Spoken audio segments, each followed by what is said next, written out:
A certain man, widely regarded as the useless eldest son of Count Perdium, bore a reputation that overshadowed him. He was uncontrollable, a reclusive sword master confined to his room, and often labeled as a madman. This man's name was Ghislain Perdium. Amidst the chaos, a knight clad in armor trembled in pain as he struggled to comprehend the reality of his defeat. He had fallen to Ghislain, whom he considered nothing more than human garbage. It seemed inconceivable to him that, as the finest knight in the north, he had been bested by someone so despised. Surrounding the knight lay the lifeless bodies of several others who had shared his fate. As the injured knight quivered, another figure approached. The new arrival, a man adorned in fine armor and wielding a massive axe, questioned whether the surroundings were to the knight's liking. The man spoke of the substantial expense he had incurred in creating the traps, his tone cold and detached. His icy gaze bored into the injured knight as he inquired whether the place suited him. Enraged, the knight struggled to accept that someone like Ghislain, whom he deemed a worthless bastard, could orchestrate such a scheme. Through clenched teeth, he demanded to know if Ghislain had foreseen his plan. Ghislain moved closer, his expression unyielding, and revealed that he had anticipated every detail. He spoke of knowing the enemy's numbers, the identities of their spies, and even the source of their reinforcements. With a chilling calm, he told the knight that every move had played into his hands. Overwhelmed by the revelation, the knight struggled to grasp the truth. Raising his voice, he declared himself always to have a hidden ace and demanded to know how someone as insignificant as Ghislain could have orchestrated such a victory. Before the knight could finish speaking, Ghislain silenced him with a kick to the face. He commanded him to stop talking. Removing his helmet, Ghislain declared his intention to win not only this war, but every conflict to come. He then asked the knight if he understood why victory was assured. Smiling, Ghislain confidently stated that he held all the plans necessary for triumph. The narrative shifted to a year earlier, taking place in a soldier's camp within the Lithania kingdom near Perdium estate. Within one of the tents, Ghislain awoke abruptly, stunned to find himself alive. He instinctively placed a hand on his neck, verifying his survival. His mind raced as he recalled events from what's in his mind was mere moment earlier. A knight had disarmed him, knocking his sword away. As he fell to his knees, blood dripping from his mouth, the knight, distinguished by red hair and golden armor, proclaimed Ghislain's end. This knight, known as the noble knight Idun, was one of the continent's 7 strongest men. Idun had declared the war over, his voice laced with finality.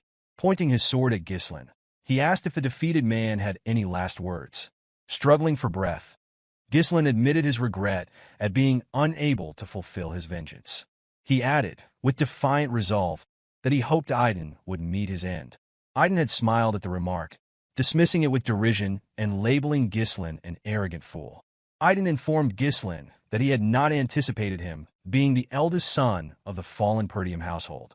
He reminded Ghislain of how he had abandoned his family after the death of his sister. The revelation caught Ghislain off guard, prompting him to question how Idun, a man from a different kingdom, could possess such knowledge. The noble knight dismissed Ghislain's surprise, explaining that he had worked tirelessly to track him down. With a malevolent smile, Idun revealed that he and his allies had conspired with the Delphine household to orchestrate the downfall of the Perdium family.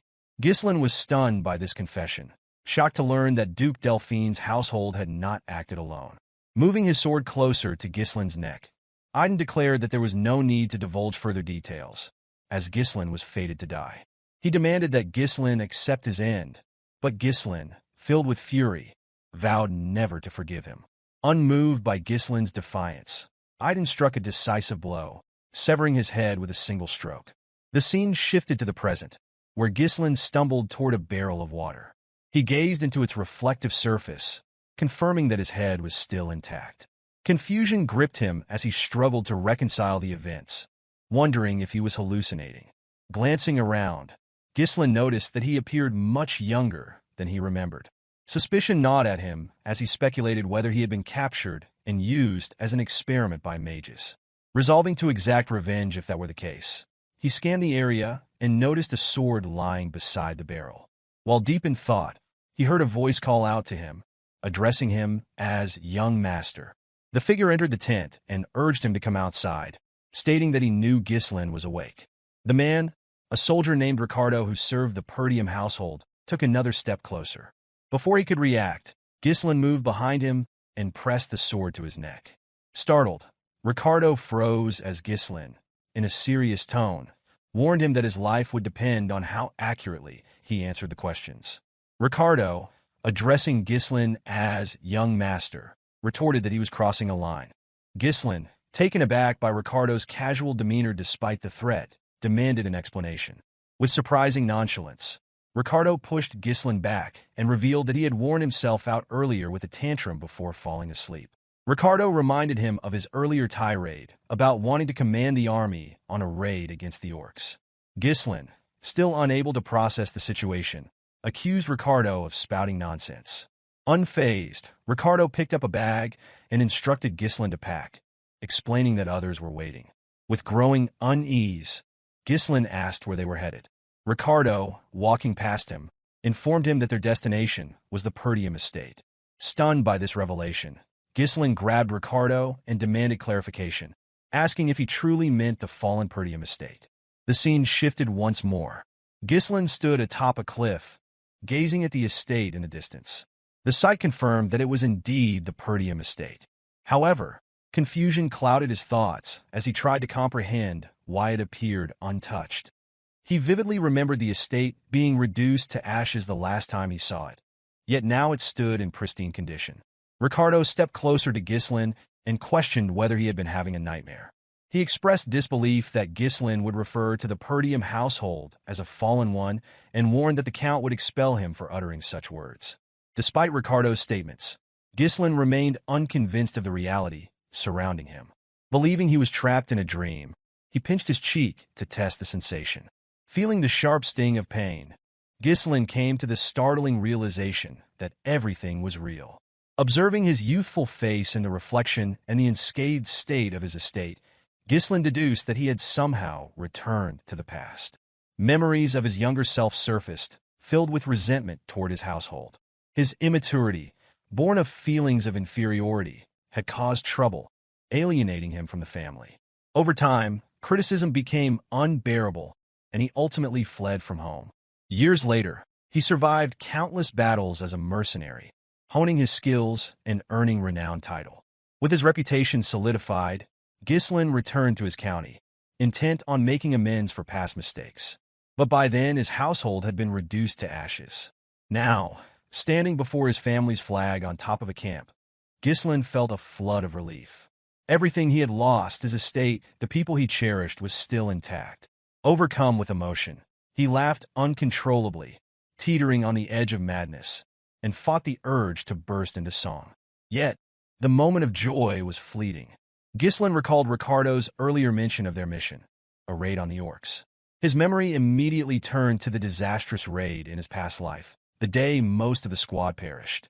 In his previous life, Ghislain had joined the raid to make a name for himself. Reports had claimed there were only 3 orcs, leading him to underestimate the danger. Lacking experience in command, he had insisted on leading the squad. When the group encountered over 20 orcs instead, the outcome was catastrophic, and nearly everyone lost their lives. Determined not to repeat his mistake, Ghislain resolved to handle the monsters strategically. Though orcs lacked cunning, their brute strength made them formidable. His primary concern was earning the trust of soldiers who viewed him as a useless failure.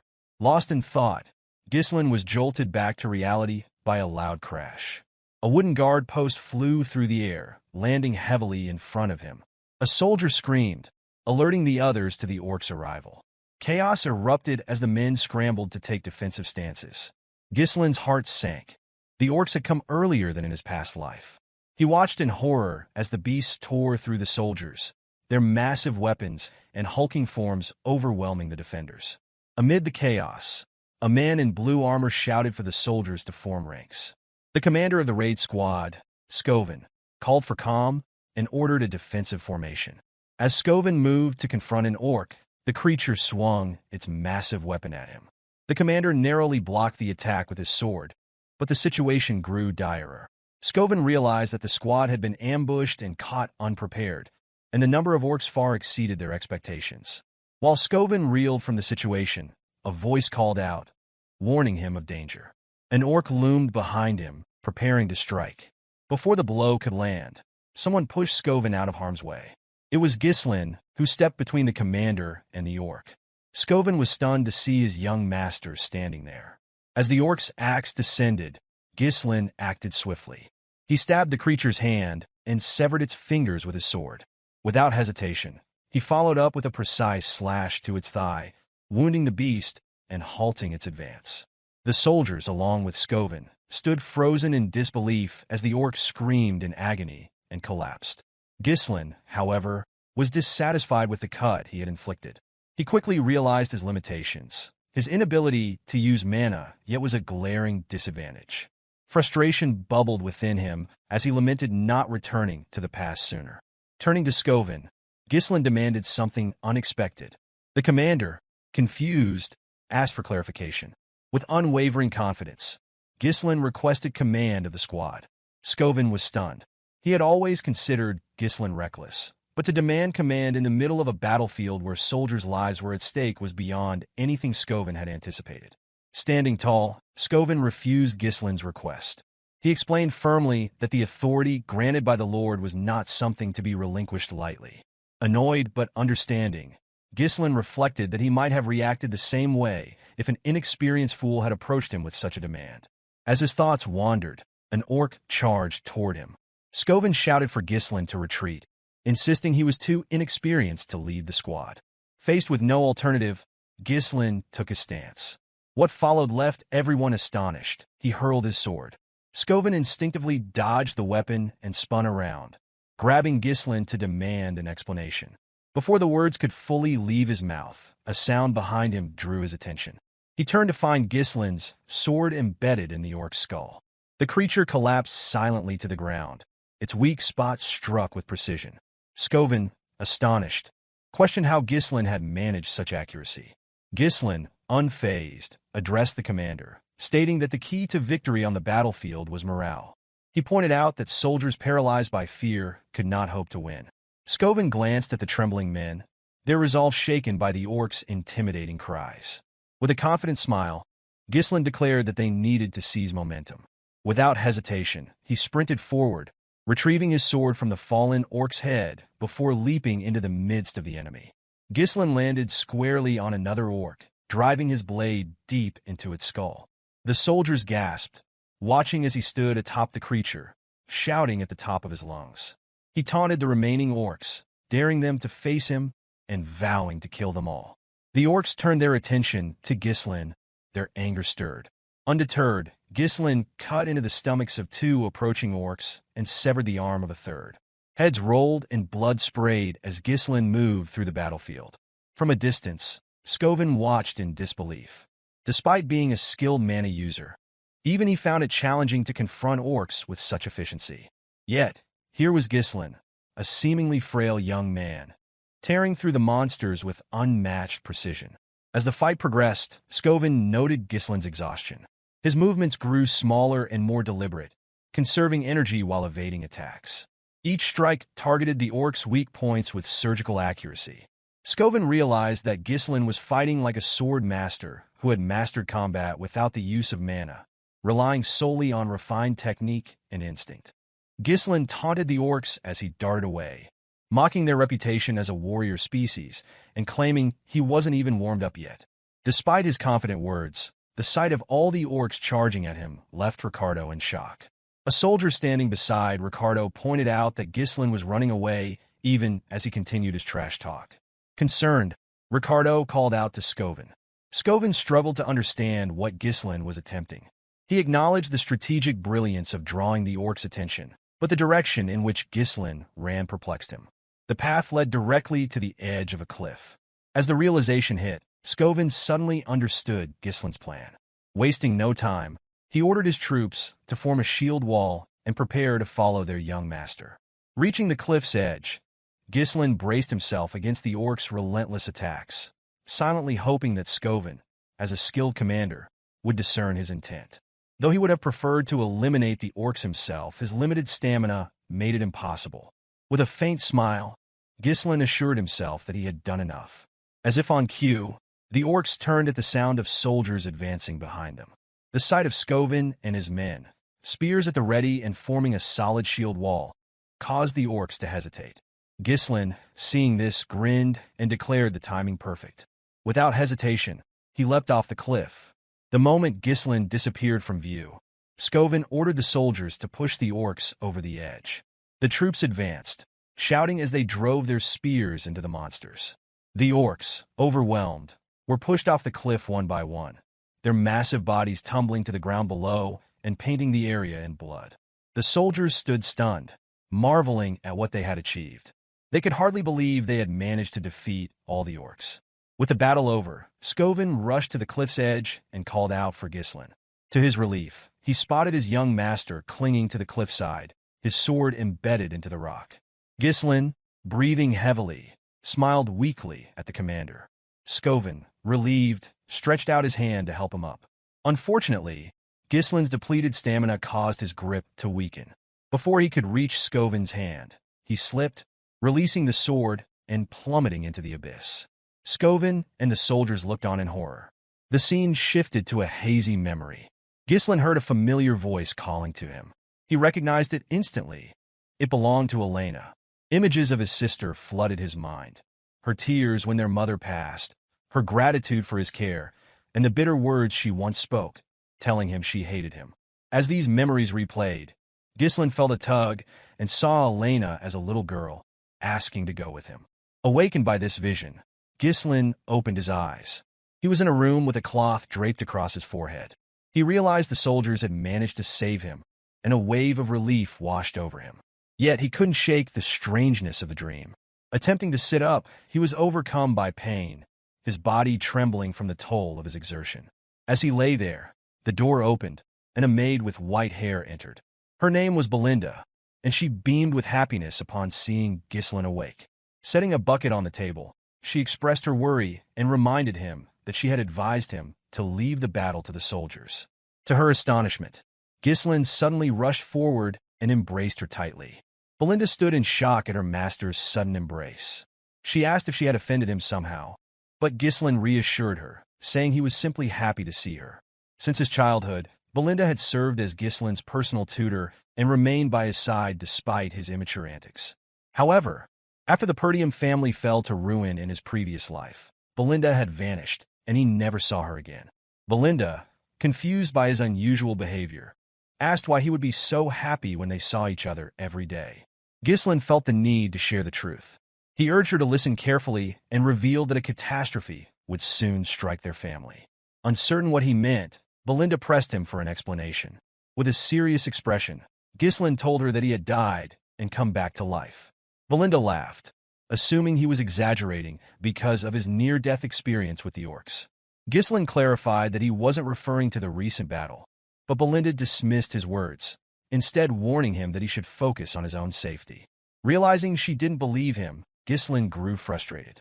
Belinda shifted the subject and asked what he would have done if he were too injured to attend the upcoming festival. Her question caught Ghislain off guard. Belinda reminded him that Elena, his sister, had been eagerly waiting for this day to go to the festival with him. She emphasized that it was a perfect opportunity for the siblings to mend their strained relationship. Ghislain glanced at a picture of himself and his sister, recalling the annual festival held at this time. In his previous life, his trauma had kept him from enjoying it. He asked Belinda when the festival would begin. She replied that it was scheduled for next week, a date etched into Ghislain's memory. A week from now was the day that his life changed forever. While lost in thought, someone entered the room. Ghislain was shocked to see Elena, who had come to visit him. Without hesitation, Ghislain ran to embrace his little sister. Belinda and Elena both stared in surprise. Elena, startled by her brother's unusual display of affection, asked him what he was doing. Ghislain told her he had missed her, but Elena pushed him back, remarking that his behavior was creepy. Ghislain was further taken aback by her strength, having never realized how strong she was. Elena, dusting off her clothes, explained that she had come because Belinda had asked her to visit. She demanded to know what game he was playing and questioned whether he thought this would fix everything.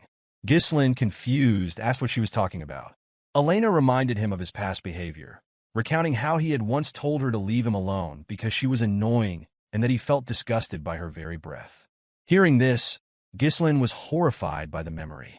In his previous life, he had not been close to Elena, and he admitted to himself that he had been a terrible brother.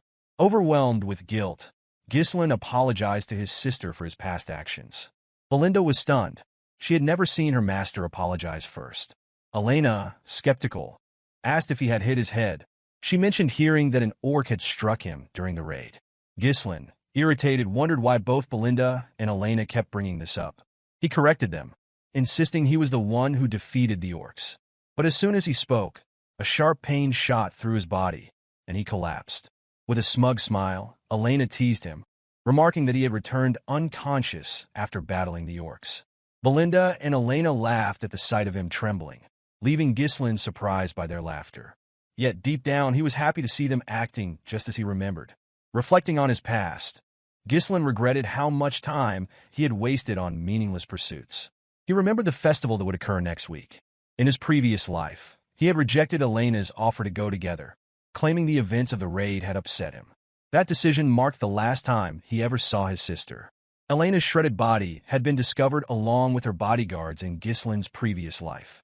He couldn't shake the regret of not accompanying her that day. As these thoughts consumed him, a knock on the door interrupted his brooding. Two armored men entered the room, Jamal and Philip, Elena's bodyguards. Jamal informed Elena that they were waiting for her. Elena, slightly annoyed, reminded the men that she had asked them to wait outside. Apologizing, Jamal explained that the servants had requested her assistance in overseeing their work on the festival supplies. This revelation surprised Ghislain, who questioned why the maids would assign such a task to Elena. Belinda, ever blunt, remarked that Ghislain was clueless because he spent his days lazing about. She explained that Perdium was suffering from a worker shortage, forcing even the young lady to contribute. The news shocked Ghislain. He couldn't believe such a shortage existed, though it made sense. His past self had never paid attention to the estate's affairs. Elena announced that she needed to leave, but as she turned to go, Ghislain unexpectedly volunteered to help. Both Elena and Belinda were taken aback. Elena, skeptical, wondered aloud if her brother had truly been hit on the head during the raid. Later, in the town, servants busily prepared for the festival. Elena could be heard scolding Ghislain, who had followed her despite her protests. She argued that his presence would frighten the workers. Ghislain countered, questioning whether this was how she treated someone offering assistance. With a sharp reply, Elena told him that the best way he could help was by staying out of their way. As his sister tried to push him away, Ghislain's mind wandered to the grim discovery of her body in his previous life. Her remains had been found near the slums, far from the festival grounds. He deduced that someone must have lured or forced her there. Determined to prevent this outcome, he resolved to familiarize himself with every corner of the castle to uncover potential threats. Amid the commotion, a soldier ran toward them, addressing Ghislain as his lord. The voice instantly triggered recognition, and Ghislain identified the man as old Fergus. Breathing heavily, Fergus wiped his sweat, relieved to see his master alive and well. Grabbing Ghislain, Fergus humbly referred to himself as a lowly servant and explained that he had come immediately upon hearing news of the orcs. Ghislain, irritated by the constant reminders of the raid, dismissed the topic brusquely. Elena approached Fergus, commending his timely arrival. With a sly smile, she explained that her brother had been acting strangely since waking up and begged Fergus to escort him back to his room. The old soldier readily agreed, much to Ghislain's annoyance. His infamous hooligan reputation was becoming an obstacle, even in situations like this. Resigned, Ghislain decided to delay his investigation of the castle until the following week. Turning to Fergus, he requested to be taken to an abandoned training field within the estate. Fergus was taken aback and asked why Ghislain wanted to go there. With a resolute expression, Ghislain declared his intent to train. The old man was astonished, but complied with the request. Arriving at the training ground, Ghislain was surprised by its pristine condition. The area was well maintained, the weapons in excellent shape, and the grounds ready for use. It was far better than anything he had encountered as a mercenary. Fergus explained that the facility had been kept in readiness in case Ghislain ever wished to use it. The old soldier admitted that he had always believed Ghislain's recklessness was a phase he would outgrow. Ghislain, moved by the man's faith in him, tapped Fergus's armor and declared that he intended to live a long life. With a somber expression, He added that dying was a terrible experience, one he never wished to repeat. The old man was startled by Ghislain's words and asked why his young master spoke as though he had already experienced life and death. Ghislain, wearing a confident smile, commended Fergus for his sharpness. He explained that he had indeed died and been resurrected. Fergus dismissed the comment, insisting he had no time for jokes. Ghislain then instructed Fergus to leave, stating his intent to begin training. Bowing his head, Fergus complied and left the room. Left alone, Ghislain reflected on how he had treated everyone around him in his previous life, often regarding them as enemies. He realized his short-sightedness had alienated those who could have stood by his side. Memories of the past returned to him. Elena's death had been orchestrated by a neighboring territory, which used her demise to provoke Perdium into a war. The conflict eventually led to the household's downfall. Elena's tragic death had been the catalyst for it all. Determined to rewrite his family's fate, Ghislain resolved to set things right in this life. To achieve his goals, he needed to strengthen his physique and refine his abilities. Although time was limited, Ghislain was confident in his capacity to master mana control. Sitting in a lotus position, he began to meditate. Mana, a supernatural force enabling humans to surpass their limits, was said to be challenging to detect and harness. For Ghislain, however, it was second nature. Even amidst the chaos of battle, he had easily connected with the mana particles floating in the air, bundling them together as if spinning thread on a spool. With his battle-hardened experience, creating a mana core was a straightforward task. But Ghislain knew that a single core wasn't sufficient. His success as one of the 7 strongest men had come from mastering an advanced technique. Using knowledge from a half-burned magic book he had found in his previous life, he developed a method to create additional cores.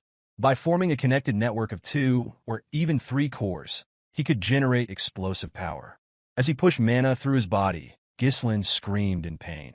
Blood poured from his nose and mouth, and he was disheartened to realize he could only create 3 cores.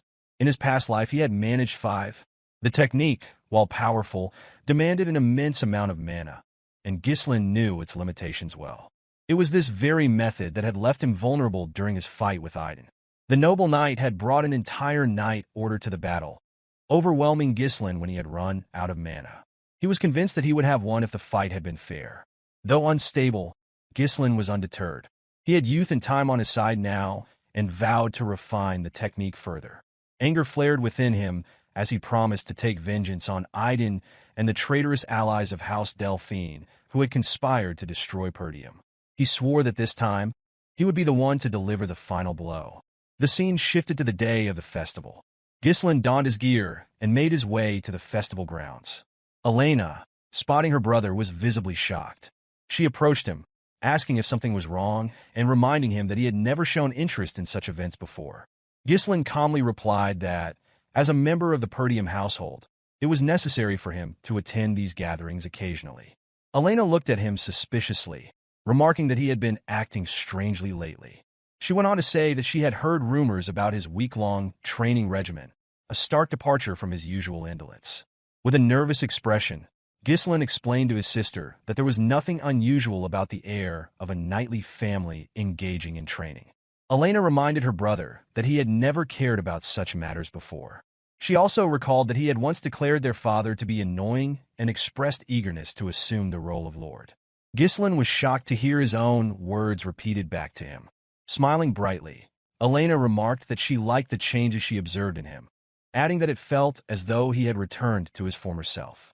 Ghislain reflected on the past week, realizing that his recent actions had begun to reshape both his reception by others and his future prospects.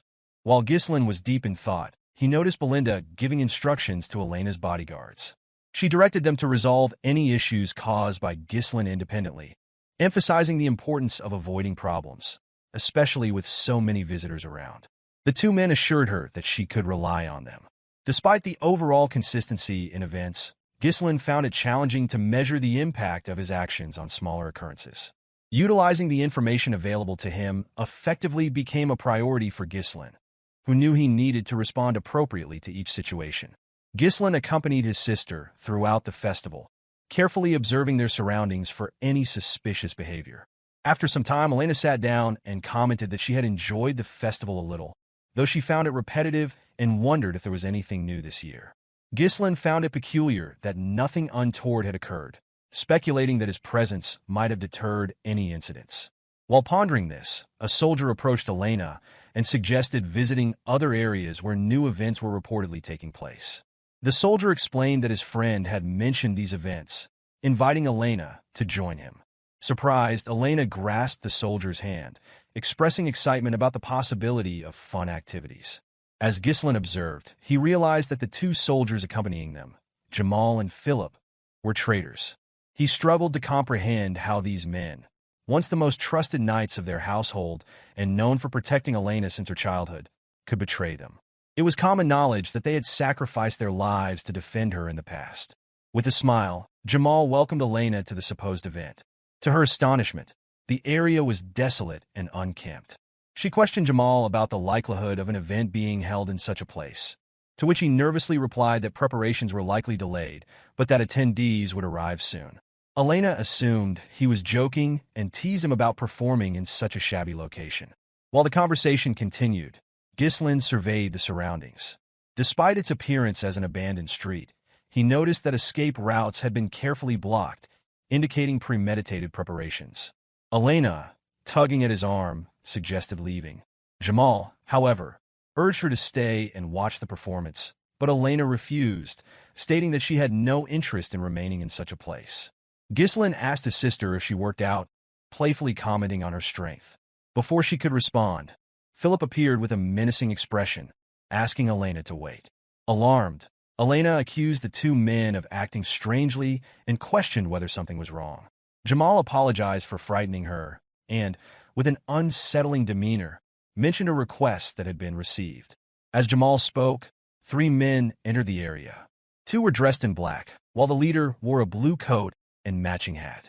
This man, named Frank, commended the traders on their efficiency. Jamal approached Frank, announcing that they had delivered their mistress as promised and stating that their deal was now concluded. Frank noticed Ghislain's presence and expressed dissatisfaction, noting that he had not asked for him to be brought along. With a nervous grip on her brother, Elena held on tightly as Jamal, smiling, declared that Ghislain had foolishly followed them, unaware that he was walking into his graveyard. Ghislain questioned Jamal, asking if he truly believed he could escape after betraying them. With a smug expression, Jamal dismissed the concern, suggesting that Ghislain should worry about himself. He explained that he and his ally could simply flee to a distant land. Jamal elaborated that they had grown tired of the impoverished county, plagued by barbarian raids, and noted that many others were leaving as well. As he spoke, Ghislain closed the distance and struck, slicing through Jamal's armor in a single blow. The sight stunned everyone present as Jamal's body fell apart. Ghislain coldly remarked that those who left before never tried to sell out their own people.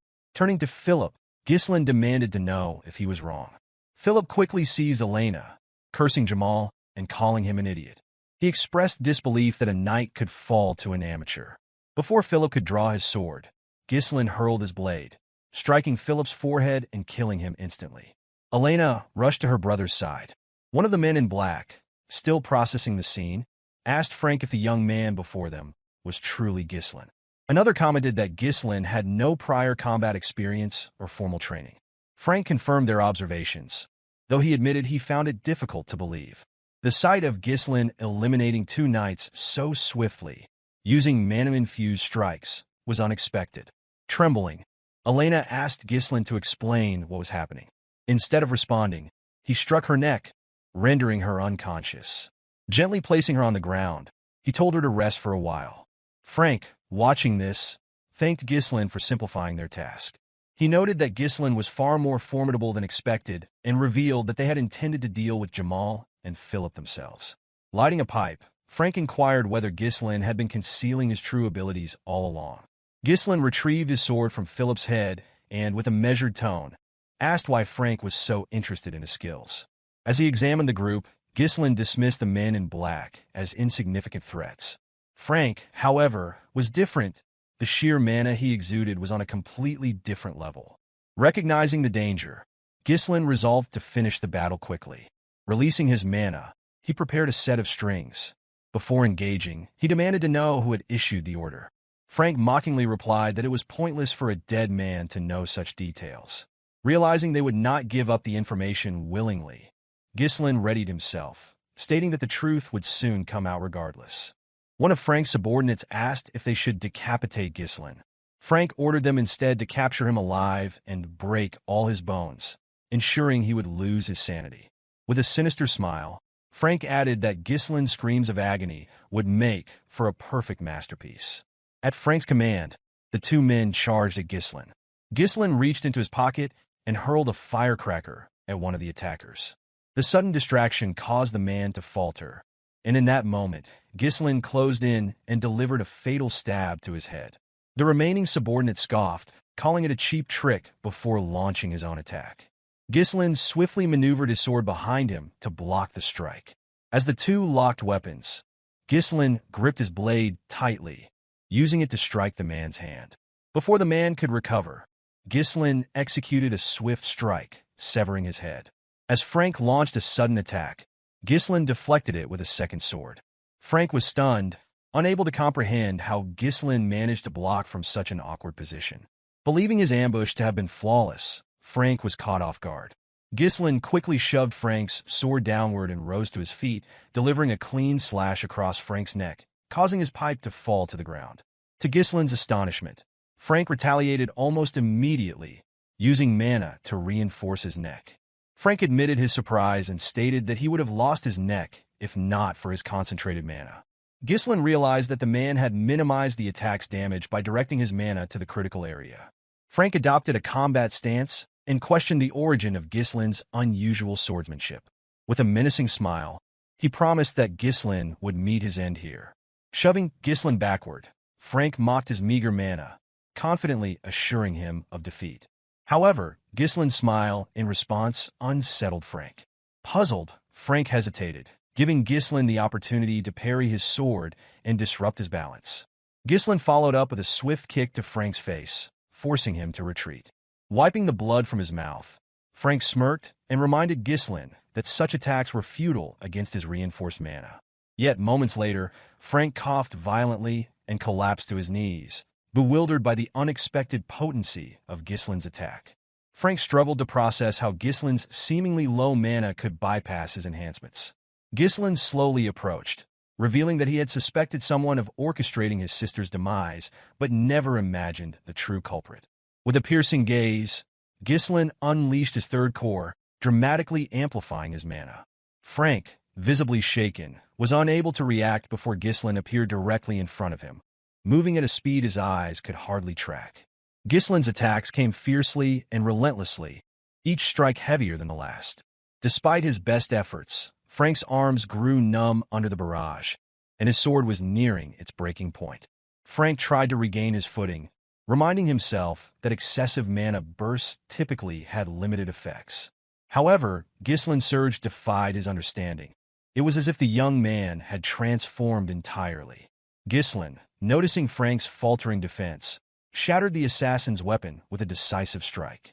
Without hesitation, he followed through with a heavy blow to Frank's body, driving his sword deep into the assassin's torso. Frank cried out in agony, but Ghislain silenced him by gripping his throat and pinning him against the wall. Keeping his blade embedded, Ghislain demanded answers, insisting that Frank reveal who had ordered the assassination. Refusing to cooperate, Frank produced a hidden blade and vowed to take Elena with him, unwilling to go down without inflicting further harm. Before he could act, strings wrapped tightly around his wrist, halting his movement. Ghislain, controlling the strings, warned Frank against making any rash decisions. With a cold, unwavering stare, Ghislain proposed a deal, promising to sheath his sword if Frank complied and refrained from further resistance. Frank was stunned to realize that the threads binding him were made with mana. He could not fathom when Ghislain had managed to create such a tool. With calculated precision, Ghislain drove his sword deeper into Frank's body, remarking that someone of Frank's caliber should be able to patch up the injury. His voice carried a chilling tone as he warned that no amount of skill would matter once Frank's mana core was destroyed. Panic flickered in Frank's eyes as he glanced down to see Ghislain's sword glowing ominously. The assassin screamed as he felt his mana core cracking uncontrollably, shouting at Ghislain and accusing him of madness. He warned that the backflow could cause a catastrophic explosion, obliterating the entire area, and questioned whether Ghislain intended to self-destruct. With an unflinching gaze, Ghislain coldly replied that only the unskilled made such mistakes and assured Frank he had complete control. Frank was unnerved by Ghislain's expression and realized he wasn't bluffing. Accepting his impending death, Frank screamed and revealed that Count Desmond had orchestrated the assassination. The Count, he explained, sought a pretext to ignite a war against the Perdium and Degard families. Ghislain was taken aback by this revelation. In his previous life, such schemes were typically carried out by families allied with Duke Delphine. It infuriated him to see the Duke pulling strings from behind the scenes while remaining uninvolved. Ghislain demanded to know if this was why Frank had targeted his sister. Frank confirmed it with a grim smile. Without hesitation, Ghislain drove his sword through the assassin's body. Coughing up blood, Frank reminded him of his earlier promise to put the sword away. Ghislain smirked and asked why Frank, who had taken so many lives, was now afraid of death. Frank began to laugh, catching Ghislain off guard.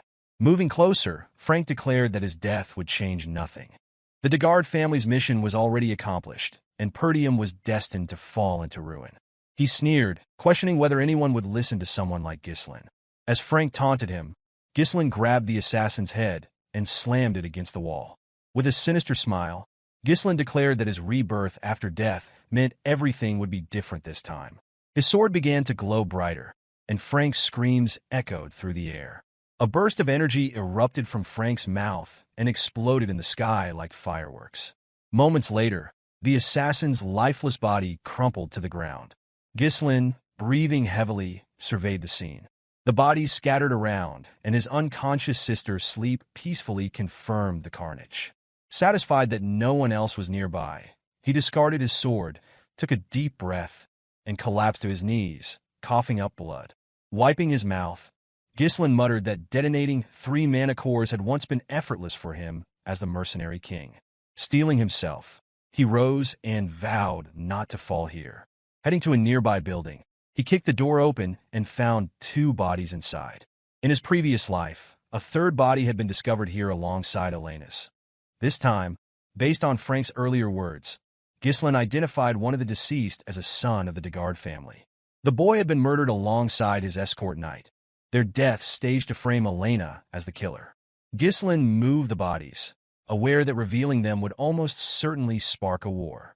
Deciding to eliminate all evidence, he took out a firecracker and set the building ablaze. With the flames consuming the damning proof, Ghislain carried his sister and began walking away. Determined, he promised himself that his enemies would never succeed in their plans. Unbeknownst to Ghislain, a figure hidden in the trees observed his every move. After watching for a moment, the person disappeared into the shadows.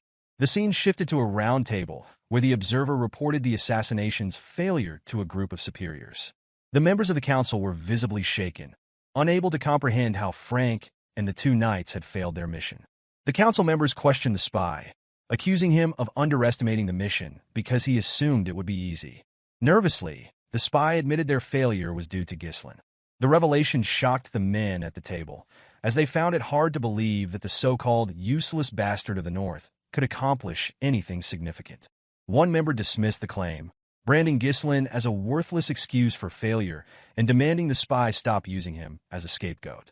The spy, however, insisted that Ghislain was nothing like the reports and rumors suggested. Recalling how Ghislain had dealt with their men, he explained that Ghislain seemed like an entirely different person.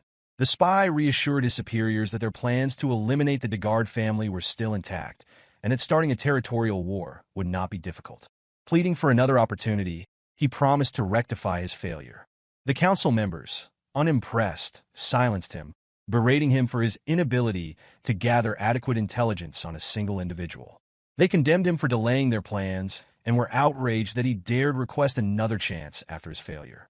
The group ultimately decided to eliminate the spy. However, before the order was carried out, a man seated on a throne intervened, his voice cutting through the noise. He dismissed the commotion as tiresome and asked the spy to explain the kind of chance he was requesting. The spy confidently assured the man that he could eliminate Ghislain. When asked how he planned to do so, the spy proposed orchestrating a duel. He explained that he had someone in mind for the task. The council demanded to know the identity of this individual, and the spy revealed that his choice was Kane Loges. Kane, famous for his strength-based swordsmanship despite his young age, was regarded as a paragon of raw power. The spy argued that no one in the north could rival Kane's strength and assured the council that arranging a duel would be easy since Kane was Ghislain's cousin. The man on the throne, fixing the spy with a cold gaze, warned that there would be no further chances if he failed again. The spy vowed not to disappoint. The scene shifted to the training hall of the Perdium household. Fergus entered the room, announcing to his master that it was time for a meal. As soon as he spoke, something flew toward him. Ghislain, practicing with his mana thread, had wrapped the thread around the sword near the entrance and pulled it toward himself. Observing his own movements carefully, Ghislain tested the thread's handling, swinging the sword as he fine-tuned his control. Fergus approached, apologizing for interrupting the training session, and asked his master how he had managed to pull the sword. Ghislain showed him the mana thread, explaining that it was a technique for manipulating mana as a string. He recounted that in his past life, he had relied on this method extensively. However, in his current state, his limited mana reserves required him to implode his core to use the technique effectively. Ghislain noted that his lack of mana now restricted him to creating fewer threads. Fergus, visibly impressed, admitted that he had never seen such a technique before, despite believing himself to be well-trained in mana manipulation. He was puzzled by how Ghislain, whom he had considered unskilled and untrained, could master such an advanced method. Ghislain, noticing Fergus's lingering presence, asked if there was something he needed. Fergus replied that he had stopped by to deliver some news. Fergus bowed his head and expressed gratitude to Ghislain for protecting his younger sister. Ghislain, surprised by the old man's gesture, replied that he had simply done what was necessary and invited Fergus to join him for a meal. A day later, the festival was temporarily halted, as expected after the incident involving a knight's attempt to traffic the young lady. Inside the castle, Elena voiced her frustration to her brother, lamenting that no one believed her when she said he had saved her. She urged Ghislain to speak up and set the record straight. Ghislain assured her it wasn't necessary, adding that no one would believe him either. Belinda, overhearing the conversation, was visibly irritated. She expressed her disgust at Jamal and Philip, declaring that she always suspected the two knights were perverts and accusing them of trying to take Elena for their own gain. Ghislain, meanwhile, found relief in knowing that his sister had survived the ordeal. While he had managed to prevent a war from breaking out, he was acutely aware that their enemies would not give up so easily. Realizing he couldn't face these threats alone indefinitely, Ghislain concluded that he needed to establish his own military force. As he pondered his next steps, a maid entered the room, pushing a cart laden with food. She set a plate in front of him, and when Ghislain uncovered it, he found only a single slice of bread. Startled, Ghislain turned to Belinda and asked when they would be having dessert. The maid, astonished by his question, asked if he was truly unaware of their dire circumstances. Before Ghislain could respond, shouting from outside the castle caught his attention. He froze momentarily, startled by the commotion. At the castle gates, a portly, bearded man was demanding compensation from the Perdium household for the losses incurred by the abrupt cancellation of the festival. He was not alone. Other men had joined him, brandishing pitchforks and voicing similar demands. They called for Ghislain and Elena to come out, accusing them of wasting the county's money. The guards pleaded with the crowd to remain calm. Ghislain peered out the window to assess the situation, but struggled to understand the root of the unrest. Belinda, standing nearby, explained the context. She informed him that the county's economy heavily depended on merchants who thrived on the profits generated by the annual festival. While last year's festival had been profitable, this year's premature cancellation left many merchants struggling, and their anger was understandable. Ghislain was taken aback by the revelation, having not realized the county's financial state was so precarious. Recognizing the potential danger if the merchants' frustrations escalated, he resolved to intervene. He turned to Fergus and inquired about the soldiers' current actions, instructing him to deploy them to calm the crowd. Fergus, however, revealed that there were no soldiers available. Ghislain was stunned by this news, prompting Fergus to explain that most of their forces had been dispatched to the Forest of Monsters for reconstruction efforts following an orc raid. Frustration etched on his face, Ghislain absorbed the reality of their situation. Perdium was caught in an unending struggle, sandwiched between barbarian incursions from the north and the looming threat of monsters from the forest on the county's other side. The challenges of governing the region became increasingly apparent, and Ghislain realized the need for a swift and strategic response to address the growing unrest. Ghislain struggled to grasp the reality of their dire situation. No money and no soldiers. He pulled Belinda aside and reminded her that she was responsible for managing his finances. He asked her to use whatever funds he had left to calm the merchants.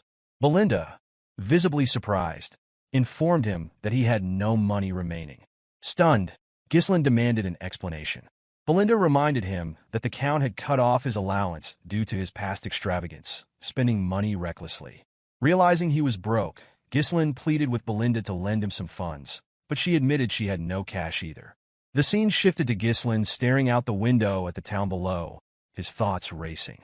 He couldn't believe his family was in such a precarious state. Without money, even his knowledge of the future seemed useless. Ghislain began to consider whether anything on the estate could change their fortunes. As he pondered, Ricardo burst into the room, breathing heavily. Startled, Ghislain asked him why he was in such a hurry. Ricardo, visibly distressed, informed him that there was a problem. Kane wanted to see him.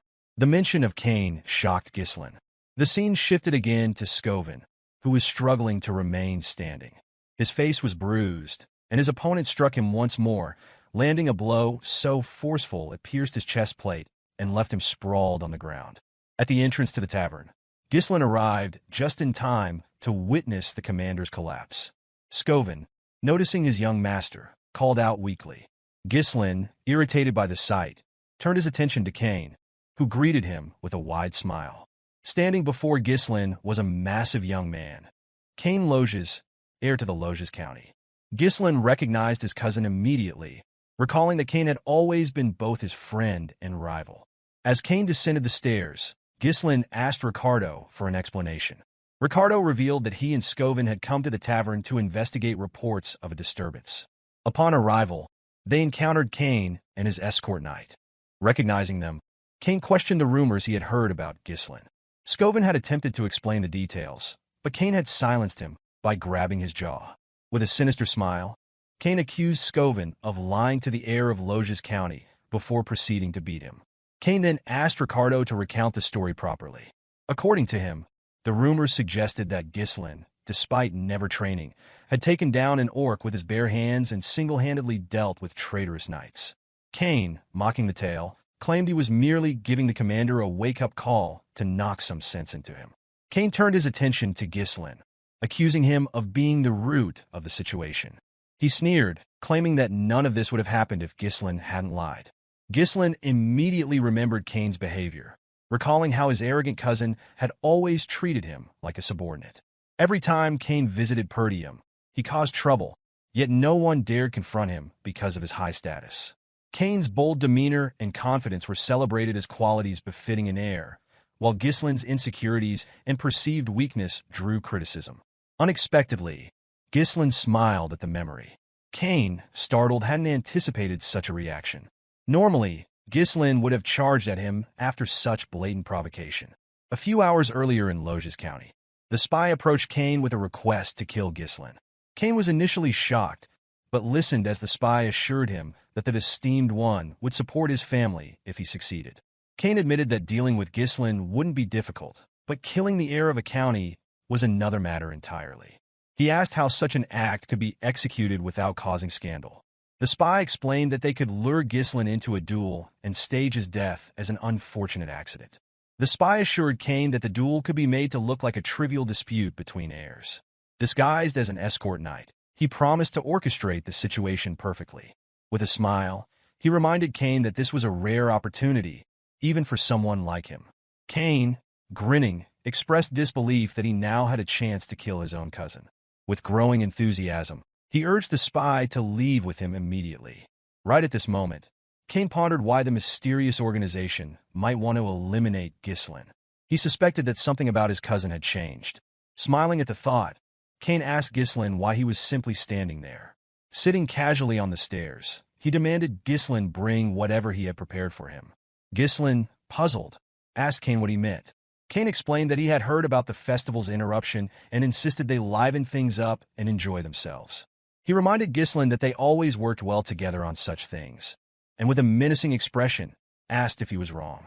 Ghislain, unbothered by Kane's intimidating demeanor, took a moment to reflect. Then understanding dawned on him. Kane was talking about alcohol and women, things Ghislain had been forced to arrange for him during his past visits. Back then, Ghislain had complied to avoid being beaten up by his larger, stronger cousin. Those demands had drained Ghislain's funds, and he now understood Belinda's reminder that his father had cut him off for spending recklessly. As these memories resurfaced, Ghislain smiled, realizing the solution to his current financial problem had been in front of him all along. Snapping back to reality as Kane called out again, Ghislain assured his cousin he would bring what was needed soon. However, with a sharp look in his eyes, he informed Kane that there was a debt to settle first. The spy, observing from the side, was startled by the shift in Ghislain's demeanor. Confused, Kane asked what Ghislain was talking about. Ghislain explained with a calm smile that all the extravagant arrangements Kane had enjoyed were paid for out of his own pocket. Now he demanded repayment, 1,000 gold to be precise. Kane, taken aback, protested that the expenses couldn't have exceeded 100 gold. He claimed that the money was merely a friendship fee, given out of appreciation for Kane's companionship. Ghislain scoffed and called Kane an idiot, stating that he had always been treated as a doormat. With a smirk, Ghislain warned Kane to repay him immediately or face a beating. The tavern fell silent as onlookers gawked at Ghislain's boldness. Kane sighed, stood, and accused Ghislain of acting out because he had been lenient with him. He dismissed the idea that Ghislain had grown stronger and accused him of spreading false rumors about defeating knights. Kane labeled Ghislain a parasite who leached off the land and claimed that everyone in the north regarded him as a worthless scoundrel. With those words, Kane clenched his fist and demanded Ghislain pull himself together. Without further warning, Kane launched an attack. Ghislain easily sidestepped, dodging the blow. Both Kane and the bystanders, including Ricardo and the spy, were visibly stunned. Kane, growing more agitated, swung again, this time aiming for Ghislain's head. Ghislain ducked, moved low, and delivered a swift punch to Kane's ribs. Kane recoiled in pain, shocked to feel the force of the blow. Ghislain swung a punch toward Kane's head, but Kane managed to block it with his hand. Though he smiled at successfully blocking the attack, Kane immediately fell to his knees, screaming in pain. The spy rushed to his side, asking if Kane was all right. Ghislain, unimpressed, told Kane to stop whining, pointing out that he had blocked the attack. The spy quickly turned on Ghislain, demanding that he stay away from Kane. The tavern fell silent, the crowd stunned by the sight of Kane, the seemingly unbeatable air, brought low by Ghislain. Ghislain observed the situation, quickly deducing Kane's intentions. Whispering to the spy, Kane asked if his acting had been convincing. With a sly smile, the spy assured him it was perfect, explaining that the stage was now set to paint Ghislain as the aggressor. Kane, determined to leave a lasting impression, pulled a blue glove from his pocket. He raised it high and declared that Ghislain had disgraced the nobility with lies, accusing him of attacking without provocation. Before Kane could finish his speech, Ghislain hurled his glove at him, cutting off his words. Ghislain challenged his cousin to a duel, leaving Kane momentarily shocked. Ghislain pointed out that Kane had insulted him as an heir and assaulted his knight, accusing him of tarnishing the dignity of the nobility. With a calm smile, Ghislain asked if Kane intended to deny the allegations. Kane, regaining his composure, smirked. He had always believed Ghislain to be foolish, but he hadn't expected him to dig his own grave so thoroughly. Drawing his sword, Kane accepted the challenge, vowing that Ghislain would regret it, even if it cost him his life.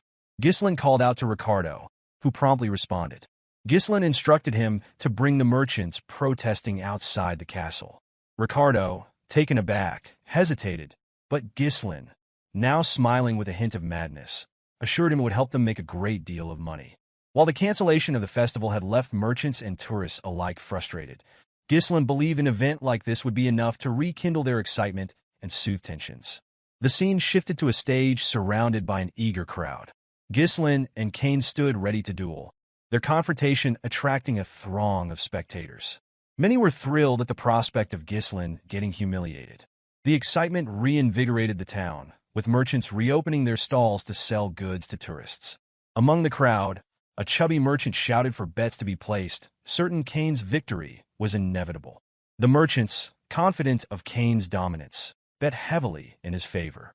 Kane rested his massive sword on the ground and questioned why Ghislain had turned a sacred duel into a marketplace spectacle. With a sinister grin, he warned that his sword wouldn't stop, even if Ghislain surrendered. Ghislain, unfazed, replied that enough people had gathered, signaling the start of the duel. Just as the fight was about to commence, the spy interjected, claiming that a proper bet couldn't proceed. The chubby merchant revealed to the crowd that no one had bet on Ghislain, a fact that surprised no one. Many believed that betting on him would be foolish, given the apparent outcome. Kane mocked Ghislain, laughing that even his own people didn't trust him. The chubby merchant suggested altering the bet to predict how long Ghislain would last against Kane. At that moment, Scovin, supported by Ricardo, stepped forward and placed a bag of gold on the table. He declared his bet on Ghislain, shocking the crowd. Following him, Elena approached and dropped an even larger bag of gold. She announced her intention to bet on her brother, surprising even Ghislain. When asked if the amount was sufficient, the merchant confirmed it was. Belinda, standing nearby, reminded Elena that she had advised against such a move. Kane, irritated by the delay, demanded the duel begin.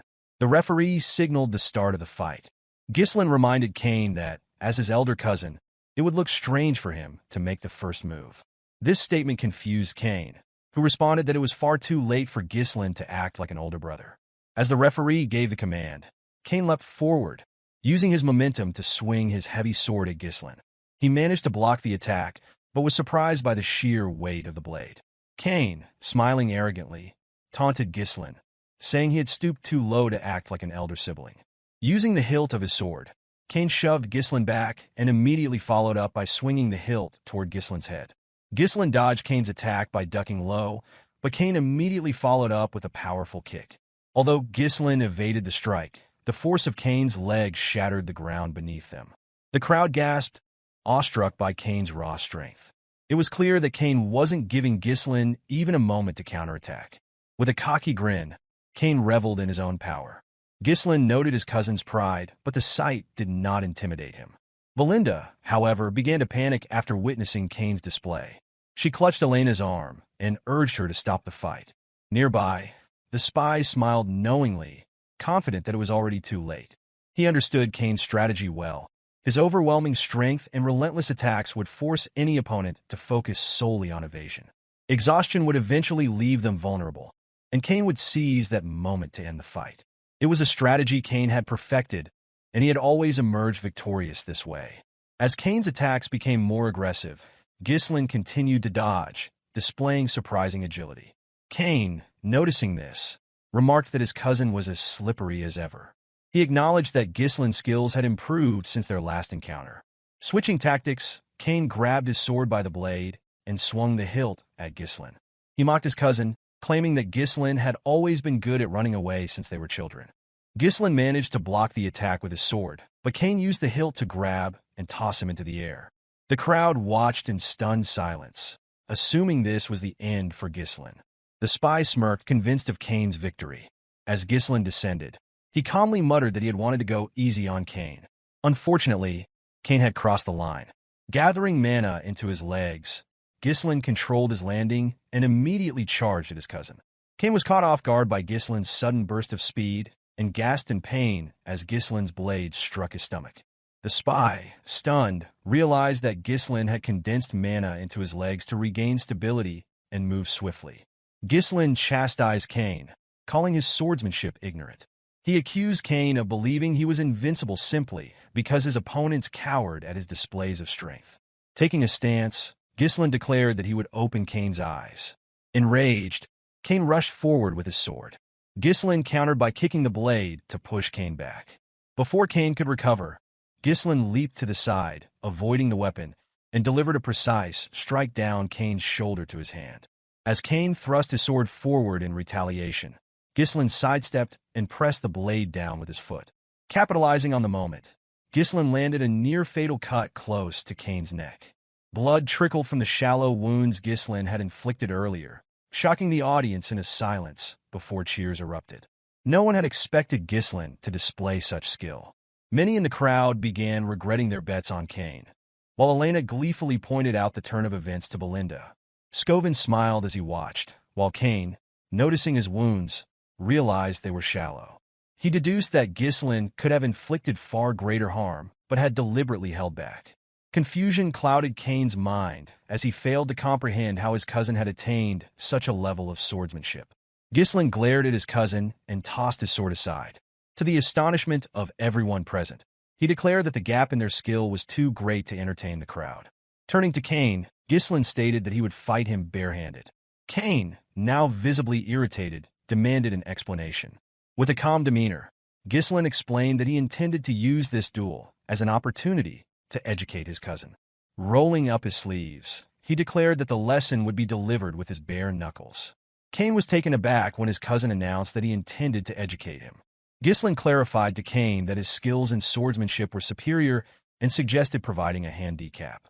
He proposed that they engage in a barehanded fight, an area where Kane excelled. With a serious expression, Ghislain declared his intention to double the original bet by adding 1,000 gold, asserting that he was confident in his victory. The crowd reacted with shock at the unexpected escalation, unable to fathom Ghislain's boldness in increasing the stakes. Among them, the spy was the most astonished.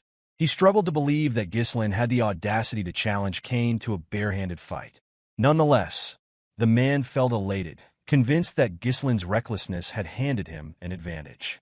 As preparations for the fight commenced, the chubby merchant invited spectators to place their additional bets, announcing the switch to a barehanded contest between Ghislain and Kane. Opinions were divided. Some considered Ghislain foolish for challenging Kane to a test of sheer strength, while others believed he had a strategy and chose to bet on him. Kane was incredulous at his cousin's decision to face him barehanded. After a moment of hesitation, he instructed Ghislain to proceed as he wished, discarding his coat and readying his weapon. Lifting his sword, Kane proclaimed his intention to use it, charging at Ghislain immediately after. Belinda, observing this, expressed her frustration and urged her master to retrieve his weapon and defeat Kane. As these words left her lips, Kane swung his sword at Ghislain with lethal intent. However, Ghislain evaded the attack, smiling as he determined that his cousin required a lesson. Dodging Kane's strike, Ghislain dropped to the ground, avoiding the blade.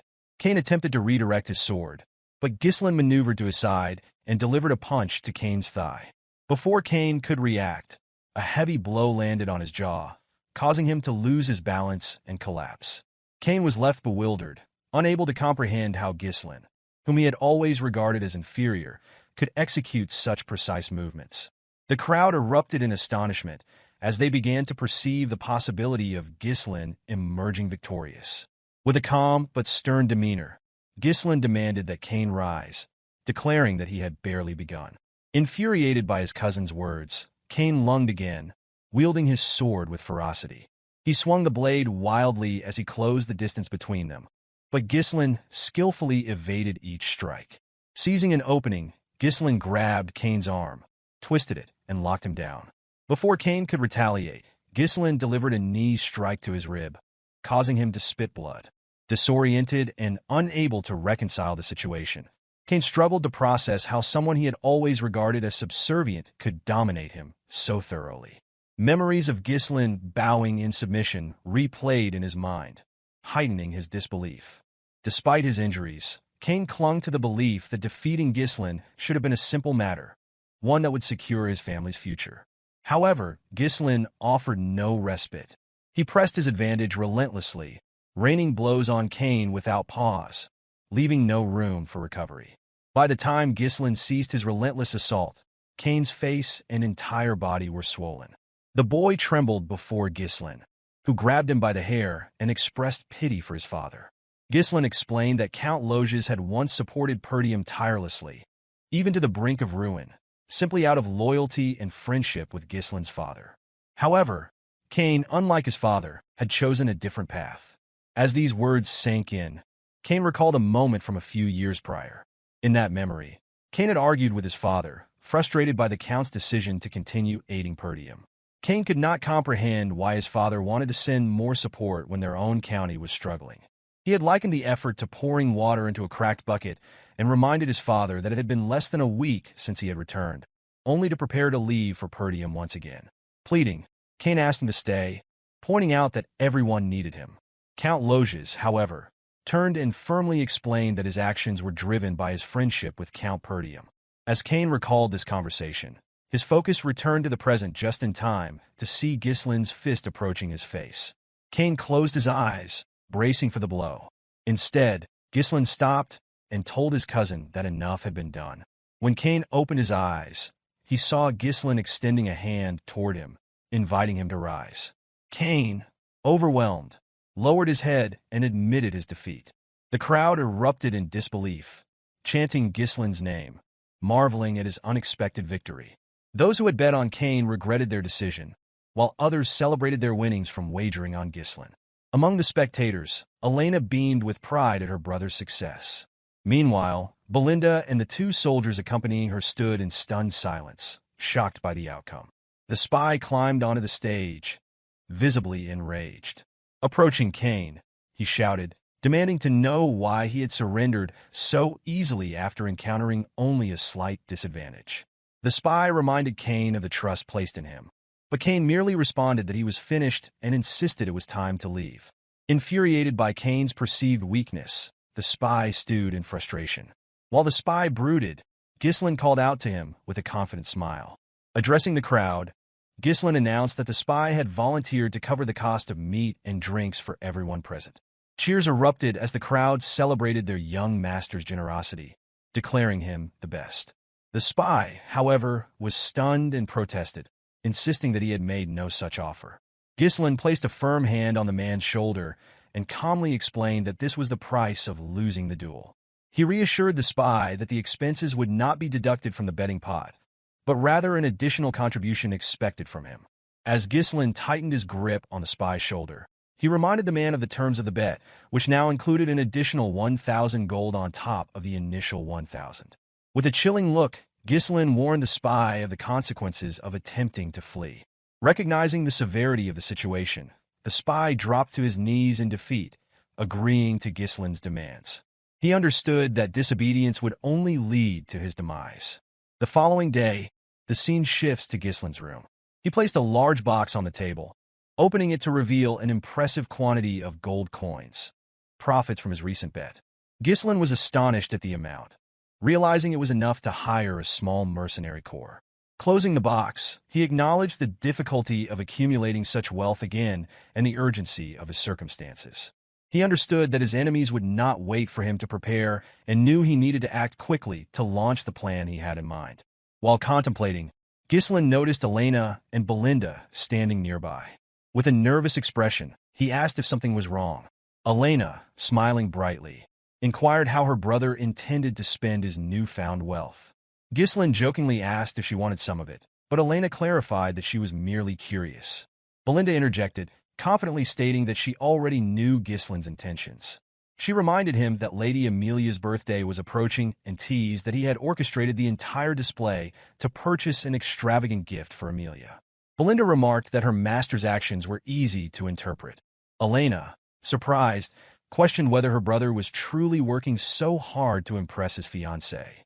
Ghislain, startled, seemed unaware of having a fiancée. He asked his sister and maid for clarification. Belinda, amused, urged him to stop pretending and assured him there was no need to feign ignorance out of embarrassment. Elena then reminded Ghislain that they were referring to Amelia from the Rayfold County. Hearing the county's name, Ghislain's expression darkened. He recalled Amelia Rayfold vividly, likening her to a spider.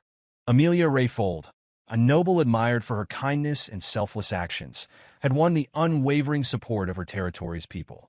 However, in time, she would incite a rebellion and gain notoriety as the Witch of the North, aligning with the Delphine Duchy to deal a decisive blow to Perdium's downfall. Ghislain viewed her as a traitor. A faint smile crossed his face as he asked Belinda when their father was expected to return.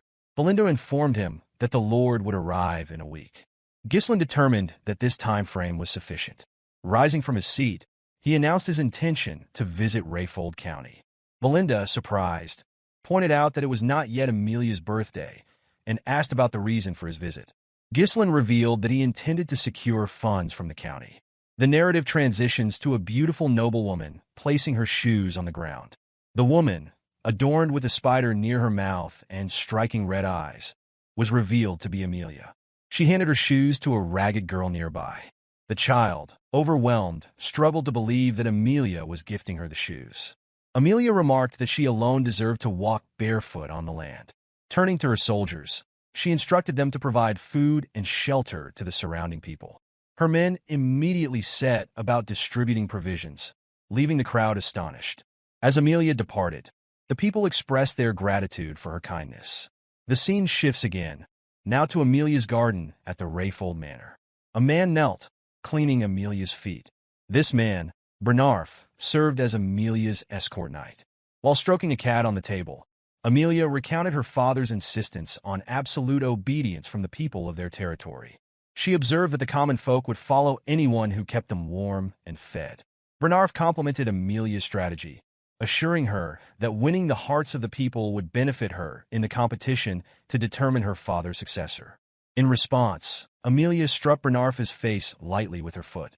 She then demanded an update on the duel involving the finest swordsman of the North. Bernarf apologized and explained that he had avoided participating to prevent drawing undue attention, reasoning that such attention could disrupt their plans. Bernarf reminded Amelia that the time had not yet come for her to reveal her claws. He kissed her feet, pledging his blade to her service. Amelia, with a calm yet commanding demeanor, reminded her knight that he was naturally her blade, as she had invested a great deal into his development. Lifting his head, she leaned closer, her expression darkening. With an intimidating tone, she warned Bernarf that weakness was unacceptable. Letting go of him, she shifted the conversation and inquired about the status of the merchants. Bernarf reassured Amelia that there was no need to worry about the Arctium merchants. He explained that their guild was purchasing all the materials needed for the reconstruction of the Forest of Beasts outpost, recently destroyed in an orc attack on Perdium. Furthermore, he detailed how they were recovering the annual support fund sent by Count Rayfold to Perdium. Bernarf also revealed their ongoing recruitment of soldiers and knights leaving Perdium. These men, well trained from battles against the barbarian tribes, were considered excellent additions to their forces. Amelia commended Bernarf's efforts, cautioning him to ensure that the guild maintained the appearance of an ordinary merchant operation.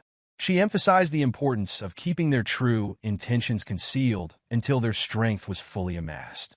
While they spoke, a steward entered the garden, prompting Bernarf to rise and confront him. In a stern voice, he demanded to know who had allowed the interruption. The steward, unfazed, explained that news had arrived from the gate. Ghislain had come to visit. Amelia, surprised by this revelation, questioned the steward about the purpose of Ghislain's visit. The man relayed that Ghislain claimed to have matters to discuss concerning their merchant guild. Both Amelia and Bernarf were startled by this unexpected development. The scene transitioned to the visitor's room, where Amelia entered and took a seat. Across from her sat Ghislain, dressed in a rough coat and holding a small flower. Ghislain greeted her cordially, but Amelia expressed her disapproval of his unannounced visit. She chided him for his lack of etiquette and manners.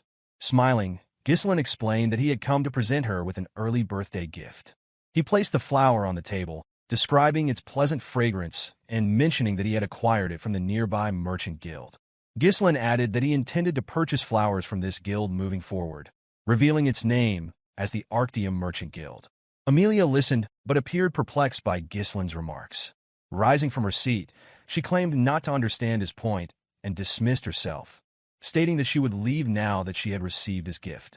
However, as she turned to depart, Ghislain, his gaze cold and unyielding, asked her to sit back down. The energy radiating from him startled Amelia. She froze momentarily, unable to reconcile the powerful presence before her with the timid young man she had once known, who could barely speak in her presence. Ghislain lifted the tea in front of him, addressing Amelia directly. He informed her that he had no intention of wasting her time and revealed his need for 10,000 gold. Amelia, taken aback, struggled to believe that Ghislain had appeared so suddenly, only to request such a large sum of money. She questioned whether this request was sanctioned by his father, but Ghislain assured her that his father had no involvement in the matter and asked her to simply provide the money. With a calm demeanor, Ghislain poured the tea onto the floor. Smiling, He remarked that Amelia had never intended to marry him. The statement left her momentarily stunned. Ghislain continued, explaining that it would be disastrous for her if word spread about her secret efforts to build power, particularly in the midst of a fierce succession struggle. As he spoke, Amelia's cat leapt onto the table and growled at him. Amelia dismissed his remarks as a poor joke, but Ghislain assured her that her secret was safe with him, for now. However, he warned that his silence might not last if he left empty-handed. Amelia smiled coldly and told Ghislain that such a scenario would never occur. Without hesitation, she called for Bernarf. The knight entered the room promptly, placing a hand over his chest as he greeted Ghislain. Recognizing Bernarf, Ghislain recalled him as a loyal companion to Amelia and a skilled swordsman, capable of rivaling the finest sword in the north. Ghislain addressed Amelia directly, warning her that his death would spark a war. He asked if she could truly handle the consequences. Unfazed, Amelia responded that if a ruffian barged in, caused chaos, and was subsequently killed by her escort knight, that would be the story the world would hear. Smiling, she ordered Bernarf to kill Ghislain. The knight drew his sword without hesitation, and Ghislain realized he had no choice but to take the situation seriously. Placing a hand on his sword hilt, Ghislain prepared to defend himself. Before he could act, Bernarf smiled, catching Ghislain off guard. A sudden noise broke the tension as an assassin emerged from a knight's armor positioned behind Ghislain.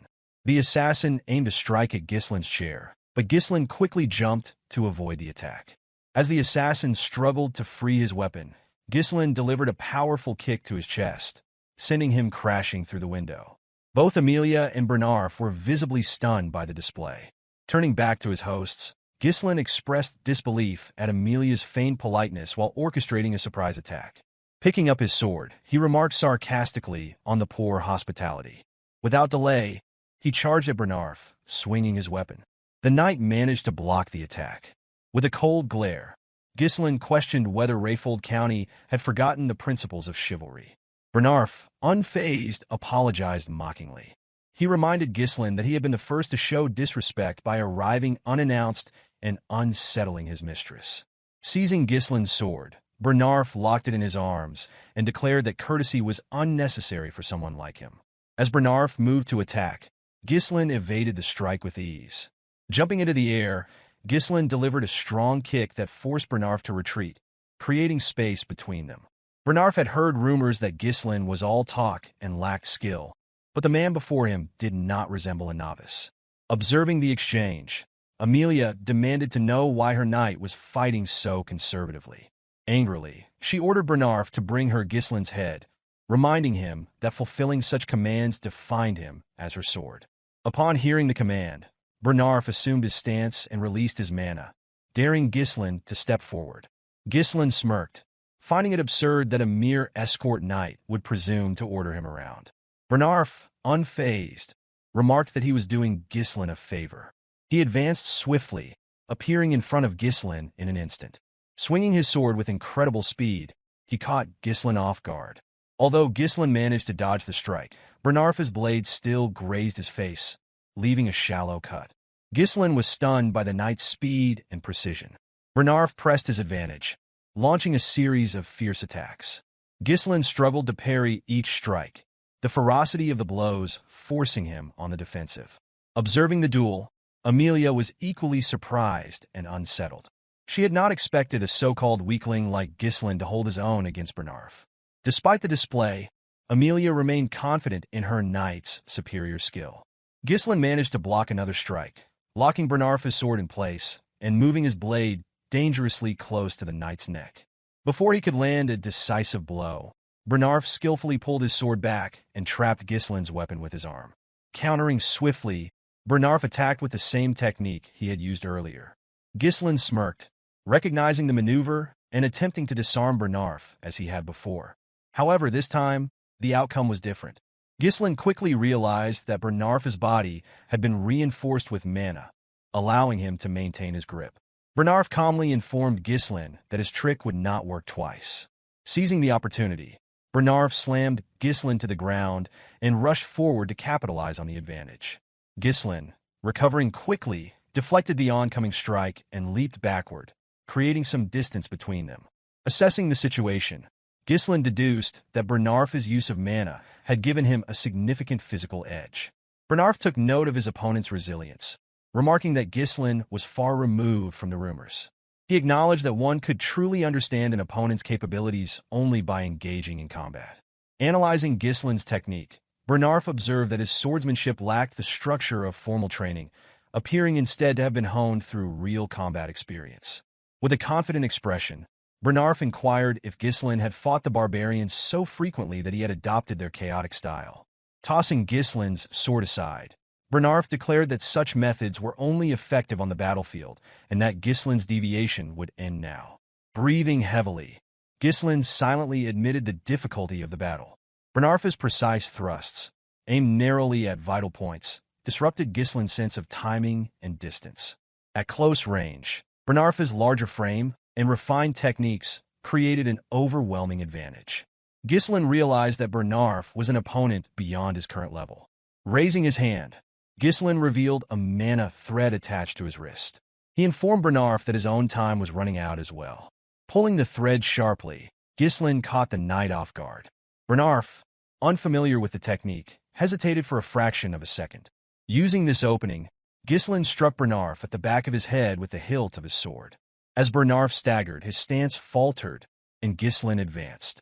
Delivering a powerful knee strike to Bernarf's face, Ghislain left the knight disoriented. Bernarf, confused and unable to process what had just transpired, could not fathom how Ghislain had managed to position his weapon so effectively. Amelia called out to Bernarf, but Ghislain immediately raised his sword and launched an attack. To Ghislain's surprise, Bernarf managed to block the strike and countered by pushing him back with his own blade. Despite the force, Ghislain held his ground.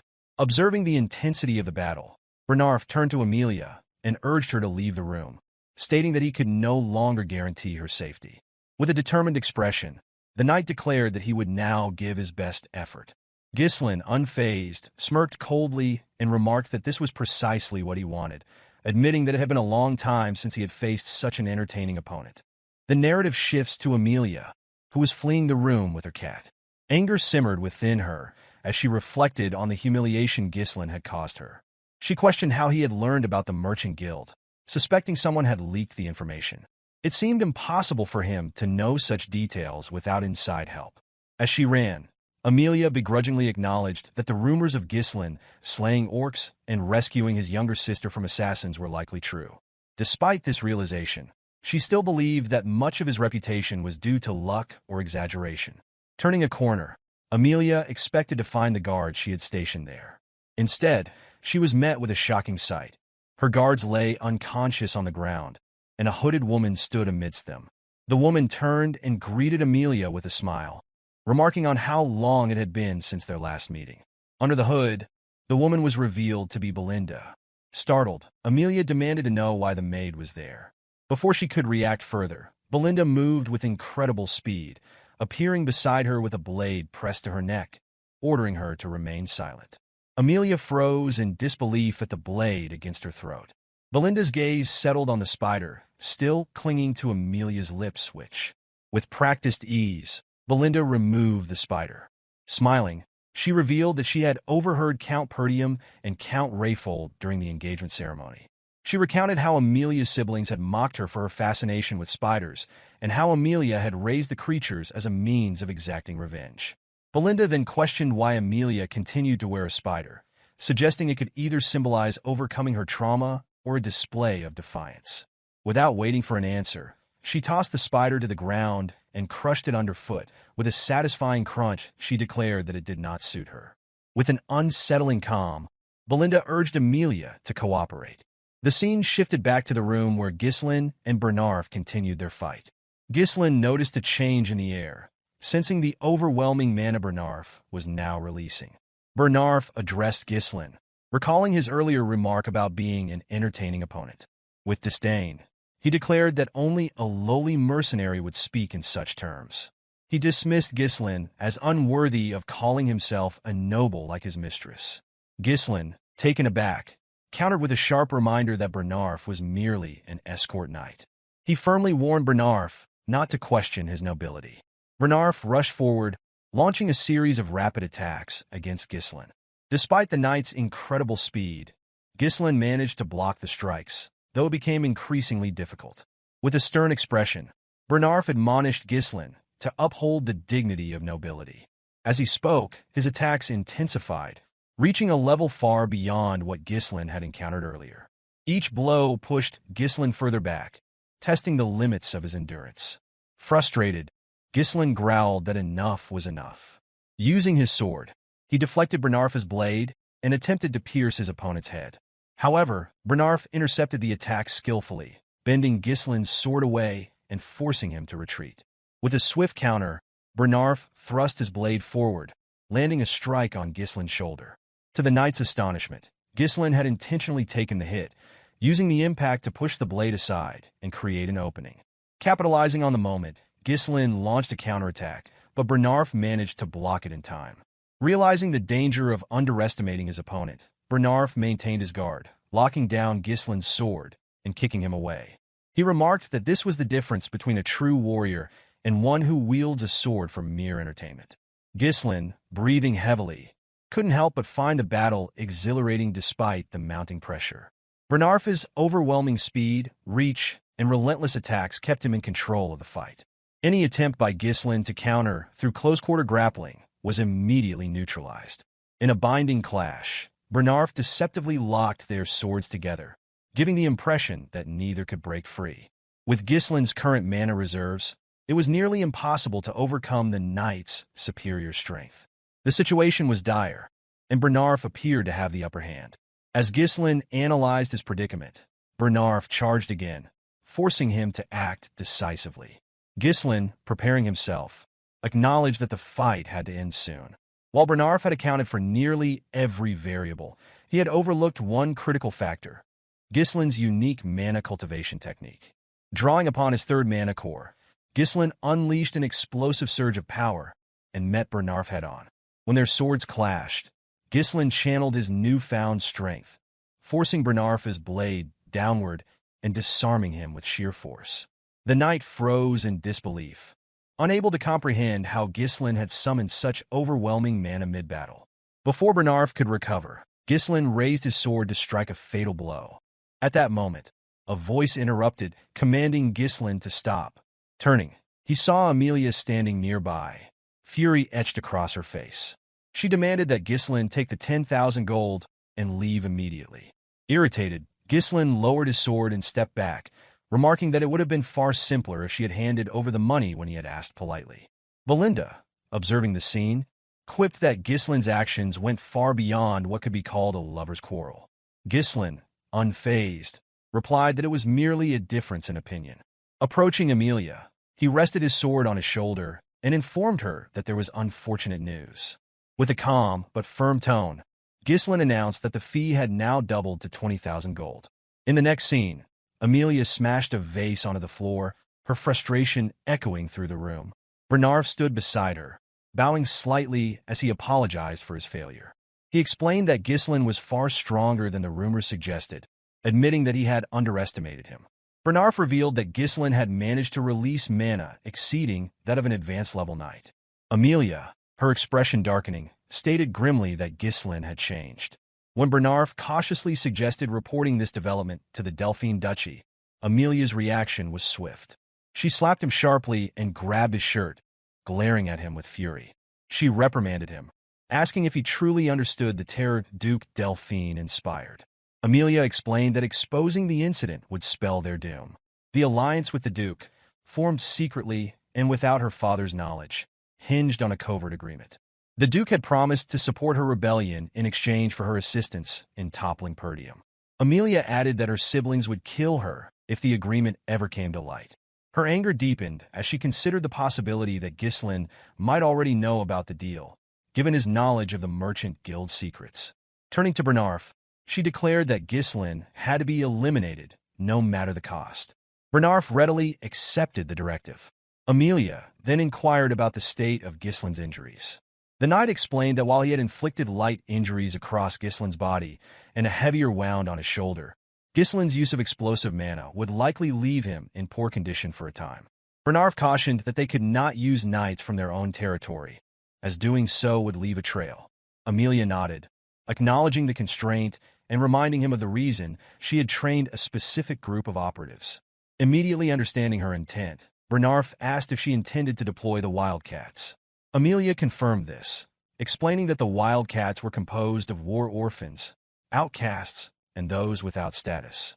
Only the most naturally talented individuals proficient in mana were selected for this elite group. Amelia placed a flag on the map before her, marking a location, and instructed Bernarf to send a dozen of the Wildcats there. She emphasized that only those skilled in mana manipulation should be chosen. Bernarf understood her reasoning. The ravine she marked was the only narrow passage between Rayfold territory and Perdium County. Its remote location and restrictive terrain made it an ideal site for discreet operations. Bernarf assured his mistress that he would prepare the Wildcats as instructed. Amelia, her expression resolute, vowed to repay Ghislain for the humiliation he had inflicted upon her. The scene shifted to Ghislain, who was seated in a carriage.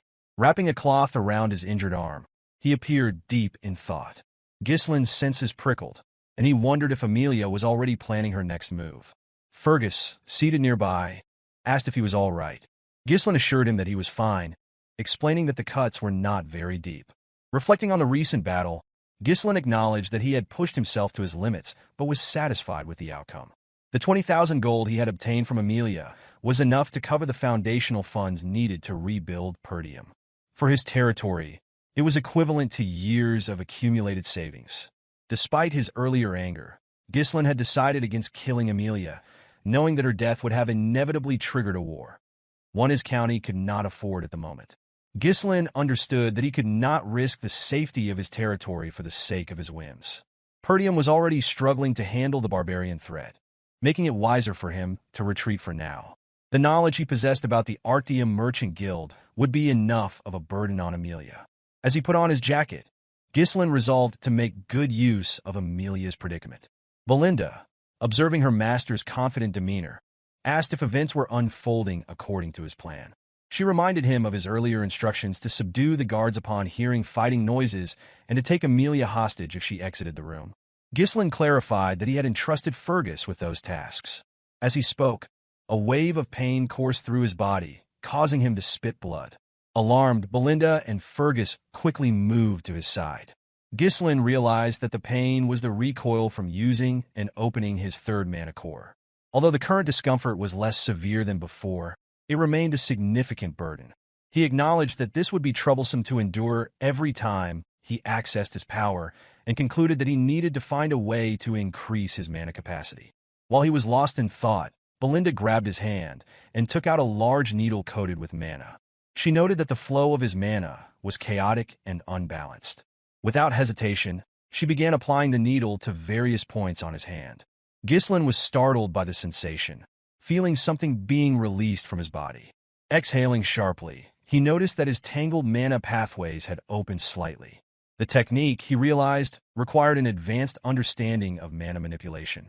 Ghislain reflected on Belinda's unusual skills. Though he knew she was not an ordinary maid, having been brought into the family by his mother, he remained uncertain of her true identity. He found it curious that someone so talented would choose to serve as a head maid in the countryside. However, Ghislain dismissed the mystery, reasoning that having skilled individuals in his territory was always beneficial, especially since the challenges he had faced were just the beginning. Belinda assured Ghislain of her unwavering loyalty, promising to help him with anything he required. She then asked why he had taken such a large sum of money from Amelia. Ghislain explained that he needed to spend money, and Amelia was the wealthiest person he knew. Both Fergus and Belinda were shocked by this revelation. Belinda expressed disbelief that he had ended his engagement for such a reason, warning that Count Rayfold would retaliate if he found out. Ghislain, unconcerned, assured her that Amelia would never report the incident to her father. Smiling, he reminded Belinda of her earlier declaration of trust. Annoyed, Belinda demanded to know his intentions for the money, asserting that she had taken risks alongside him. Ghislain revealed that he intended to use the funds to conquer the Forest of Beasts. Belinda was taken aback, while Fergus expressed skepticism, pointing out that efforts to conquer the forest had failed since the time of Ghislain's great-grandfather. Ghislain then reminded Fergus of a request he had made before entering the castle. Fergus hesitated before revealing that the individual Ghislain had asked him to find was at the designated location. Nervously, he cautioned that the man was unstable and not in his right mind. Ghislain dismissed these concerns, stating that as long as the man was alive, he was useful, and insisted they depart immediately. Belinda objected, urging her master to return home due to his physical condition. She reminded him that he could not afford to wander in his current state. Ghislain countered by pointing out that Amelia was unlikely to let them leave without attempting to silence them. Acknowledging this, Belinda tapped her muscle confidently, reminding him that she was skilled in combat. She also noted that Fergus, as a knight, would be an asset in dealing with any threats. Ghislain reassured Belinda of her reliability, but clarified that the role he required was beyond her expertise. Smiling, he revealed that they were on their way to meet the vanguard he had in mind. The scene shifted as the group arrived at a wooden house nestled deep within the forest. Belinda remarked that the house appeared abandoned, but Fergus confirmed that this was the correct address. When Ricardo knocked on the door, it was opened by a massive, disheveled man with long, unkempt hair. The man peered at them suspiciously and demanded to know who they were. Everyone, except Ghislain, was taken aback by the man's appearance. Belinda leaned toward her master, whispering her doubts about the individual's suitability, noting that he looked frail and unlikely to survive another day, let alone fight. Ghislain, unfazed, assured her that they were in the right place. The man, noticing Ghislain's noble bearing, dismissed him as a bored young aristocrat and turned to leave, telling them to go away. However, Ghislain called out to him, addressing him as the ex-captain of the Ratatosk mercenaries and referring to him by name, Gillion. The call stopped the man in his tracks. Gillion turned sharply, his expression a mix of surprise and caution.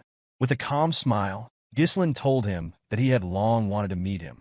The rest of the group was stunned to learn that the seemingly destitute man before them had once led the legendary Ratatosk mercenaries, a group renowned for requiring mastery of nearly all weapons from its members.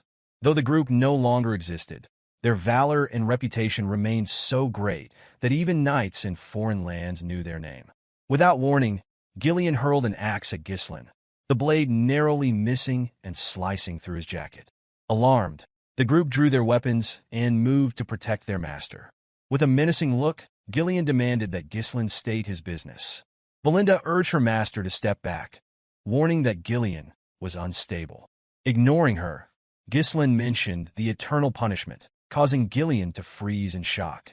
Ghislain revealed that he knew the cure for the incurable disease afflicting Gillion's daughter, describing the symptoms: high fever, bloody coughing, and red spots resembling flower petals on the skin.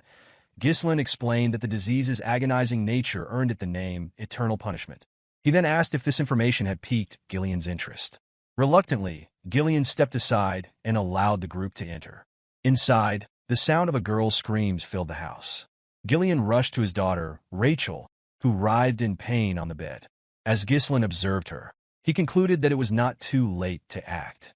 In his past life, Ghislain had searched for Gillion to recruit him, but by the time he found him, the man had lost his daughter, sold all his assets, and ultimately taken his own life.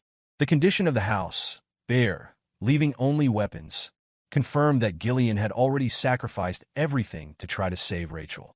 She is sobbing, pleaded with her father to end her suffering. Realizing the urgency, Ghislain removed his jacket and announced that he would begin treatment immediately. Before he could act, Belinda placed a hand on his shoulder, urging him to leave. She admitted that she didn't know what he intended to do, but she insisted that the disease was beyond his power. Even priests had failed to cure it, declaring it a punishment from the gods. Belinda implored him to explain how he planned to deal with such a dire illness. Ghislain brushed her hand aside, asserting confidently that he could save Rachel. Belinda was unconvinced and called out to him again. Ghislain turned to remind her of her earlier promise to trust him, which left her momentarily silent. He handed her a list of medicinal herbs and instructed her to purchase them immediately. Surprised by the items on the list, Belinda quickly carried out the task and returned with the requested supplies. For wandering mercenaries like Gillion, survival often depended on knowledge, and while the disease, known as eternal punishment, was currently deemed incurable, a cure would eventually be discovered in the future. Ghislain, drawing on his foreknowledge, prepared to apply his unique insight to save Rachel's life. The cure quickly became a topic of great interest, especially due to its relatively simple method of preparation. Ghislain, thanks to its straightforward process, remembered it clearly. The primary challenge, however, was the exorbitant cost of the ingredients, with the fairy's blessing being the most critical and expensive component. To prepare the cure, the fairy's blessing and the herbs were finely chopped, tightly packed into a bottle, and covered with distilled alcohol. The mixture was shaken thoroughly and left to sit for a while. Afterward, the remaining ingredients were added and stirred until combined. Once the preparation was complete, Ghislain handed the purple glowing liquid to Gillion, instructing him to let his daughter drink it. Desperation left Gillion with no alternative. He quickly fed the liquid to his daughter, Rachel. Almost immediately, the red spots on her face began to fade, leaving everyone in the room astonished. The group could barely comprehend what they were witnessing. Gillion, more shocked than anyone, stared in disbelief at the visible transformation. Ghislain, calm and composed, remarked that the outcome was as expected. With a trembling voice, Gillion asked Ghislain how he had accomplished this, pointing out that even holy power had failed to cure her. Ghislain explained that divine power was not omnipotent. While it could enhance the body's vitality and regenerative capabilities to aid in combating illnesses, it was fundamentally different from a cure.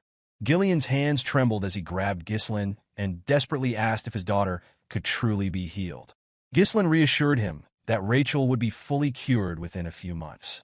Overwhelmed, Gillion stepped back and bowed his head in gratitude, acknowledging that Ghislain must have come to this remote place with a purpose.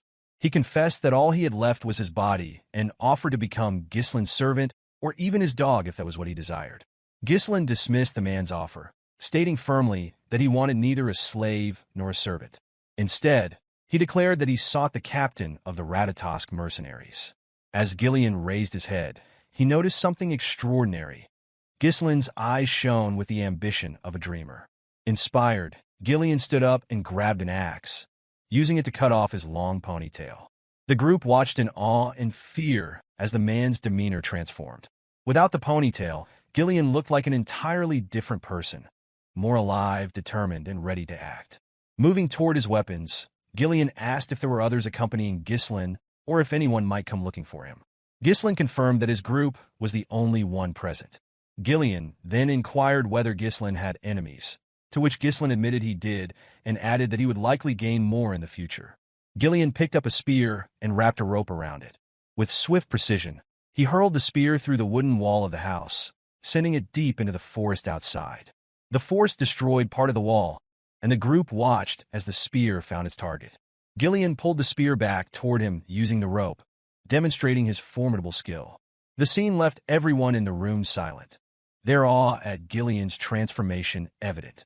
As the spear re-entered the house, it became clear that Gillion had spear-fished an assassin. The weapon had struck the figure directly in the chest, leaving him struggling to free himself. Without hesitation, Gillion grabbed the assassin by the neck and demanded to know who had sent him. The assassin, revealed to be a member of the Wildcats, appeared stunned that Gillion had detected him. Gillion turned to Ghislain, asking what he wanted to do with the captive. Ghislain, already suspecting who had sent the assassin, placed his hand on his sword, but remarked that he had no desire to draw it again that day. Gillion intervened, placing a hand on Ghislain's hilt to stop him. Smiling faintly, he assured Ghislain that he would handle the matter. With a swift motion, Gillion snapped the assassin's neck, killing him instantly. Bowing respectfully, he turned back to Ghislain. Belinda, watching the scene unfold, was shaken by Gillion's lack of hesitation in killing. She struggled to understand why her master would want to recruit someone so dangerous. Kneeling before Ghislain, Gillion swore his loyalty, pledging to place his life in Ghislain's hands. Ghislain, recognizing the value of having such a powerful ally for his reconstruction plans, accepted the pledge with a smile, expressing his eagerness to work with Gillion. The narrative shifted to a cabin deep in the woods, where a group of wildcats was gathered. A trafficker reported to the group that one of their members had been killed. The news caused shock and unrest among the group, prompting their leader, Vigo, to demand silence. Apologizing for the commotion, the traffickers explained that Bernarf had assured them that Ghislain would neither locate their reconnaissance unit nor be capable of killing them. Vigo questioned whether the reconnaissance team had made mistakes or been given bad intelligence. One of his subordinates, trembling, revealed that Gillion had joined Ghislain's group. Startled, Vigo grabbed the subordinate by the neck and demanded confirmation. The man nervously insisted he was certain, recounting that he had seen it with his own eyes. Hearing this, Vigo smiled, expressing satisfaction that his former captain was finally taking action. The scene transitioned back to Gillion, who was traveling through the woods with Ghislain and the others in a carriage. Belinda, feeling cramped, complained about the sheer volume of weapons Gillion had brought along. She asked Ghislain whether it was truly necessary to transport so many, remarking that a sword or two should have sufficed. She expressed disbelief that they had been forced to purchase another carriage to accommodate Gillion's arsenal. Ghislain calmly reminded her that they already needed an extra carriage to ensure Rachel traveled comfortably. He assured her it was not a problem and asked her to endure it for now, emphasizing that their primary concern was escaping the ravine. Belinda then inquired whether the captured assassin had been sent by Amelia. Ghislain confirmed her suspicion. Hearing this, Belinda explained that the mask worn by the assassin was a symbol associated with the Wildcats traffickers, a powerful and notorious guild in Rayfold. Ghislain, surprised, asked her to elaborate. According to Belinda, the Wildcats traffickers specialized in smuggling, assassination, drugs, human trafficking, and other illicit activities. Comprised of skilled former mercenaries, the guild wielded significant combat power and was regarded as a shadowy and dangerous organization. Ghislain, curious, asked how Belinda had come to know this information despite spending most of her time in the castle. The maid revealed that she had learned about such matters before entering her role as head maid. She urged her master to exercise caution, emphasizing the Wildcats' persistence and ruthlessness. Ghislain, smiling confidently, assured her that he would be fine, reminding her that they had Gillion on their side. Immediately after the statement, something emerged from the ground after the carriage passed by. The figures began chasing the carriage, and Gillion sensed their presence. As the figures closed in, they leapt out of the ground, revealing themselves to be Wildcats. The Wildcats launched an attack on Gillion, catching him off guard with their ambush. He responded swiftly, drawing both an axe and a sword to block their assaults. With precise movements, he severed one's hand using the axe and then drove it into the chest of another. Before the injured Wildcat could retaliate, Gillion ripped his head apart, and both bodies fell lifeless to the ground. As the men fell, their remaining allies released ropes that triggered massive trees to drop onto the carriage. Gillion, surprised by the trap, heard Belinda warn that the trees could crush them. Reacting quickly, he seized the ropes and slowed the horses, narrowly avoiding disaster. However, the path was now obstructed. Ghislain remarked that he had anticipated the ambush. Nearby, Wildcat traffickers began to close in, and one of them, Vigo, addressed Gillion directly. He referred to Gillion as the former captain of the Ratatosk mercenaries, a title that visibly startled him. Vigo accused him of cowardice, claiming he had disbanded the entire group for the sake of his daughter. Stepping down from the carriage, Gillion denied any knowledge of the accusations. Vigo, visibly irritated, countered by blaming Gillion for the life he had been forced to endure. He questioned whether Gillion had grown so senile that he couldn't recall his past comrades. Gillion offered no response, which further convinced Vigo that he was feigning ignorance. With a smirk, Vigo declared that he would force Gillion to remember and commanded his men to attack. The attackers advanced quickly, prompting Ghislain to offer his assistance. Gillion, however, declined, stating that Vigo clearly had personal business with him. He assured Ghislain that he could handle the situation alone. Before the Wildcats could strike, Gillion infused his axe with mana and dispatched 4 attackers in a single, devastating swing. The sight of this stunned the remaining assailants, who surged forward in a renewed attack. Drawing his short sword, Gillion struck down the first who approached with his axe, stabbed the second through the neck, and cleaved the third in half after deflecting their strike. Vigo observed these feats with little surprise, recognizing that Gillion's strength had not waned. He instructed his men to split into 2 groups and encircle Gillion. As they moved to execute the order, Gillion mounted a horse, drawing a larger axe and spinning it menacingly. Charging at the Wildcats, he unleashed a mana-enhanced strike that decimated several attackers. The remaining Wildcats, hesitant to approach, shifted their focus to the horse, but before they could act, Gillion attached a rope to his axe and swung it in a deadly swirl, cutting through their ranks. Belinda watched in disbelief as Gillion dispatched his opponents. With his men defeated, Vigo launched a direct assault. Sensing the attack, Gillion equipped a shield to block the strike. Vigo accused him of ruining his life and vowed to kill him. With 3 blades in hand, Vigo hurled them at Gillion's horse, bringing the animal down. Gillion dismounted just before the fall, landing on the ground only to face an incoming blade. Drawing a smaller axe, he blocked the attack and firmly denied being the captain of the Ratatas mercenaries. He struck Vigo's ribs with his shield, forcing him to retreat. Vigo demanded an explanation, asking Gillion to reveal his identity if not the captain. Gillion replied that he had abandoned his past and now served as Ghislain's subordinate. The declaration angered Vigo, who charged forward, vowing to kill Gillion at any cost. Gillion parried the attacks as Vigo pressed his sword into the shield. Vigo revealed that the mercenary company had disbanded after Gillion's departure, lamenting that he had lost his purpose and fallen into a disgraceful existence just to survive. Gillion deflected the sword and countered with a swing of his axe. Vigo evaded by dropping low and quickly retaliated with a kick, which Gillion blocked with his wooden shield, though the shield shattered under the force. Vigo expressed his frustration, explaining that he had dedicated his entire life to making the Ratatas mercenaries the best in history. He voiced disbelief that his former captain had abandoned everything, only to become a mere pawn of a spoiled noble.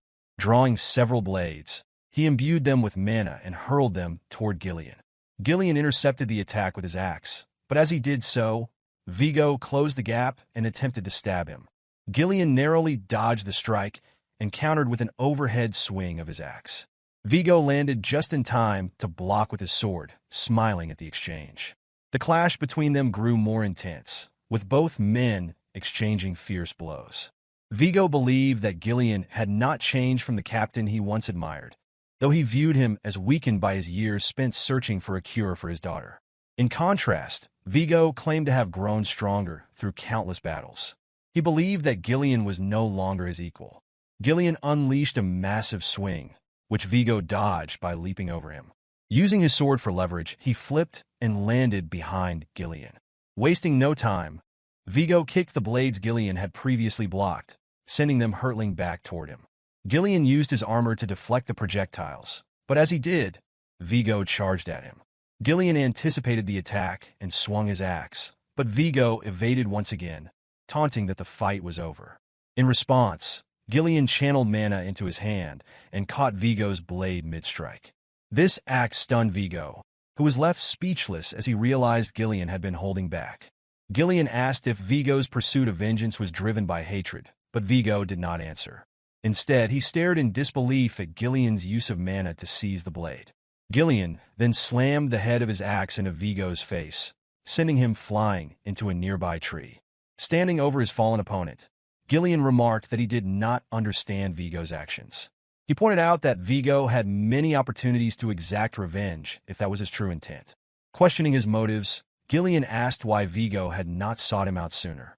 Vigo laughed bitterly, admitting that he had already visited Gillion's former residence, but had found only a feeble old man unworthy of death. With anger in his voice, Vigo demanded to know what had become of the Gillion he once revered. Gillion tossed Vigo's dagger to the ground and instructed him to pick it up. He declared that he was now merely a body bound to another's will. Unsheathing his sword, Gillion promised to grant his former comrade the highest level of respect, even in their confrontation. Gillion declared that he would take action as the captain of the Ratatas mercenaries, a statement that brought visible satisfaction to Vigo. Picking up his dagger, Vigo charged at him. Gillion blocked the attack, and Vigo expressed his joy at finally experiencing the fight he had long desired. The intensity of the battle increased as Vigo attacked more fiercely, but Gillion held his ground. With a powerful swing, Gillion aimed to end the fight, but Vigo dodged by dropping low and countered swiftly. Gillion parried the attack with his axe, forcing Vigo's dagger downward before driving his sword into Vigo's ribs. Despite the injury, Vigo gritted his teeth and retaliated. Gillion evaded and raised his axe high, pausing momentarily to acknowledge Vigo as the 5th unit commander of the Ratatas mercenaries, referring to him by his full name, Vigo Villanos. Hearing this, Vigo smiled, but the expression was fleeting as Gillion plunged his blade into him, ending his life. With Vigo's lifeless body at his feet, Gillion picked up the dagger and stood silently, gazing at his fallen comrade. Ghislain commended Gillion's efforts, and Belinda remarked on the potential profit from looting the wildcats. Gillion apologized to Ghislain for causing unnecessary delays, but Ghislain reassured him, expressing admiration for his exceptional skills. Reflecting on his early days as a mercenary, Ghislain admitted that stories about Gillion from his seniors had inspired him and helped lay the foundation for his rise to becoming the Mercenary King. This encounter confirmed to Ghislain that recruiting Gillion had been the right decision, as he had gained a reliable ally. Ghislain then asked Gillion if he remembered who Vigo had been. Gillion raised Vigo's sword and replied that Vigo had been an old comrade. These words resonated deeply with Ghislain, prompting him to reflect on his own former comrades. He wondered where they were and what lives they were leading, knowing that their paths had diverged long before meeting him. Resolving to reconnect with them one day, Ghislain instructed the group to follow Belinda's suggestion and gather anything valuable from the wildcats. Belinda ordered Gillion to lead the collection efforts, but Gillion curtly reminded her that he was not her subordinate. 2 days later, the group reached Perdium territory. Belinda, visibly relieved, commented on their arrival. Gillion looked at the city ahead and asked Ghislain if it was Perdium. Ghislain confirmed it, feeling a sense of contentment at returning home. He reflected on how, when he had first run away, he believed he could return any time. As Gillion studied the county, Ghislain asked for his opinion. Startled, Gillion nervously responded that it seemed great. Ghislain, however, disagreed. He pointed out that the houses were outdated and renovations were impossible. He revealed that the fields lay uncultivated because the farmers had been conscripted into the military, leaving the land barren. Gillion remarked that he had heard of Perdium's perpetual conflict with the northern barbarians, but admitted the situation was worse than expected. Ghislain affirmed the dire circumstances, but expressed determination to fix the issues. Turning to Gillion, he declared that he needed his strength to make it happen. Both Belinda and Gillion were surprised by this sudden appeal. Ghislain understood that the upcoming battle would be a long and arduous one, a fight to eradicate everything tied to Duke Delphine and to safeguard what had been taken for granted.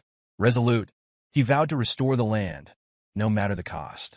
As the group entered the county, Belinda noticed something unusual and urged her master to look ahead. When Ghislain lifted his gaze, he saw a figure he hadn't expected. The silhouette was unmistakable, a man in armor with a coat draped over his shoulder. It was his father. At Perdium Castle, several men were gathered, engaged in discussion with the Count. The Count proposed reducing their forces, a suggestion that shocked the assembly. One man protested, warning that maintaining the front lines would become increasingly difficult with fewer troops. Another suggested requesting additional support from the Rayfold family. In response, the General Administrator disclosed that the Rayfolds had cut the support funds. He added that they were amassing soldiers and stockpiling food instead, a revelation that left the knight in the room visibly surprised. One man pointed out the urgent need for funds to rebuild the Forest of Beast garrison, which had been partially destroyed in the recent battle against the orcs. He argued that reducing the Knight Order's forces would barely provide financial relief and carried significant risks. Ghislain observed the heated debate, finding the scene unsurprising. Among the men was Randolph, the knight captain, known for his commanding presence. Albert, the bearded treasurer, exuded a gruff seriousness, while the general administrator, Homern, maintained a more composed demeanor. Ghislain's thoughts drifted to his father. Though only a few months had passed since their last meeting as the young Lord of Perdium, for Ghislain, who had lived decades as the Mercenary King, the time felt far longer. Addressing his father directly, Ghislain welcomed him back home. Count Swalter Perdium, Ghislain's father, found his son's words unusual, given their typically formal interactions.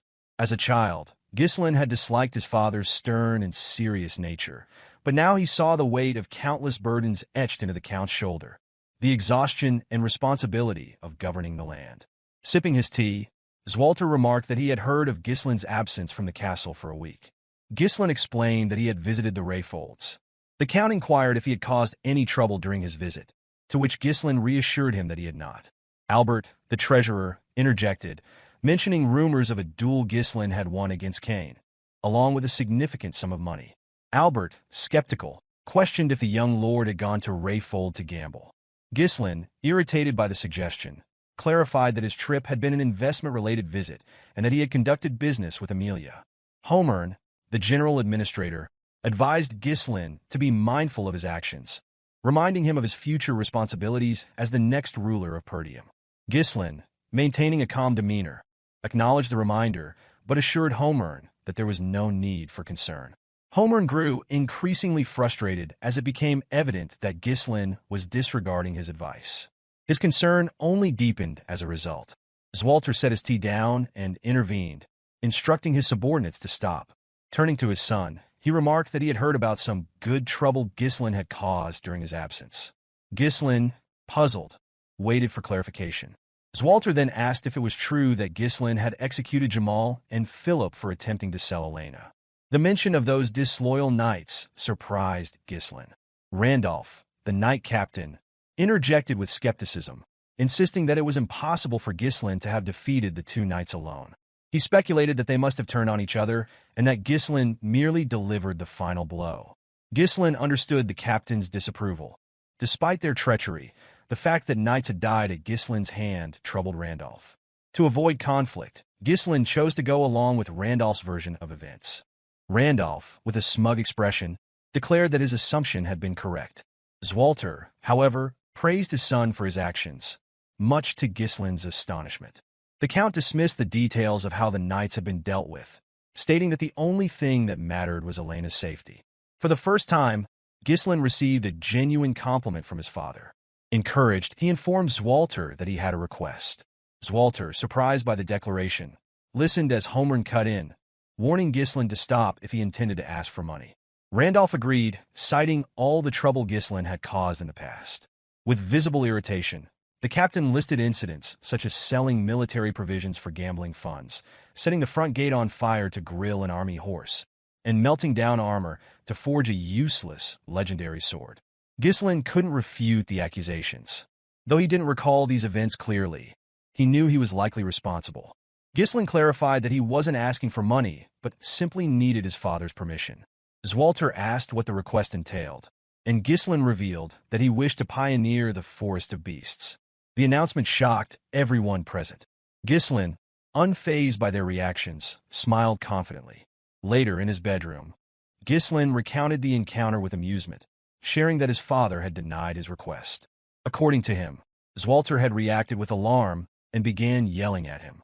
Belinda, unsurprised, commented that the response had been predictable. She explained that the forest was teeming with dangerous monsters and that there was nothing to gain from such a venture. Ghislain then asked Gillion if he had heard the plan from Belinda. Gillion confirmed that he had, recounting Ghislain's intention to fund the endeavor using the money received from Amelia. He further explained that the Forest of Beasts was infamous as a forest of death, where no one had ever returned alive. Its deadly reputation extended even to other regions, and people universally avoided it. With a calm smile, Ghislain assured his guard that he was well aware of the forest's dangers. Ghislain explained that there was nothing to gain by delaying their departure any further. Rising from his seat, he walked toward the door and informed Gillion that it was time to get started. Belinda reminded him that he had not received permission from the Count and asked if he intended to proceed regardless. Turning to her, Ghislain clarified that he had only asked for permission out of courtesy, emphasizing that he didn't actually require his father's approval. He stated firmly that this was something he had to do. Belinda, confused by her master's determination, questioned what he hoped to find in the forest that made him so resolute. Ghislain deflected, promising to explain later. He knew revealing the truth now could be disastrous if word spread. The forest held the key to massive wealth, a vein of runestone buried near its entrance. When infused with mana, or from this vein would produce runestones, a rare mineral highly coveted by mages. These stones were essential for crafting magical tools, including barriers, magic circles, scrolls, alchemy devices, and for conducting magical research. Their value was immense. In his previous life, Duke Delphine had discovered this vein, but in the present, only Ghislain held this critical information. Belinda, unable to discern her master's motives, ultimately chose to trust him, conceding that he must have a plan. Gillion assured Ghislain that he would follow his orders. Ghislain instructed Belinda to visit the nearest guild and hire 200 mercenaries for the mission. Belinda, taken aback by the number, remarked on his willingness to spend the hard-earned money he had risked his life to obtain. Gillion voiced concerns, pointing out that mercenaries were often unruly and difficult to control, especially in large numbers. He warned that they might even betray their employer if the opportunity arose. Acknowledging the risks, Ghislain agreed, but explained that he and Gillion would personally select the most reliable individuals. Gillion asked for clarification, and Ghislain revealed that they were headed to the most skilled small-scale mercenary group in the north. Gillion, visibly uneasy, inquired if his master was referring to the Mad Dogs, also known as the Cerberus mercenaries. He explained that while the Mad Dogs were indeed skilled, they were infamous for turning on their employers if situations deteriorated. Ghislain confidently responded that they were going to put a leash on the Mad Dogs. The scene shifted as Gillion led his master's horse up a hill toward the outskirts of the Zimbar territory, where the Cerberus mercenaries were based. One of the mercenaries spotted the pair approaching from a distance and alerted his colleague. Upon hearing this, the second man laughed, referring to Ghislain as a poor soul and remarking that the visitors had no idea what they were walking into. The mercenary took another look at Ghislain and realized he was a noble. Convinced that Ghislain would be a profitable target, he continued observing through his spyglass. Suddenly, someone grabbed him, prompting a scream of pain that startled the rest of the camp. It was Gillion who had seized the man, lifting him effortlessly with one hand. The mercenary cursed Gillion, demanding to know what he was doing. Without a word, Gillion hurled the man with such force that the upper half of his body became lodged in the sand. The remaining mercenaries, outraged by what had happened to their comrade, began shouting at Gillion. One of them stepped forward, accusing Gillion of acting recklessly because of his connection to a noble family. This mercenary held a chain with a spiked ball attached, smiling as he warned Gillion not to expect to leave the camp alive. Unaware of who he was dealing with, the man paused as he noticed someone else entering the camp. Ghislain, seated on his horse, addressed the mercenary, instructing him to be quiet and fetch his captain. The mercenary laughed mockingly at the demand and began spinning his chain. He taunted Ghislain, calling him a noble brat and declaring that it was time for him to learn responsibility. As he hurled the spiked chain toward Ghislain, something intercepted it midair. The person responsible was Gillion, who had stopped the attack with a dagger. The blade lodged into a section of the chain, halting its movement and causing the spiked ball to drop to the ground. The mercenary, shocked by the display, watched as Gillion twisted the dagger into the chain to disable it further. Ghislain smiled at the scene, remarking that words alone would not suffice. He instructed Gillion to handle the situation, but warned him to ensure no fatalities. Gillion acknowledged the order, took hold of the chain, and yanked the mercenary toward him with ease.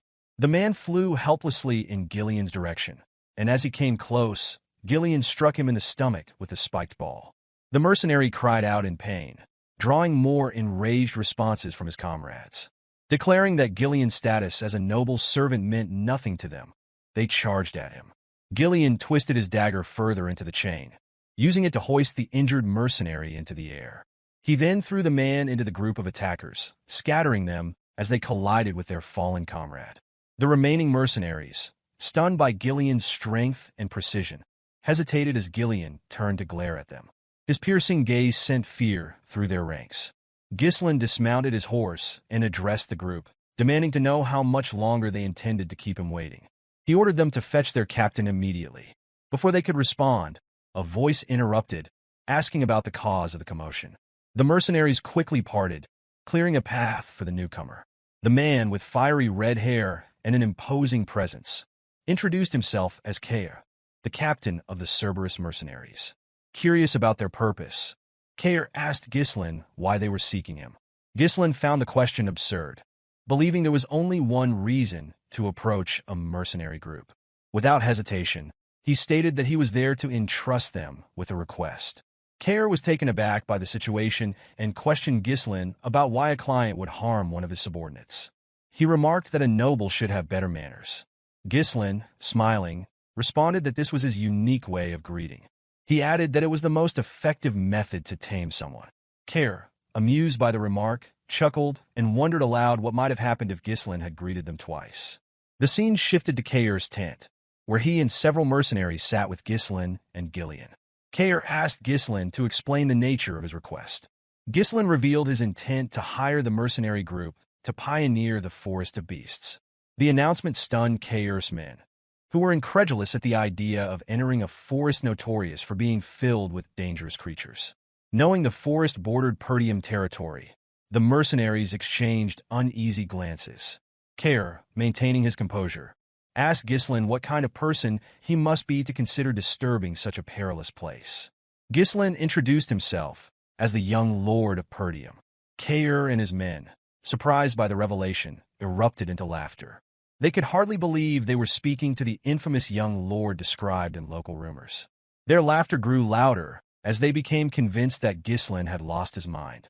Kaor, dismissive, told Ghislain that he likely had no idea what the Forest of Beasts was truly like, having grown up sheltered in a greenhouse. He asserted that the forest was no place for rookies like him.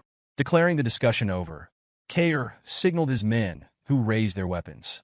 Gillion, seeing this, lifted his axe in preparation for a fight. Ghislain, unfazed, asked Kaor if he was afraid. The question startled Kaor, who responded with a smile that he was disappointed. He remarked that he had heard of the Cerberus mercenaries' reputation for skill, but now he believed it to be a hoax. Placing his foot on the table, Kaor warned Ghislain not to provoke him, reminding him that mercenaries do not take jobs that offer no worthwhile reward. Ghislain replied that weaklings often rely on excuses, a comment that visibly annoyed Kaor. Kaor declared that Ghislain was ruining the mood with his pathetic provocations, dismissing him as a clueless brat unworthy of his time. He assured Ghislain that he would allow him to leave unharmed, but demanded compensation for the trouble caused. Ghislain, his demeanor now serious, refused. He then made a bold request, a Moriana's recognition with Kaor, the captain of the Cerberus mercenaries. Both Gillion and the other mercenaries were shocked by the challenge. Kaor, narrowing his eyes, asked Ghislain if he even understood what he was asking for. Ghislain, wearing a confident smile, confirmed that he did. He explained that Moriana's recognition was a traditional mercenary duel, bound by specific rules. Each participant used only a single dagger, with one arm tied to their opponent's. The use of manhwa was strictly forbidden, and stepping outside the designated small circle counted as a loss. The match thrust both participants into a brutal, life-or-death struggle, confined within a small space that limited their movements. Often, the duel resulted not only in the death of the loser, but sometimes even the victor. Ghislain explained to Kaor that the terms of the match required the loser to admit defeat without reservation and submit completely to the winner, effectively becoming the winner's subordinate or dog. He then asked Kaor how he felt about the bet. Gillion, observing his master, was puzzled by how a noble could be so familiar with such a crude mercenary tradition. Among mercenaries, rejecting a Moriana's recognition was seen as an admission of weakness, making refusal virtually impossible. Kaor began laughing maniacally, his expression turning unsettling. Addressing his subordinates, he mockingly announced that they had a bold young noble who wanted to prove himself by mercenary standards. Encouraged by their captain, the mercenaries laughed along, amused by the absurdity of the situation. The scene shifted outside, where Ghislain and Kaor stood ready for the duel. Their arms were tied together, and each was handed a dagger. Kaor removed his jacket, revealing his imposing physique. The mercenaries cheered for their captain, shouting for him to kill the insolent noble. Kaor, believing Ghislain had learned about the tradition from somewhere and was attempting to bluff his way through, told him there was no turning back now. Pulling Ghislain closer with a binding, Kaor confidently stated that he had participated in this type of duel 5 times before. Returning to his starting position, Ghislain pulled Kaor toward him and, with a cold, condescending gaze, revealed that he had completed this type of duel over 100 times. The captain was visibly shocked by the claim. At the signal to begin, both men charged at each other with their daggers, narrowly dodging each other's initial strikes. They swung again, their movements precise, though neither landed a blow. Ghislain pressed forward with greater strength, forcing Kaor to block his attacks. Seizing an opening, Kaor yanked Ghislain toward him and attempted to stab him from behind.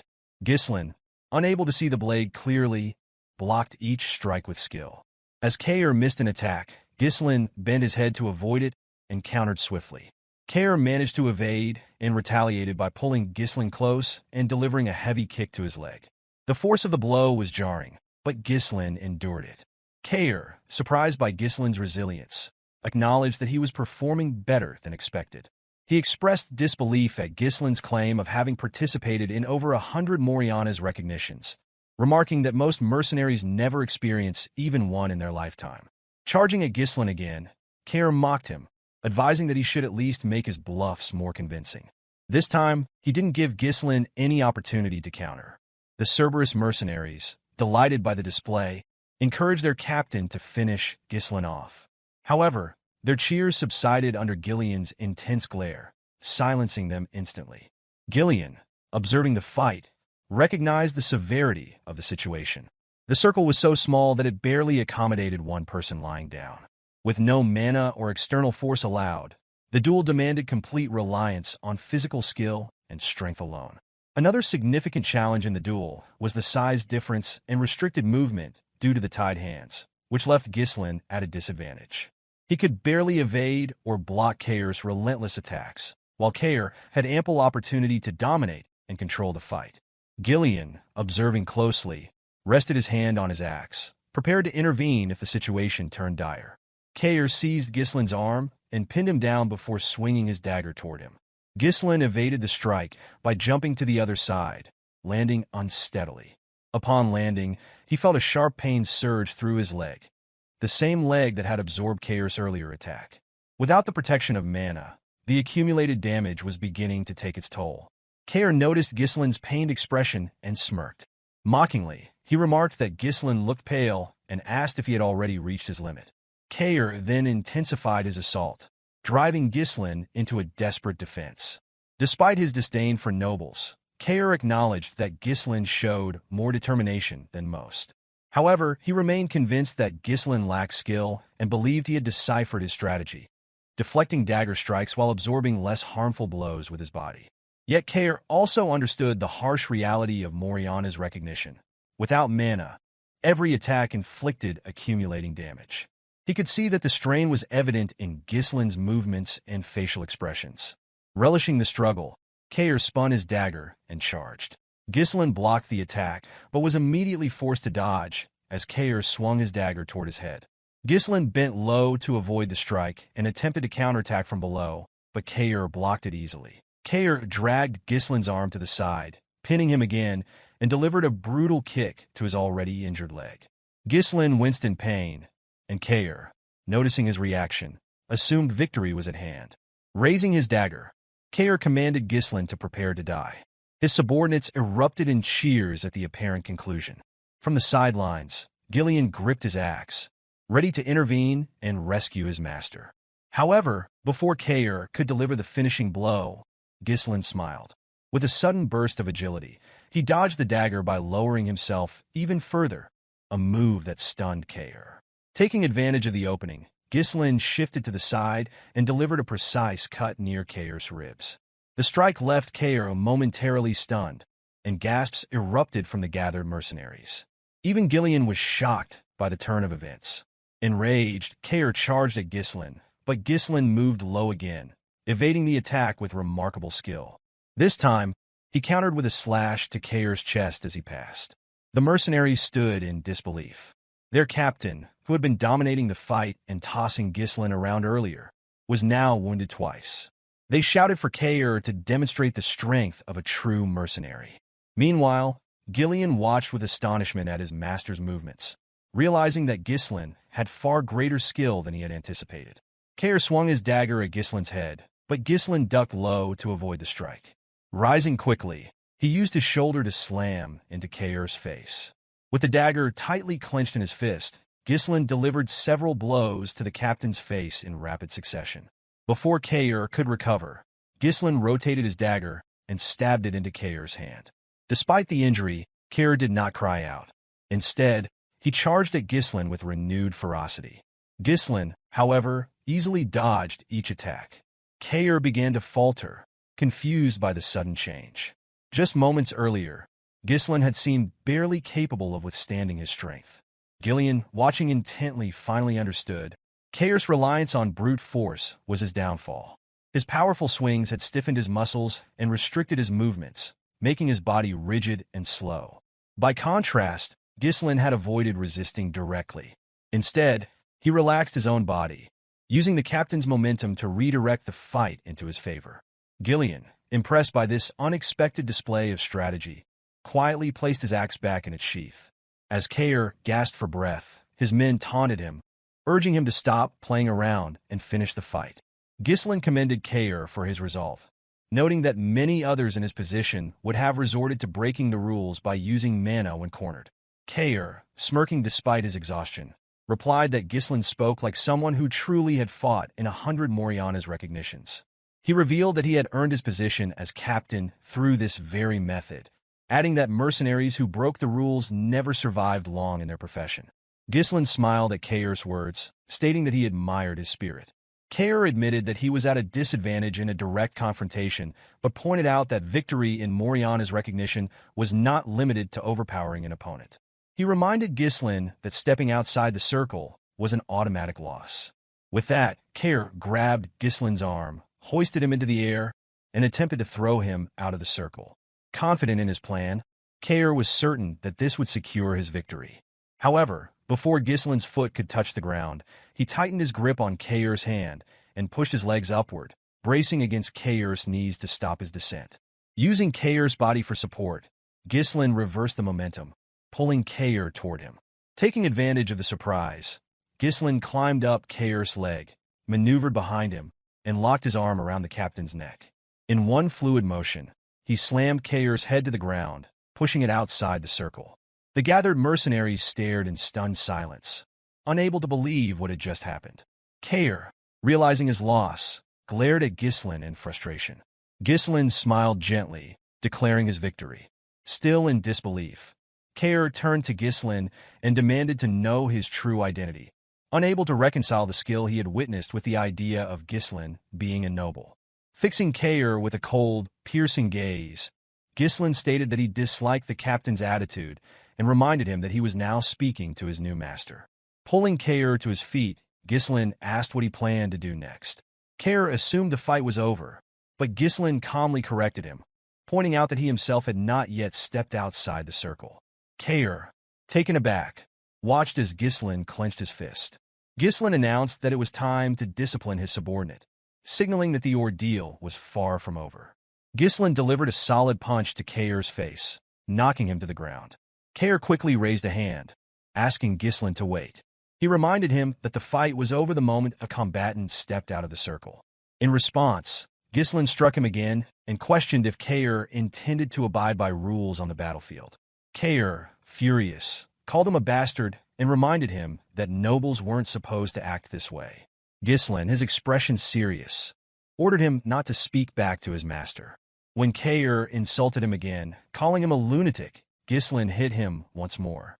The punches continued, one after another, until Ghislain's hand was smeared with Kaor's blood. The mercenaries, watching from the sidelines, grew uneasy.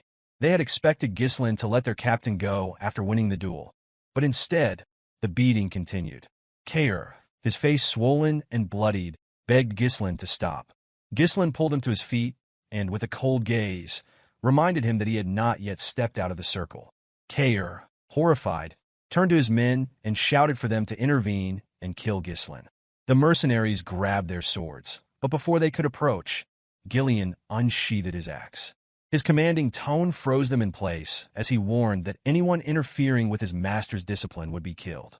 The mercenaries, seeing the deadly intent in Gillion's eyes, dared not move.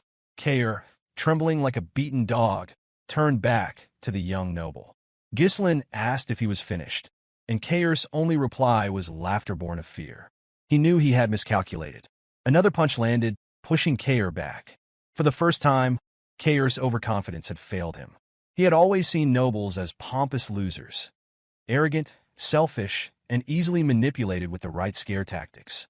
It was this attitude that had earned him the nickname Mad Dog, a title he relished. Yet now, the so-called Mad Dog was being thoroughly beaten by a noble he had underestimated.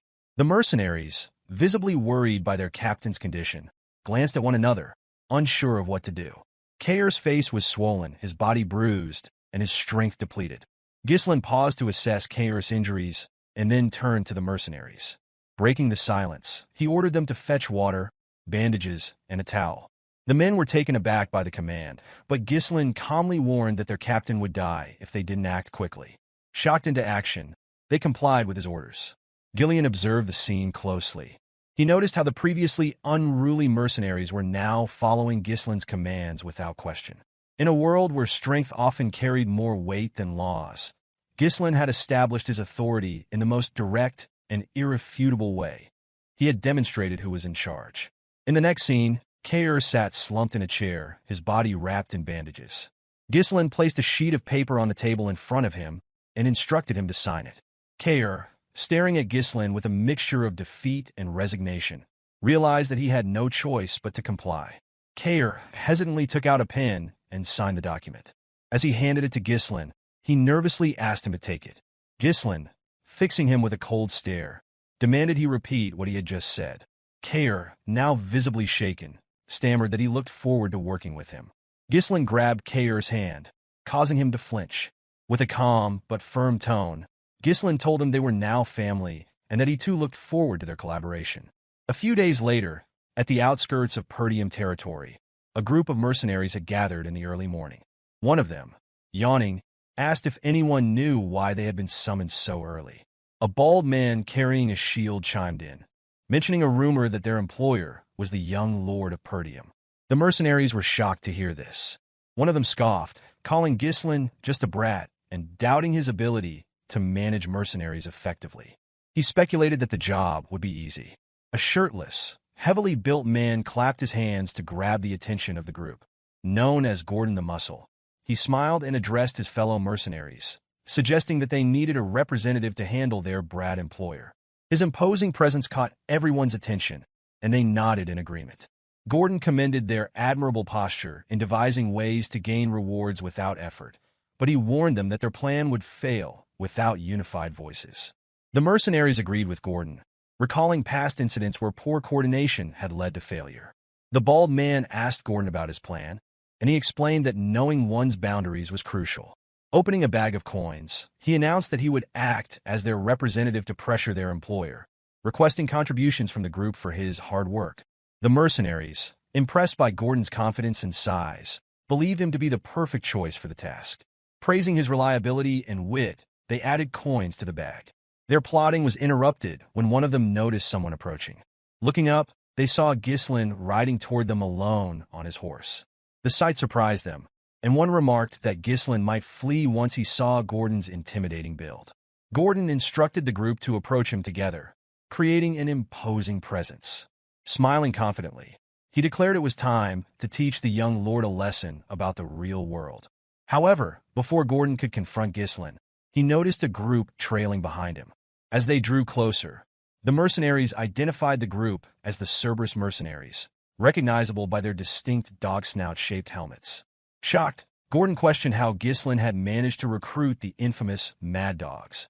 When Ghislain finally reached the group, the mercenaries instinctively stepped back. Turning to Gordon, Ghislain asked if he was the representative. Gordon, now visibly nervous, admitted that he was. Ghislain inquired about his name, and Gordon introduced himself as Gordon the Muscle. Ghislain smiled, commenting on the uniqueness of the name before tapping Gordon's chest and complimenting it as pretty cool.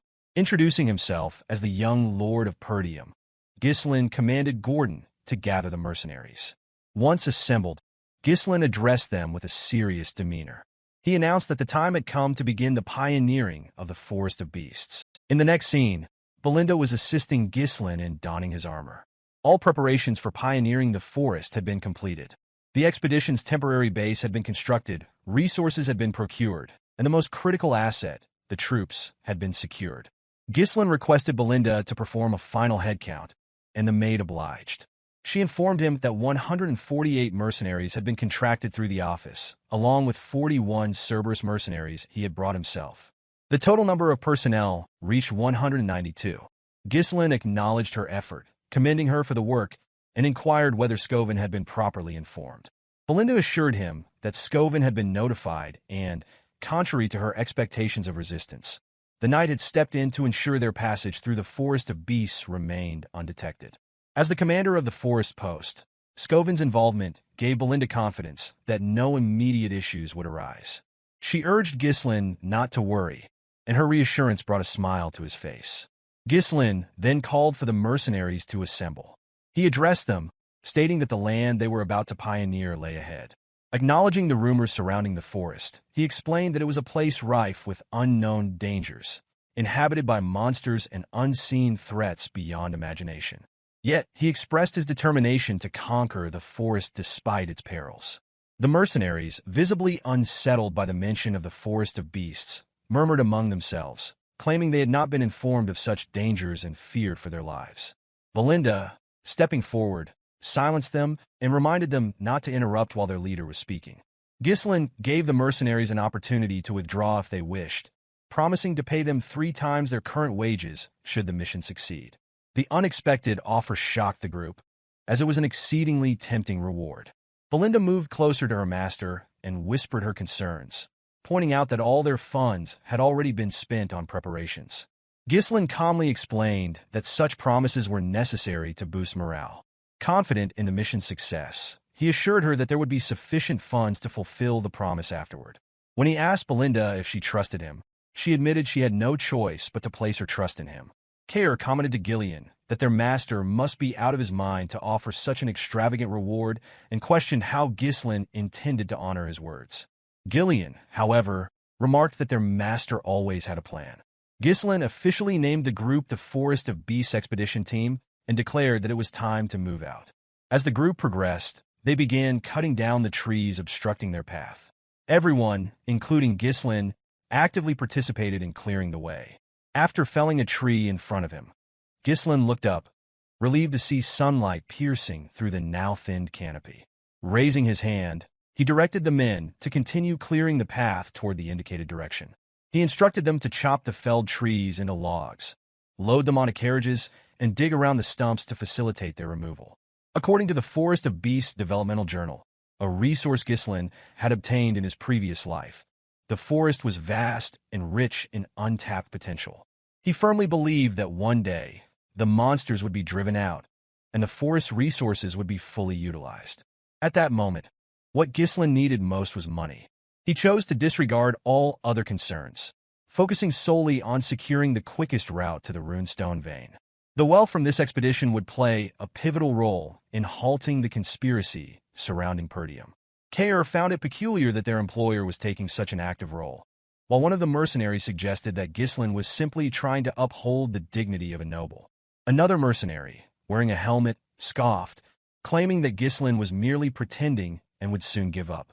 Belinda, overhearing the remarks, firmly told the men to stop gossiping and return to their work. Though they obeyed, she was visibly irritated by their dismissive attitude toward her master.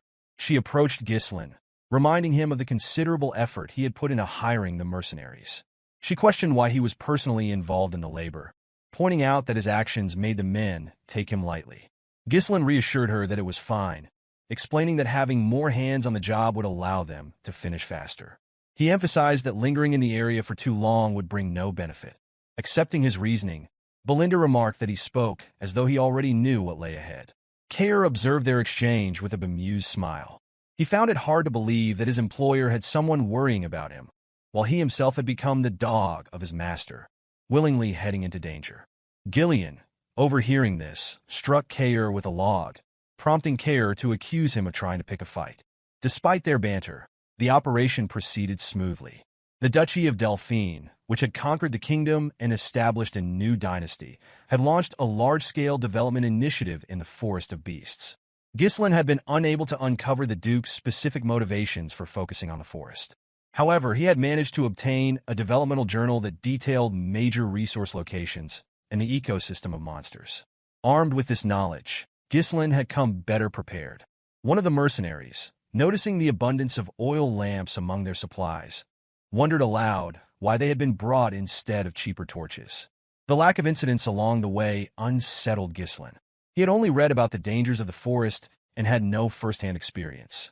Sensing the deepening of the forest, he cautioned the men to remain vigilant. While some mercenaries continued cutting trees, one remarked on the increasing darkness, asking if night had already fallen. Another mercenary, smiling, noted that no monsters had been encountered despite the forest's fearsome reputation.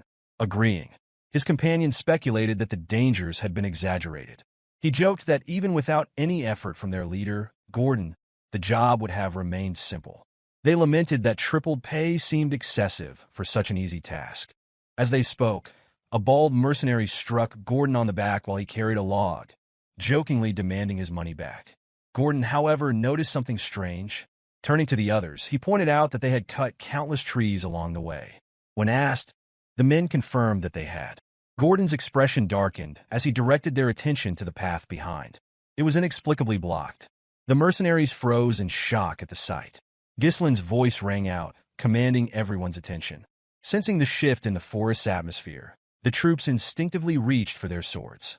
The mercenaries who had earlier dismissed the rumors now began to panic, as an oppressive tension descended upon the group. Something was amiss. Ghislain called out to Gordon, warning him that staying there would result in his death. He instructed him to walk toward the group slowly. Gordon obeyed but stumbled into a tree and fell to the ground. The group immediately assumed defensive positions, calling Gordon an idiot. Turning back to face the others, Gordon was surprised that nothing happened. The mercenaries, equally perplexed, exchanged confused glances. A bald man among them chuckled, mocking their employer for being overly cautious. He claimed that the path only appeared blocked because the scenery was so similar, dismissing Gordon's concerns as a mistake.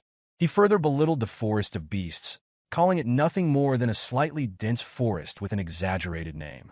Ghislain, maintaining a serious demeanor, ordered the man to step closer if he wished to stay alive. Irritated, the mercenary accused him of trying to create unnecessary fear. As he finished speaking, vines suddenly wrapped around his waist. Before he could react, the vines lifted him into the air and toward the top of a tree, where a monstrous mouth filled with sharp teeth awaited. The massive tree-like creature devoured him in an instant. The creature, which had no detectable presence, was impossible to anticipate. It was a predator that thrived on catching its victims unaware. The monster's eye opened, revealing its identity as a Dirus Ent. Ghislain quickly noticed that numerous Dirus Ents were encircling the group. Panic spread among the mercenaries as they attempted to flee, convinced they were about to be eaten. The Dirus Ents extended their vines, capturing several mercenaries and dragging them into their gaping mouths. Gordon, clinging desperately to a nearby tree, screamed for help. One of the men approached him with an axe, urging him to hold on. Swinging the axe at the vine, the man was stunned to see it remain unharmed while his weapon began to crack. As he stared in disbelief, the monster pulled Gordon further upward. Before Gordon could be consumed, Ghislain leapt into action. Infusing his sword with mana, he sliced through the vine and simultaneously landed a blow on the creature's eye as he descended.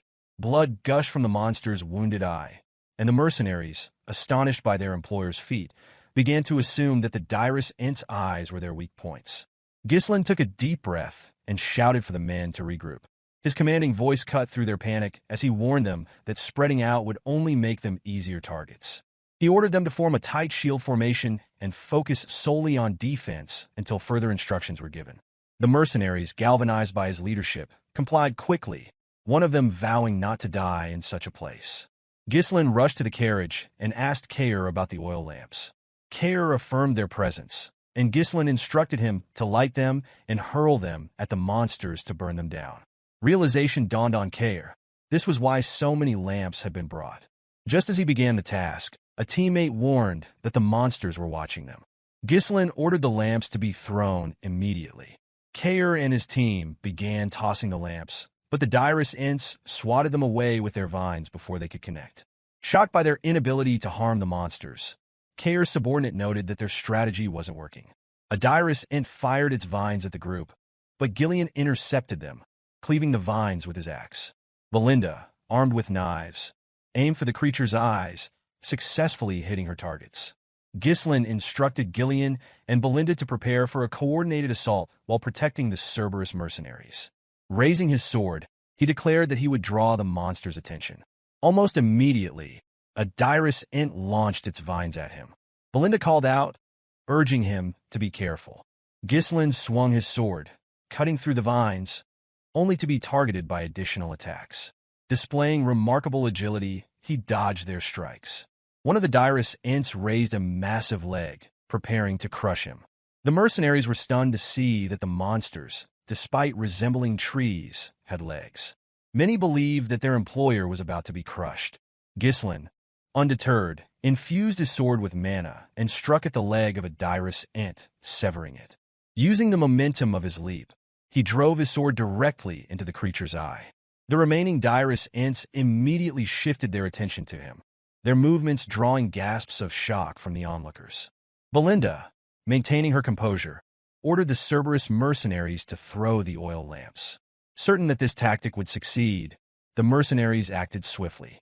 The lamps shattered against the Dirus Ents, setting them ablaze and eliciting ear-piercing shrieks of pain. The Cerberus mercenaries cheered at the sight of their effectiveness, but Ghislain quickly urged them to continue throwing the lamps until every Dirus Ent was consumed by fire. Flames began to engulf the monstrous creatures, spreading rapidly across their bodies. The mercenaries, still processing the scene, expressed both relief and disbelief that they were holding their own against such formidable foes. One remarked nervously that the entire forest might catch fire at this rate. Gordon, trying to mask his unease, dismissed the Dirus Ents as being naturally weak to fire due to their tree-like nature. However, Ghislain's sharp command brought their focus back. He warned them not to let their guard down, emphasizing that the fight was far from over. The mercenaries were startled by his tone, realizing there was more to the battle. Ghislain gravely informed the group that the Dirus Ents were about to reveal their true forms. As if on cue, the creatures released a dense cloud of steam, enveloping the battlefield. The mercenaries exchanged confused glances, speculating whether the fire had already been extinguished. Belinda and Gillion rushed to Ghislain, seeking an explanation. He calmly clarified that while the monsters' outer shells were vulnerable to fire, their inner structures were drastically different. The fire burning their shells had reached their moist, fleshy cores, causing the steam to form. When the steam dissipated, the mercenaries were horrified to witness the Dirus Ent's true forms. The creatures emitted guttural screams, their grotesque appearances more fearsome than before. Disbelief rippled through the group as they struggled to accept that the monsters were still alive. Raising his sword high, Ghislain called for the troops' attention. He ordered them to ready their weapons, declaring that the fight would now transition to close-quarters combat. With a determined battle cry, he led the charge, launching himself toward the Dirus Ents and setting the example for the others to follow. Ghislain moved forward alone with commanding confidence, though the group of the mercenaries hesitated to follow. The enormity of the task ahead weighed on them, and their fear was palpable. A member of the group expressed disbelief at the idea of a close-range attack against such a colossal monster, remarking that it was beyond belief. Another murmured that even one wrong move would mean their end, while a third admitted outright that standing against such creatures seemed impossible. Kaor, however, dashed forward without hesitation. He called out to Cerberus, urging them to advance, and his mercenary group followed in close formation, as though he had been waiting for this moment to unleash his pent-up energy from enduring his master's previous discipline. Belinda, worried for her young master, hurriedly followed after him. Gillion turned to the paralyzed mercenaries, his voice cutting through their fear as he asked what they were waiting for. He reminded them that the order came directly from their young master, Ghislain, urging them to trust and obey. His words carried reassurance, promising safety if they followed Ghislain's lead. The sight of Ghislain standing alone against a herd of Dirus Ent reignited their spirits. A mercenary raised his weapon, rallying the others by shouting that whatever was destined to happen would happen. Another added that if the worst occurred, the young master would surely find a way to save them. Gordon's war cry echoed, and the group charged in unison, forming smaller teams to take on each Dirus Ent. Ghislain issued clear instructions, explaining that the creature's burned shells were vulnerable and that they could now be cut without using mana.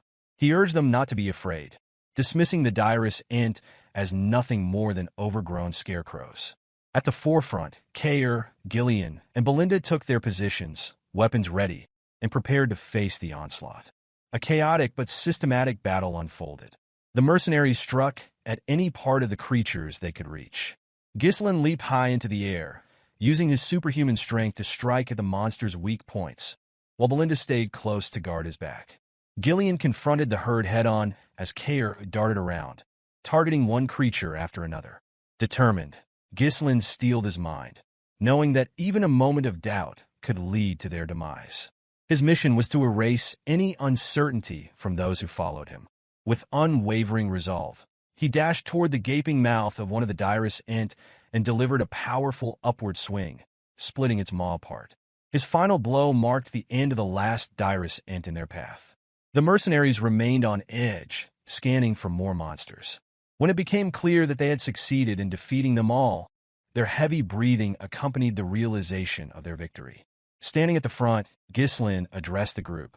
He acknowledged the dangers of the Forest of Beasts, noting that they had only just entered its boundaries and had already encountered such formidable creatures.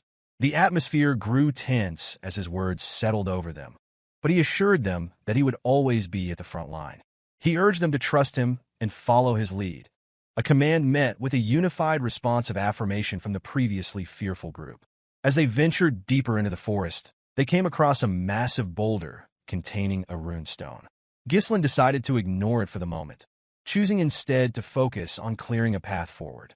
Along the way, they encountered herds of orcs and swarms of flying monsters, which Kaor eagerly engaged.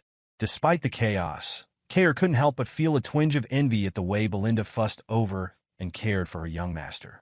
Their journey led them to a towering, 3-meter-tall rat-like monster with razor-sharp teeth, which screeched at them as though they were its next meal.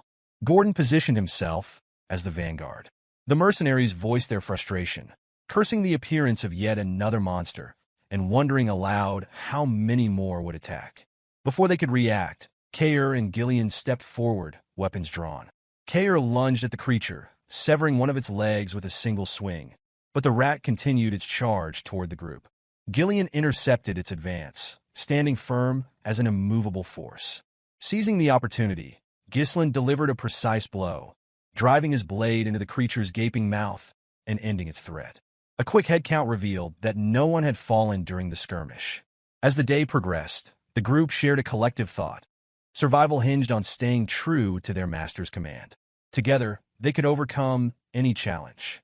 Gillion observed that the mercenaries were beginning to resemble a cohesive unit. Kaor remarked that real-life experience was the best teacher, and Ghislain affirmed their sentiments before commanding them to clear the path ahead. The mercenaries immediately set to work, chopping down trees.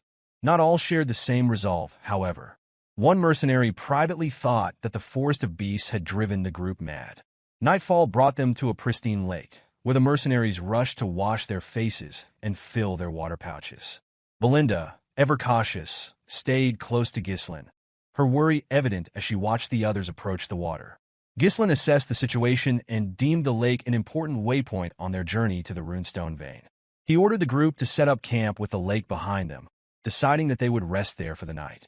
As the mercenaries gathered around the campfires for their meal, unease lingered. Some muttered doubts about the expedition, expressing concern about what deeper dangers awaited. Gordon dismissed the idea of abandoning the mission when Manus suggested it at another fire. Manus argued that their lives were more important than money and criticized their leader's motivations, accusing him of seeking glory through brute force.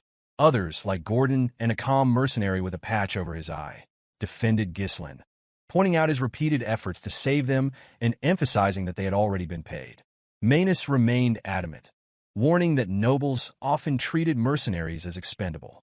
His words sowed seeds of doubt among the group, though Manus inwardly plotted to use the others as cannon fodder to secure his own escape. The man with the patch over his eye spoke, his calm voice breaking the tension. He pointed toward Ghislain, surprising Manus. Ghislain was carefully applying medicine to an injured mercenary.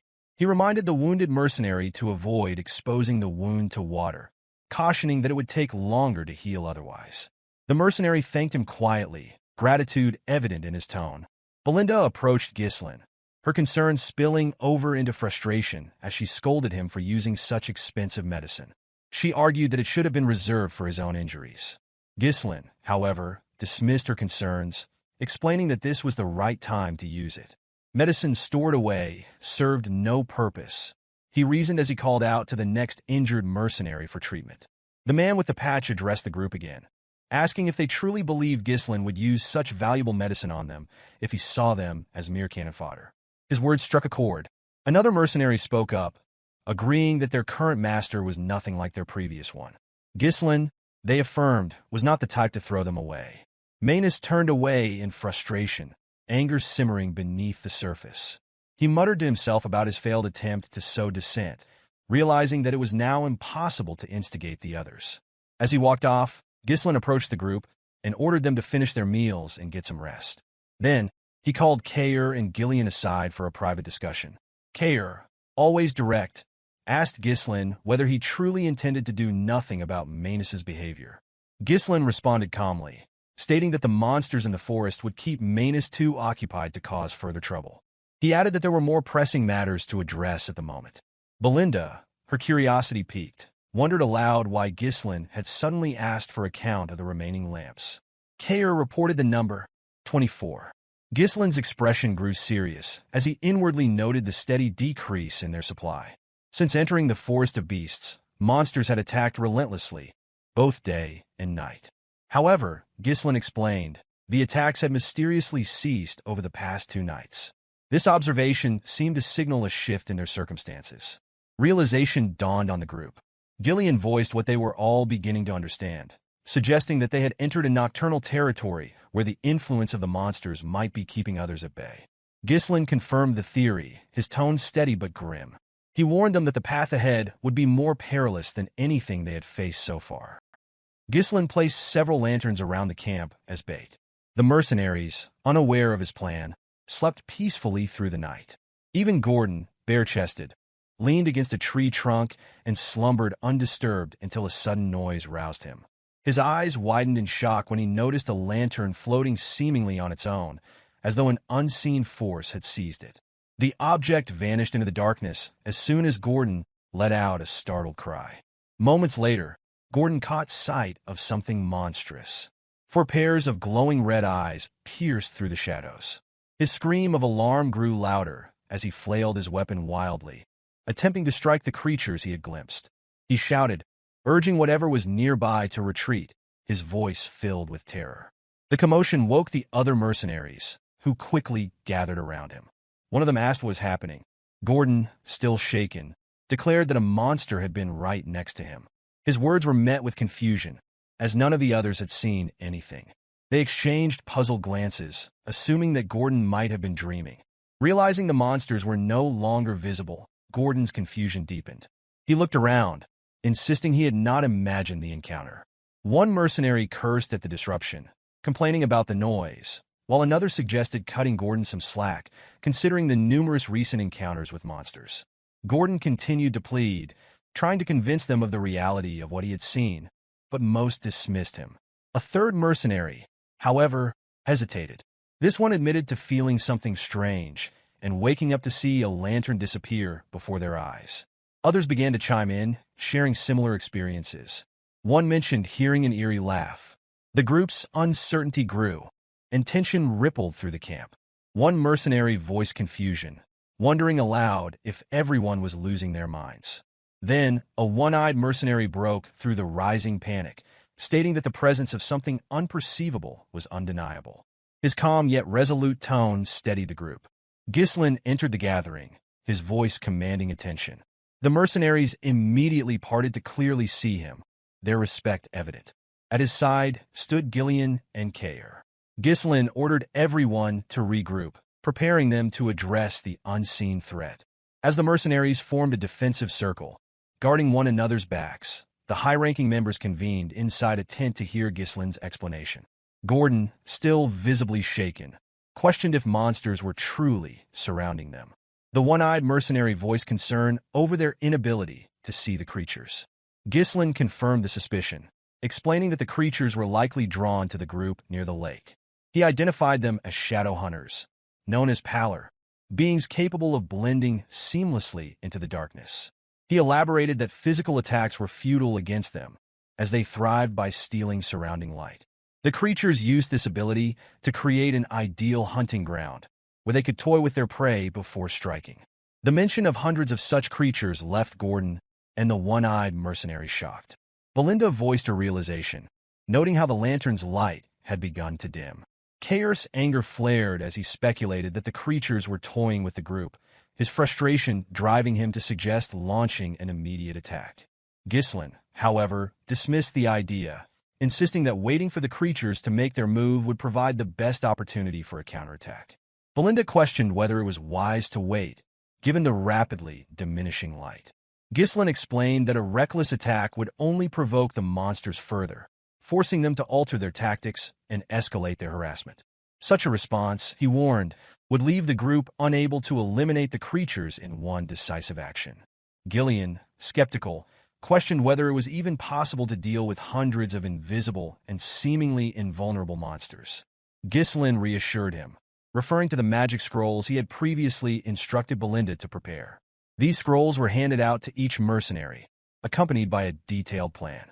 As Ghislain knelt to sketch the plan in the dirt, and the gathered people paid close attention, he revealed that the Pallors were encircling the camp from 3 directions, using stolen light to tighten their hold. With their smaller numbers, the mercenaries could not hope to defend the entire area, particularly against such foes. A direct confrontation would leave them vulnerable to flanking attacks. Gillion noted that the lake at their backs prevented a complete encirclement, a fact Ghislain confirmed. Despite the unfavorable situation, Ghislain remained confident, declaring that the group held the initiative in the battle. His confident tone instilled a glimmer of hope among the gathered mercenaries. Belinda, however, voiced her confusion, uncertain what he meant by holding the initiative. Ghislain laid out the plan. The group would divide into 3 units: a shield unit to withstand attacks, a crossbow unit to hold off the enemy, and an elite assault unit, which he himself would lead. The shield and crossbow units would form a tight formation in the center, their primary role to block incoming attacks. Meanwhile, the assault unit would focus all their firepower to quickly break through the enemy's left flank. Once they regrouped with the central forces and encircled the Pallors, victory would be within reach. Gillion quietly acknowledged the plan, expressing his understanding. Gordon, however, questioned whether it would truly work, his uncertainty evident. Kaor, ever confident, assured them that if the center held, the strategy was achievable. Belinda, raising her voice to interject, pointed out a critical concern. She reminded the group that the Pallors could not be attacked directly, as they merged seamlessly with the darkness. Her question, directed at Ghislain, left the others momentarily silent. All eyes turned toward their leader. Kaor, the brawny yet occasionally insightful mercenary captain, suggested the use of mana.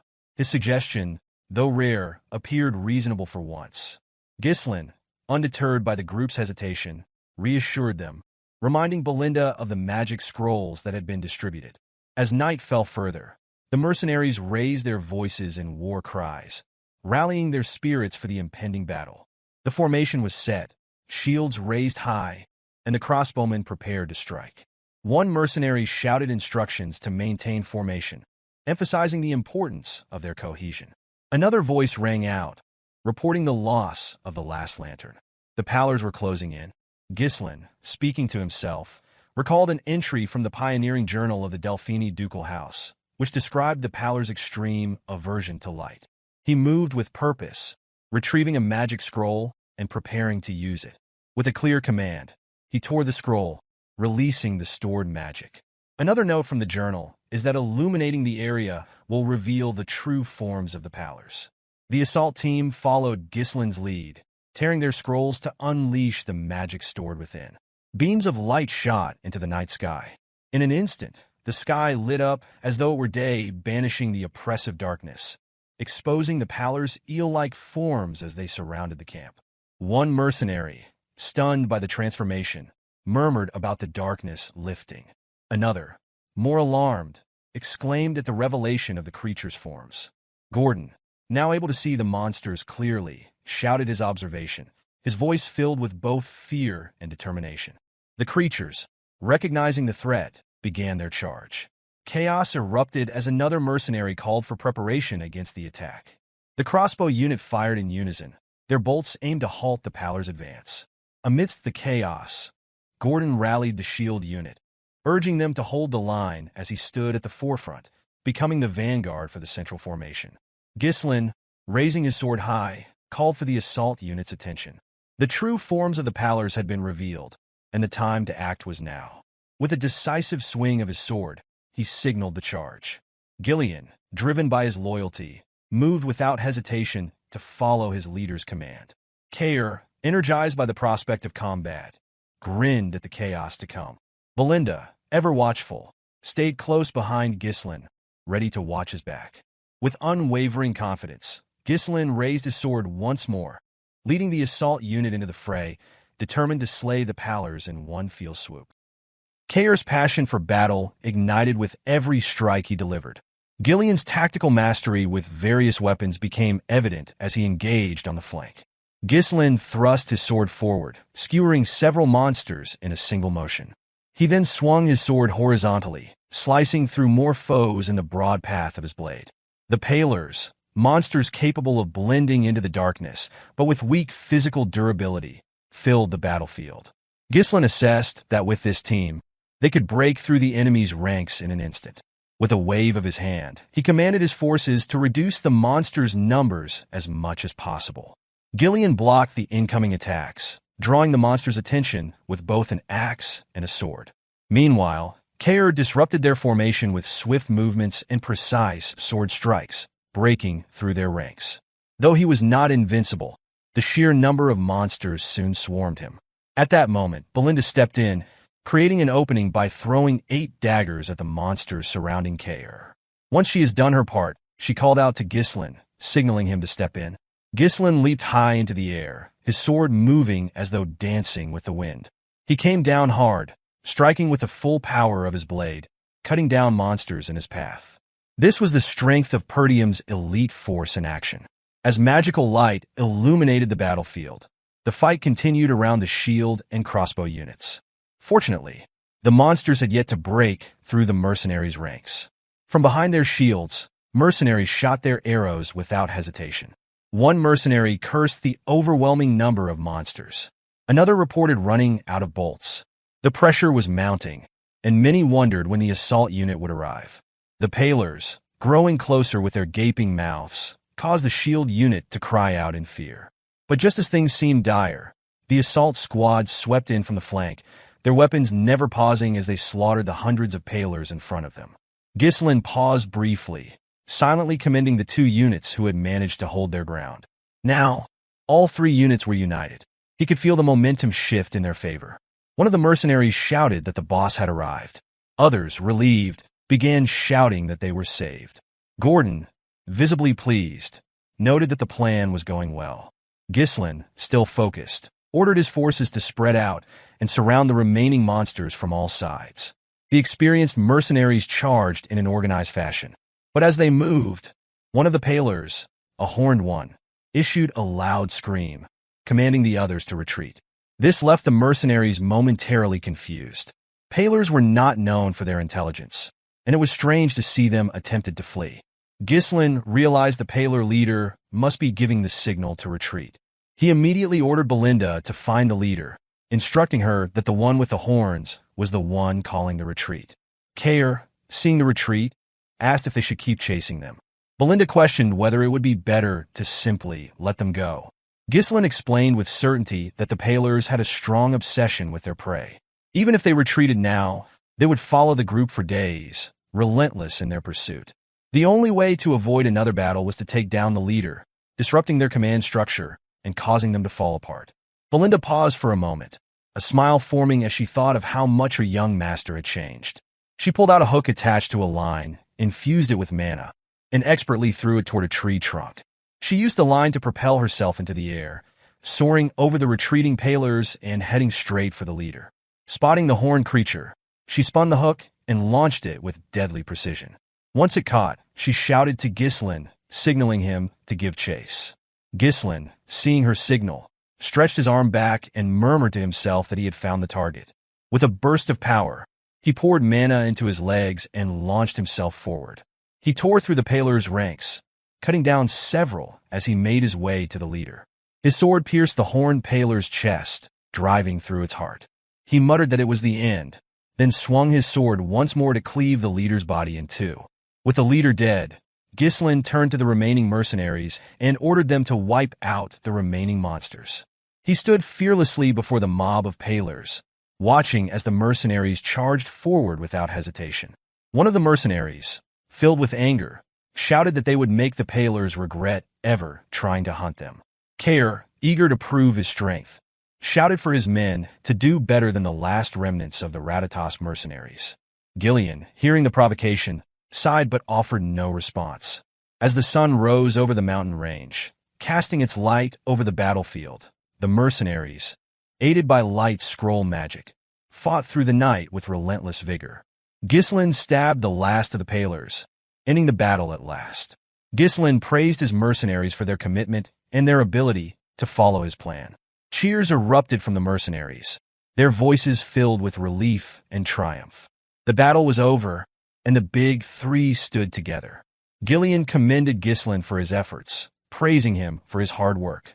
Ghislain, acknowledging the compliment, responded that everyone had done well. Belinda, ever concerned, asked if Ghislain was hurt anywhere.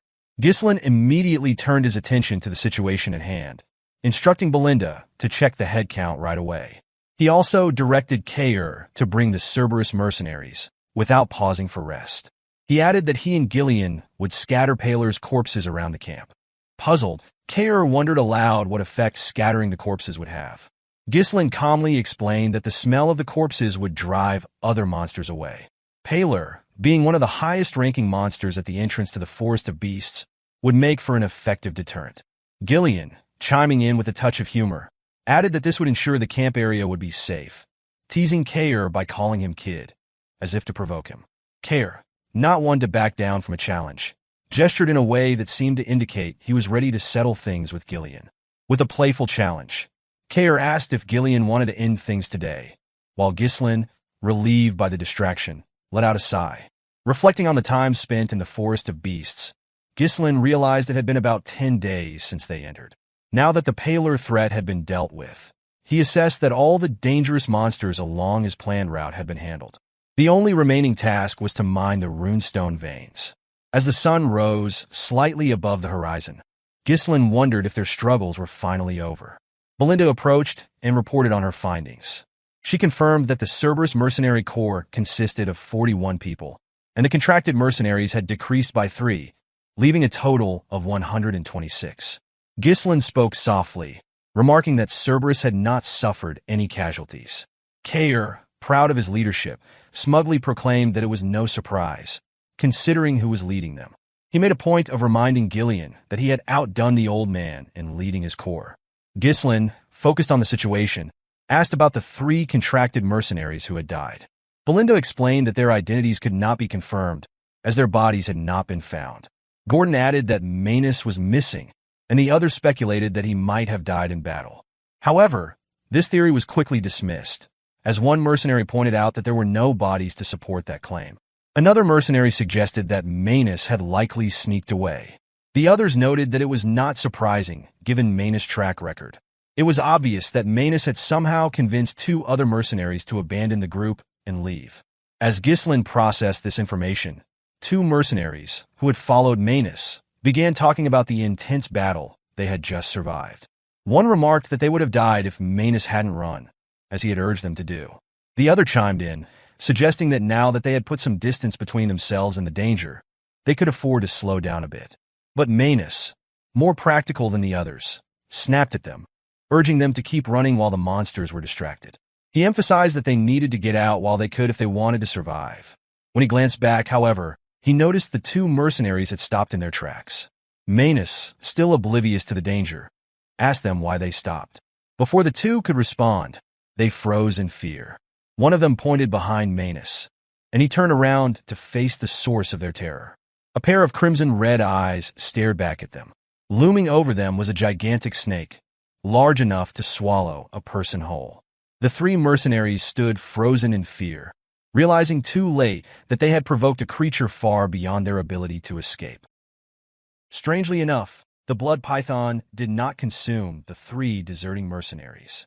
Instead, it carried them to its nest, tossing them into a growing mountain of corpses, right in the runestone vein that Ghislain had been searching for. The journal Ghislain had retrieved from his memory was accurate, confirming that a runestone vein lay just a little deeper into the forest. The mercenaries, who had previously been grumbling incessantly, now displayed an unexpected discipline as they forged a path through the forest.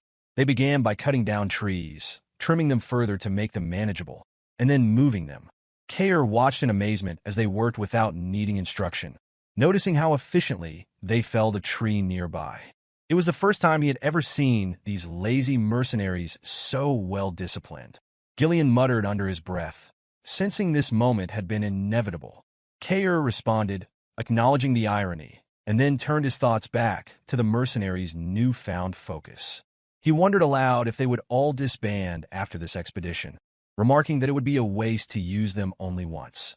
Ghislain, focused on his task of cutting through a tree, casually mentioned that he planned to hire them all as his personal soldiers. The mercenaries had surpassed the limits of their usual role through their experience here, and Ghislain believed they could form a solid foundation for expanding his forces. Gazelle approached with a report. He mentioned that the Pallor corpses had been scattered near the clearing, just as he had ordered. Kaor acknowledged the report and expressed satisfaction with their progress, noting the impressive effect. He observed that no monsters had been spotted between the campsite and their current location, a sign that the tactics had been successful. His gaze briefly shifted to Ghislain, the disdain from their earlier encounters seemingly gone. However, something still felt off to Ghislain, an uneasy sensation he couldn't shake. He tried to dismiss it, but couldn't quite rid himself of the ominous feeling that lingered. Belinda suddenly appeared, swinging from a tree before landing and kneeling. Her excitement was palpable as she reported that she had returned and, with just one word, conveyed the thrilling news. There was something ahead. Ghislain immediately understood the significance. He commanded the mercenaries to clear the path at full speed, as their destination was now within reach. Hearing this, the mercenaries rallied their remaining strength and pressed forward. Not long after, they saw it, the very thing they had been searching for. The runestone vein gleamed just beyond the last line of trees. The sight of it was mesmerizing, and they paused, taken aback by the beauty of the shimmering crystals. One mercenary muttered in disbelief that this couldn't be real, while another voiced similar shock. Ghislain calmly explained that this was exactly why they had embarked on the expedition. It was a top-grade runestone vein. The crystals protruded from the earth like a mountain of diamonds, and Kaor marveled at the sight, realizing that there truly was something valuable hidden in the forest. Gillion, standing nearby, couldn't resist a smug comment, praising Ghislain's foresight.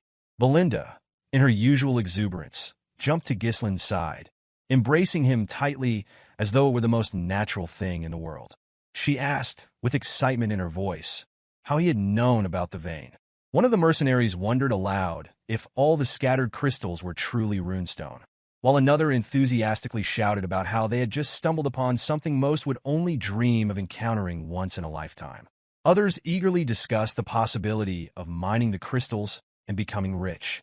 However, a sudden, hoarse voice echoed through the mist, abruptly cutting through their excitement. It warned that none of them would be going anywhere. They immediately recognized the voice and noticed Manus standing up, as though possessed by some unseen force. Before anyone could react, Manus collapsed, shrouded in a thick mist. The mercenaries rushed toward him, calling out in frustration, but Ghislain raised his sword and commanded them to step back.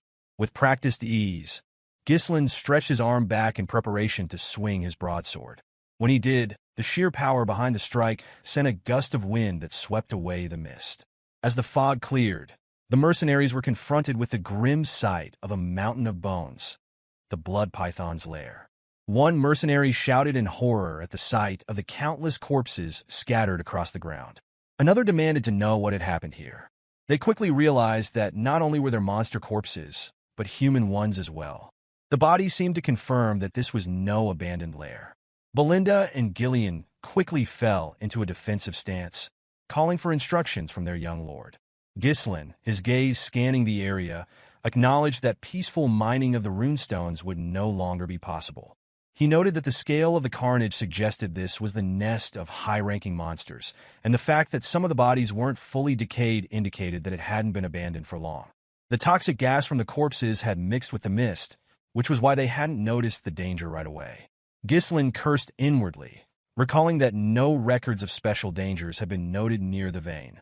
Everyone needed to pay attention, so Ghislain issued a command for battle, his voice ringing out as he sensed something approaching. True to his instincts, the massive blood python appeared right before him, as if materialized from thin air, moving with an uncanny stealth. The moment it did, its gaping mouth opened wide, preparing to swallow Ghislain whole. Ghislain ordered everyone to scatter, and Belinda, Kaor, and Gillion immediately moved into position while Ghislain stepped forward as the vanguard. With no trace of fear, he leaped into the air, sword raised, ready to confront the python. As the python lunged, Ghislain dodged the initial strike and swung his sword downward in a circular motion. The momentum from his leap carried him toward the body of the serpent, moving safely away from its head. With his sword infused with mana, he leaped, thrusting it toward the serpent's skull. Even with the force of 2 attacks, only a shallow cut marred the python's head. Gillion, watching from the side, couldn't help but mutter that even after using mana, the strike had barely left a mark. Kaor, equally astonished, voiced his disbelief over the strength of the python's scales, unable to comprehend how it could withstand such an attack. When Ghislain attempted to jump away, the python immediately opened its mouth wide again. Using its glands near the fangs, it sprayed venom at Ghislain while he was still in the air. Ghislain, quick to respond, twisted his body and turned his cape to shield himself from the poisonous spray. But the attack didn't stop there. The python swiftly brought down its tail, aiming to strike Ghislain from above. Ghislain, anticipating the strike, used the momentum from his turn to swing his sword. The tail and his blade collided, and the sheer physical power of the python sent him crashing to the ground with a tremendous impact. Belinda's voice rang out in worry, so loud it almost seemed imbued with mana, as she called out to her young lord, fearing for his safety. Meanwhile, the python's body moved frantically, and chaos erupted around them. One of the mercenaries, caught in the madness, shouted in panic, warning everyone to be careful not to get caught up in the python's rampage. Another mercenary, in frustration, questioned just what kind of snake could be this enormous, while a third mercenary screamed as the crushing force of the snake began to tear through their ranks. With the mercenaries in disarray, the experienced trio quickly took action. Gillion moved with quick movement, pulling 2 of the mercenaries out of harm's way. Belinda used a rope to tie up several others and threw them away from the crushing force of the snake. Kaor, the leader of his corps, commanded his group to scatter away. The rampaging snake was relentless and devastating, and the mercenaries were helpless in its wake, screaming in fear of being crushed under its monstrous strength. Ghislain, still kneeling on the ground, tried to circulate mana through his body, preparing for his next counterattack. As he watched the python's menacing gaze fixated on him, he knew this creature was the true master of the runestone vein. In his mind, Ghislain reflected on the situation. The blood python was one of the creatures deemed impossible to hunt in the forest of Beast's expedition. It resided deep within the forest, so he had never expected to encounter it here. The chances of victory seemed slim, and while retreating was an option, he had no time to waste. Grabbing the runestone in his hand, he steeled his resolve. If he gave up now, everything he had done up until this point would be for nothing. His mind was set, and with renewed conviction, Ghislain declared to himself that he was someone burdened with many responsibilities. With that, he activated the 3 mana cores in his upper body, raising his sword in defiance of the massive creature before him, his eyes burning with the determination to defeat it. Ghislain opened his 3rd mana core, considering whether it would be enough to defeat the blood python. The serpent, after rampaging through the ranks of mercenaries, set its sights on him once again, sensing the power swelling within the seemingly insignificant human before it. With a gaping mouth, the creature charged. Ghislain's sword flared with the mana he had imbued into it. He sidestepped, deflecting the snake's strike with his blade, sending it to the side. In a swift motion, Ghislain ran his blade along the serpent's head. Unfortunately, its scales proved too tough. Like a dancer with a broadsword, Ghislain swung his blade upward, then brought it down with precise force, taking out one of the serpent's eyes. But the battle was far from over. The blood python retaliated, bringing its tail down to crush Ghislain. The young master stood his ground, blocking the devastating blow with his blade as if he were a tank. Mana coursed through his veins, pushing the limits of his abilities. Meanwhile, the serpent opened its mouth, attempting to devour him. The massive serpent unleashed a barrage of attacks, its weight adding force to every strike. Ghislain, relying on his physical strength and the energy from his third mana core, matched the serpent's force, managing to hold his ground. He screamed, determined not to back down despite the slim chances of survival. There were battles that could not be avoided. Just as his father had borne the weight of the territories, Ghislain would carry the weight of the doom hanging over his estate and its future. Kaor, Belinda, Gillion, and the rest of the mercenaries watched in awe, surprised by the sight of their young master fighting with everything he had. It was the first time they had seen Ghislain unleash all of his strength in battle. Ghislain leapt toward the snake's head, raising his sword to strike its open mouth. In his mind, this was the moment to fulfill his responsibility. After putting some distance between them to regain control of his breathing, Ghislain observed the blood python. It showed no signs of faltering. The thought crossed his mind. Keeping the third mana core open for too long was dangerous. His mana would run out before he could finish the creature off. Unexpectedly, the mercenaries he had brought along charged forward. Belinda called out to him, prompting Ghislain to turn toward her. Gillion stood in front, and to his surprise, Kaor stepped up to face the enormous serpent as well.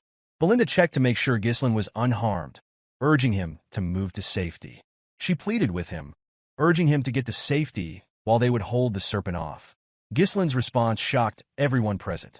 He commanded the mercenaries to heed his order and leave immediately. Kaor and Gillion turned back, confused by the unexpected order. Belinda was baffled and wondered what he meant by that, her mind racing. Gordon questioned aloud whether the boss had really given that command. Gillion, too, spoke up, asking what Ghislain meant. Ghislain explained calmly, revealing that even he couldn't guarantee the safety of everyone against such a monstrous foe. He couldn't afford to lose anyone here, making it clear that he valued their lives far more than the battle ahead. Belinda was still stunned, asking what would happen to Ghislain now, to which he responded simply, his resolve unwavering that he had to finish the battle here. She watched him in astonishment, as she couldn't believe that he would push himself even further, especially when making it this far was already a miracle. She wondered, silently, why he would go to such lengths. Ghislain's aura flared once again as mana surged through his veins and into his sword. The blood python responded by unleashing a cloud of poison, attempting to drown the group with a deadly spray. Ghislain shouted for the mercenaries to flee immediately, but rather than retreating, they moved forward, raising their shields to protect him from the poisonous onslaught. Ghislain was taken aback by their unexpected response, unable to fathom that they had chosen to fight rather than run. One of the mercenaries shouted, expressing their willingness to fight alongside him. Another declared they had never met an employer like him before.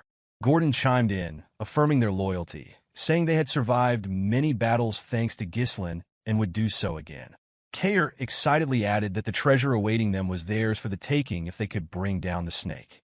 Belinda, with conviction in her voice, vowed that she would not leave him behind. Gillion, the first to swear his loyalty, offered to create an opening by distracting the serpent. He told Ghislain that just as they believed in him, he should now believe in them. Ghislain steeled himself, understanding the risks involved. He knew he might lose one of his men, but turning back was not an option. He warned them that the blood python's size was beyond normal.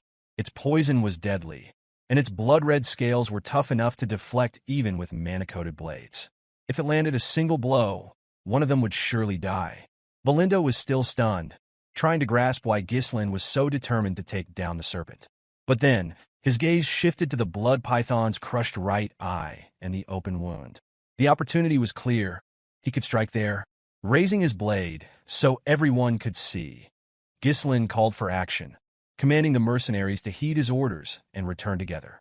In unison, the mercenaries raised their voices in affirmation. They were undeterred by the blood python's enormous size who stood tall before them.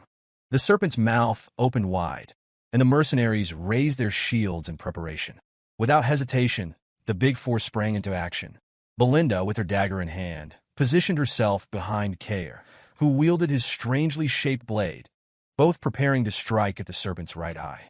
Gillion, raising his axe, aimed for the wound in the creature's mouth, while Ghislain searched for an opening, moving carefully with his blade. The mercenaries did all they could to restrict the snake's movements, using every ounce of strength they had. Kaor thrust his blade into the serpent's right eye, drawing the creature's attention. In response, the serpent swiftly swung its head, opening its mouth in a lethal snap aimed at him. Fortunately, Belinda was there to react, pulling Kaor out of harm's way using a line, saving him from the deadly jaws. Gillion leaped in, his axe crashing down with force. While the weapon couldn't pierce the blood python's scales, Gillion's strength, enhanced by his mana, forced the serpent's head to slam into the ground. Seeing the opening, Ghislain moved from the side toward the serpent's remaining eye. The snake noticed him, but it was too slow to stop him. With precision, Ghislain pierced the serpent's eye, causing it to scream in agony. Ghislain's thoughts raced.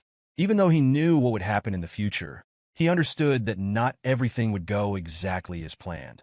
But he could not afford to stand by and watch as others perished. He had to kill it. The mercenaries pounced on the snake, with Gillion still pinning it down. The creature, in its final moments of strength, suddenly jerked its head upward. It sensed the strongest mana above it and prepared to charge. Ghislain leapt high into the air, blade raised, prepared to deliver the final blow. He had no choice but to end it now. After all, he was the only one who knew the future of the estate, and he could not fail. The serpent, with its mouth gaping wide, surged toward Ghislain. As if Ghislain failed to react, the serpent swallowed him whole. The others watched in shock, convinced that the young master had been swallowed whole. Belinda screamed for her young master, helpless. But to their astonishment, Ghislain's blade pierced the serpent's head from inside. He ran his blade outward, splitting the serpent's upper head in two. Ghislain emerged from the wreckage, drenched in poison, but victorious. The blood python was dead. Kaor and Gillion smiled, relieved to see their young master safe. Belinda, overwhelmed with joy, was just as glad to see Ghislain alive and well. As the future of Perdium, Ghislain knew that he couldn't allow the expedition to fail. And as the Mercenary King, he couldn't let those who followed him die without purpose. With the defeat of the blood python, the expedition toward the Runestone Vein came to a successful conclusion. Back at Perdium Castle, Albert was seething with fury. He raged about Ghislain's blatant defiance of the Lord's orders, entering the Forest of Beasts. This, Albert declared, was nothing short of treason. In the room were Swalter, the Count of Perdium, and Homern, who tried to calm Albert's rising anger. Homern was well aware of the young lord's reckless nature, but with the lord away on a long expedition, wondering if Ghislain think he was the ruler now. Albert's accusations were sharp and bitter. Homern sighed and explained that there was no point in getting worked up now. The young lord had been in the Forest of Beasts for over 2 weeks. Had Scoven not falsified his report, they could have intervened earlier. Homern still couldn't understand why Scoven had chosen to help Ghislain, risking his own knighthood for the young lord. Albert grew more frustrated, insisting that they could not ignore this any longer. His lordship must act before Ghislain caused even greater chaos.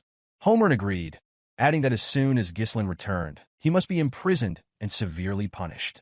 The Count remained silent, his mind racing with questions. He could not understand why his son had stirred up such trouble. Suddenly, the door swung open, and Randolph, the captain of the Perdium Knights, rushed in urgently. The atmosphere shifted instantly, and all present could sense the gravity in his tone. He informed them that it was urgent, and the Lord needed to come out immediately. Swalter raised an eyebrow, his curiosity piqued, and asked what the matter was. With an expression that clearly carried weight, Randolph revealed the startling news that the young lord, Ghislain, had returned. Outside, Ghislain strode confidently toward Perdium Castle. He knew that meeting his father would bring great consequences, but he was certain that once his father saw the results of his actions, everything would be all right. Once Ghislain arrived, he immediately took a seat before his father, the 2 officials, and the knight captain. Albert, though seething with fury, remained silent, waiting for the Archduke to speak. Even Randolph and Homern could not guess what this young man had in mind. Meanwhile, though Swalter was relieved that his son had returned alive from the Forest of Beasts, he couldn't bring himself to express his relief, for Ghislain had defied his orders. Ghislain calmly addressed his father, his voice carrying a childish tone. His words were simple, that he had returned. Swalter reminded him that he had explicitly told him not to venture into the Forest of Beasts. Ghislain apologized, stating that it was something that had to be done. This response only prompted confusion from Homern, who questioned what Ghislain meant by that had to be done. Randolph followed, asking whether Ghislain truly believed it was worth disobeying orders for. Entering the Forest of Beasts was a serious offense, Randolph added, emphasizing the danger not only to Ghislain's life but to the estate itself, emphasizing the risk if monsters had poured out of the forest and attacked the estate. Ghislain, undeterred by their scolding, calmly responded that he was still alive and no monsters had invaded the estate. His response only seemed to fuel Homern's anger, while Randolph shouted at him, demanding to know how he could dare speak back. Albert, who had been silent until now, finally spoke up, asking whether Ghislain found the situation amusing. Given that there had been no incidents in the Forest of Beasts this time, Albert suggested that they could let it pass, though his tone was tinged with frustration as he rummaged through his pocket. However, Albert then placed a letter on the table, making it clear that for this matter, there could be no excuses. Ghislain immediately recognized the letter from Count Rayfold, asking if it was indeed from him. Albert confirmed it, explaining that he had suspected something would go wrong when Ghislain visited Rayfold without warning. Worse, Ghislain had extorted 20,000 gold from Lady Amelia, who had been regularly sending support funds to Perdium. This had enraged Count Rayfold, who was now severing his ties with the estate and calling off the engagement. Albert stressed that this was a serious issue that could shake the entire estate. Ghislain took a moment to think. He was unbothered by the details of the report. He knew that manipulating a money-hungry count was not difficult, but it was clear that Amelia had resorted to working with an enemy to bring him down. Ghislain realized that the leverage he had over her was now useless, and he understood that revealing her secret deals or merchant connections would be seen as attempts to cover up the situation. If he had been even a little late in entering the Forest of Beasts, he would have been trapped in the estate. Time, he thought, was not on his side. He placed the letter back on the table. Albert, urging Ghislain to speak, questioned whether he had anything to say in response. Homern, interrupting, suggested that the 20,000 gold should be returned immediately. Randolph sighed, remarking that the amount would have covered the Night Order's expenses for some time. Ghislain responded simply, stating that he had spent it all. The four men were taken aback, but Ghislain explained that he had used the money to develop the Forest of Beasts. To the others, this sounded like one of Ghislain's usual reckless schemes. He was seen as having no concern for the future of Perdium's estate. Albert, still shocked, demanded to know if Ghislain had truly burned through all that money on a forest full of monsters. Ghislain, without offering excuses for his actions with Rayfold, simply apologized for the situation. Randolph, enraged, grabbed Ghislain by the collar, cursing him as a reckless brat. He reprimanded Ghislain for selling out the future of the estate with his own hands. Homern declared that Ghislain Perdium was no longer fit to be the Archduke and demanded that Ghislain be restrained and thrown into prison. In a calm, nonchalant tone, Ghislain responded that he would personally provide the necessary support funds from now on, including the 20,000 gold. Swalter, clearly perplexed, asked his son what he meant by that with a calm voice. Ghislain, without hesitation, called out to Belinda, who had been waiting outside. She entered the room, holding a box in her hands. Ghislain explained that if his goal had been merely to enter the Forest of Beasts and return, he would never have started its development. Belinda placed a box on the table, and as she opened it, the older men were initially confused by the glowing crystal inside. However, Swalter immediately recognized it. Ghislain revealed that was top-grade runestone. The recognition was immediate for those familiar with it, though Albert, seeing of it for the first time, expressed his surprise. Homern took the crystal and examined it closely, clearly impressed. He asked where Ghislain had acquired such a valuable item. Randolph, still processing the discovery, accused Ghislain of trading it for the 20,000 gold, though his face betrayed his shock. Ghislain, however, responded nonchalantly, explaining that he had mined it from the Forest of Beasts. Belinda, standing nearby, shot an annoyed glance at the older men for doubting Ghislain's words. Albert, still taken aback, noted that while the runestone was indeed valuable, it wouldn't nearly be enough to sustain the estate on its own. Ghislain nodded in agreement, but assured them that this wasn't all of it. He then led the group to the outskirts of the estate, where the results of his expedition were displayed in full. Piles of high-grade runestone filled the area, with more being transported in by carriage. In addition, the corpses of various monsters, valuable for their remains, were being sorted by the mercenaries Ghislain had hastily gathered for the mission. Homern, amazed at the scale of it all, asked Ghislain how much of this had been collected in just 15 days. Randalt, even more astonished, questioned whether he was seeing things. Swalter, equally surprised, turned to Belinda and asked if everything had truly been obtained during the expedition. Belinda responded with certainty, affirming that Ghislain had personally led the effort and secured all of it. Ghislain, with pride, explained that the haul included the remains of various creatures like the Dirus Ent and the blood python, but that the runestones here were just a small fraction of what had been mined from the vein.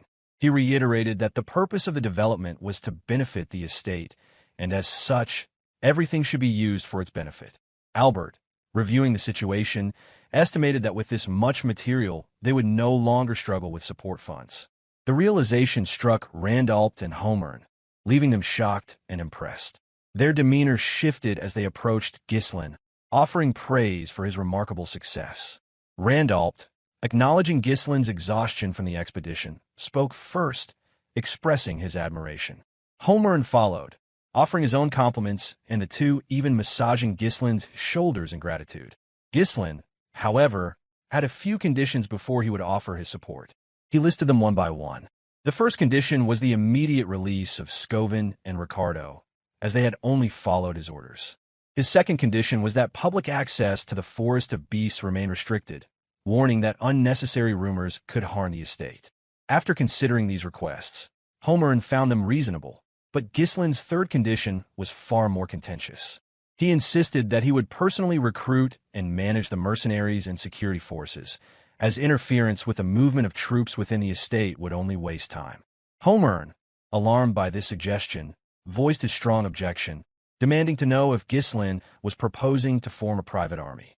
Equally concerned, Randalt voiced his objection, questioning what Ghislain might do with such an army. Albert, maintaining a more composed tone, stepped in to clarify the situation. He told Ghislain that he was mistaken if he thought he could simply do as he pleased without interference. He reminded Ghislain that his current position was one where he should be seeking forgiveness, not making demands. Ghislain, however, calmly explained that he was only setting the necessary conditions to replace Rayfold's financial support. He added that delays in operations like these would have a negative impact on Perdium's finances. He then turned to Albert, challenging him to consider if he was truly fine with the consequences of such delays. Albert, momentarily speechless, had no immediate response. Seeing the tension escalate, Albert turned to Swalter, urging him to intervene. He pleaded with his brother, asking him to take control of the situation before Ghislain's demands jeopardized the future of the estate. However, Swalter remained silent, watching the events unfold. Suddenly, a voice from behind called out to Ghislain, drawing the attention of everyone gathered. It was Gillion, who greeted Ghislain warmly. Kaor, standing nearby, also welcomed him with a smile, and Gillion praised Ghislain for his efforts. Ghislain responded affirmatively, acknowledging the praise, while the mercenaries who had joined them in the expedition stood in line behind Gillion, sharing in the sentiment of respect and admiration. Gillion reported the loading of the runestone was nearly complete and waiting for further instruction. With just a command, they would be ready to move at any time. Kaor, now speaking with more respect and calm, reported that, as instructed, the Dirus Ent bark had been stored without preservatives. He then asked what should be done with the blood python. Ghislain gave the necessary instructions, telling them to dismantle the python's body, separating the venom, blood, flesh, and hide to prevent decay. The mercenaries responded affirmatively, ready to follow his orders. Swalter turned to Randalt, clearly impressed by the mercenaries' presence. However, he couldn't understand how Ghislain had managed to command such powerful individuals. Swalter agreed, remarking that the mercenaries seemed like an elite unit.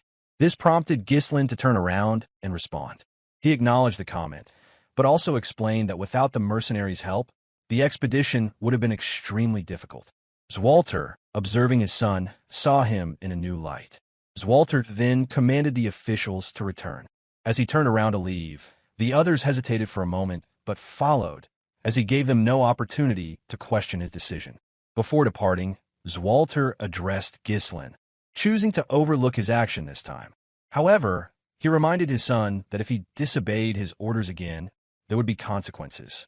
Ghislain, grateful but firm, thanked his father and expressed that one day he would inherit the estate as its rightful successor. As he walked away, Swalter remarked that Ghislain had the spirit of the Northern Wolf. The title referred to the Count of Perdium, who protected the northern frontier of the Kingdom of Lithuania. Ghislain's father, Swalter, had led a lonely life. With weak military power and an estate suffering from poverty, he had been forced to defend the northernmost frontier for years. He had devoted his entire life to protecting the estate, without the company of his wife, Elena, or even his son. In the end, his reward had been a lonely and forgotten death. With the immediate tension subsiding, Kaor expressed relief, remarking that they could finally relax a little. Belinda, still concerned for Ghislain, asked if he was heading straight back to the castle. Ghislain replied that he wouldn't rest just yet, instructing Belinda to prepare everything so they could depart at any moment. Surprised, she asked if he wasn't going to rest. Gillion, noticing Ghislain's weariness, also suggested that he take some time to recover, pointing out that it was already a miracle he had survived being inside the blood python. Belinda sternly reminded him of the effort it had taken to detoxify the poison from his body and pleaded with him to rest before moving forward. Ghislain, though fatigued, tapped Belinda's shoulder and assured her that he was counting on her. Despite his exhaustion, he knew he couldn't afford to delay the mining process. Word of Perdium securing the runestone vein would spread quickly, and it would soon reach the ears of those who sought to claim the estate for themselves. Deciding to leave the rest to the trio, Ghislain turned to head back, though with each step his breathing grew heavier. He knew they had to strengthen their forces as quickly as possible to a level where no one would dare challenge them. But before he could take another step, his body gave out. He collapsed to the ground, unconscious. Belinda immediately shouted his name, but even without an immediate response, a pang of pain struck the hearts of all who had witnessed the fall of the Archduke. In the dimly lit, foreboding hall, a messenger pigeon arrived, a letter securely fastened around its neck, heading toward the mysterious figure who coveted the Perdium estate. The figure, Count Desmond, Herald Desmond, loomed in the shadows, a figure who commanded everything from behind the scenes. As if performing an action long ingrained, he accepted the pigeon, his grip unwavering. With measured motion, he opened the letter. Inside, a report confirmed the partial reclamation of the Forest of Beast, suggesting a territorial war with the Dygald family and the eventual destruction of Perdium. After that, the ducal house would intervene. With sharp eyes, Count Desmond read the report. The destruction of Perdium. His voice carried a weight that left no room for doubt. Before him, those gathered under his command sat around a circular table, representatives from across the kingdom awaiting his directive. One of them, pondering aloud, wondered if they should reduce Perdium to a lordless land. Another expressed that the time had come. A third suggested that the ducal house likely intended to appoint a new ruler for Perdium. Count Desmond then asked how many of his people were still in Perdium. One of his subordinates answered that 2 retainers and 1 knight remained. He immediately ordered the 2 retainers to be sent to Dygald's territory. The fact that the missing Dygald heir had been found dead in the Perdium estate would be enough justification for war. Furthermore, Count Desmond added that Victor would take full command of the operation. This command caught the attention of the gathering. One person expressed disbelief, stating that it was surprising they were deploying Desmond's strongest card so soon. Another remarked that if Frank had done his job properly, Perdium would have fallen on its own. A third person, questioning the need for Victor's involvement, wondered if the ducal house, usually so discreet, had shifted its approach. Count Desmond explained that the Forest of Beasts had changed everything, though the others were left to wonder whether it held some unknown riches. Standing up, Count Desmond asserted that every decision followed Duke Belfine's will, instructing his subordinates not to question any orders. He then asked if anyone else knew about the situation in Perdium. The scene shifted to Rayfold Estate, where Amelia screamed in distress, her cries filling the room. Leaning her head against Bernarfa's chest, she shouted Ghislain's name. Bernarf stood still, allowing her to cry, her body trembling as he did so. Amelia muttered about how Ghislain had secured a runestone mine using the 20,000 gold he had taken from her. Even after sending the wildcats, they had failed to kill him. She had even humbled herself before her father to cut off Perdium's funding. The realization burned, and it had all made her look like a fool. With a calm voice, Bernarf suggested that Amelia was not acting like herself. Taking a long breath, Amelia acknowledged it, admitting she had let her emotions take over. She quickly gathered herself and turned to her table, stating that what was done. It was clear she was already plotting her next move and started cooking, focusing on both Ghislain and Perdium. Bernarf, sensing her renewed determination, smiled and offered to follow any order she gave. Amelia explained that now that they had discovered the runestone mine, Perdium's financial troubles would soon end. Bernarf mused that a celebration might be underway there. However, Amelia pointed out that the important thing was that they hadn't sold the runestones yet. According to their latest intelligence, the runestones had only been secured 2 days ago, which wasn't enough time to establish a reliable supply chain. She decided they would exploit that weakness. Amelia concluded that the only place in the north where they could sell the runestones was the Crimson Magic Tower, ruled by the 7th Circle Archmage Delmud, known as the Tower of Advancement. Runestones were essential for magical research, and magic towers always took securing such supplies seriously. She commanded Bernarf to set up an ambush with wildcats along the main route to the northern tower. Their target wouldn't be Ghislain, but the workers transporting the runestones. They would disrupt the transportation, causing chaos, and in the confusion, they would seize the runestones. Bernarf raised a suggestion about the Scarlet Flame Tower in the Brivant territory, but Amelia reassured him, explaining that the Crimson Tower had been in decline and that Ghislain would never seek the lower-paying tower when the Crimson Magic Tower would offer more. Amelia's voice was filled with determination as she proclaimed that this time, she would take everything from Ghislain Perdium. Meanwhile, at the Perdium estate, Ghislain rested, having been worn out from the battle with the beast. Though valiant in his fight, his body had finally given in, requiring time to recover fully. When Ghislain had been swallowed whole by the blood python, survival had seemed impossible. After all, he was only human. The blood python, a predator of its level, had its own process for digesting prey. Before passing food into its esophagus, the snake secreted venom to dissolve its prey for easier digestion. However, the mana released from Ghislain's third core burned the venom upon contact, preventing it from invading his body. The toxic fumes created in the process, though, filled the air, making it a deadly environment for anyone attempting to breathe. Most prey would have lost consciousness or died during the process, but Ghislain, bearing the future of his estate on his shoulders, told himself to endure. If he lost consciousness inside the blood python's mouth, everything would be over. The expedition, his precious family, and his future would be lost. In that critical moment, knowing he could not avoid the poison, Ghislain decided to make it his own. He channeled the poison that had entered his body, attempting to absorb it into his mana core. Using the fierce rotation of mana within his core, he worked to neutralize the poison. This technique, requiring delicate mana control, could only be achieved by those who had reached superhuman levels, and Ghislain attempted it. He could not be certain of his success, but he decided to try. He used it as an alternative fuel to withstand mana explosions, and this, he believed, was how he would break free from the blood python's grasp. After 2 days of sleep, Ghislain finally woke up. To his surprise, the usual aches in his body were gone. Instead, he felt refreshed. As his memories slowly returned, he sat up, feeling a haze in his mind. He wondered where he was. He remembered receiving forgiveness from his father, but everything after that was unclear. As he gathered his thoughts, he noticed Elena sitting by his bed, as though she had been tending to him the whole time he had been unconscious, waiting for her brother to wake up. Without warning, Elena rushed toward him and hugged him tightly, relieved to see him awake.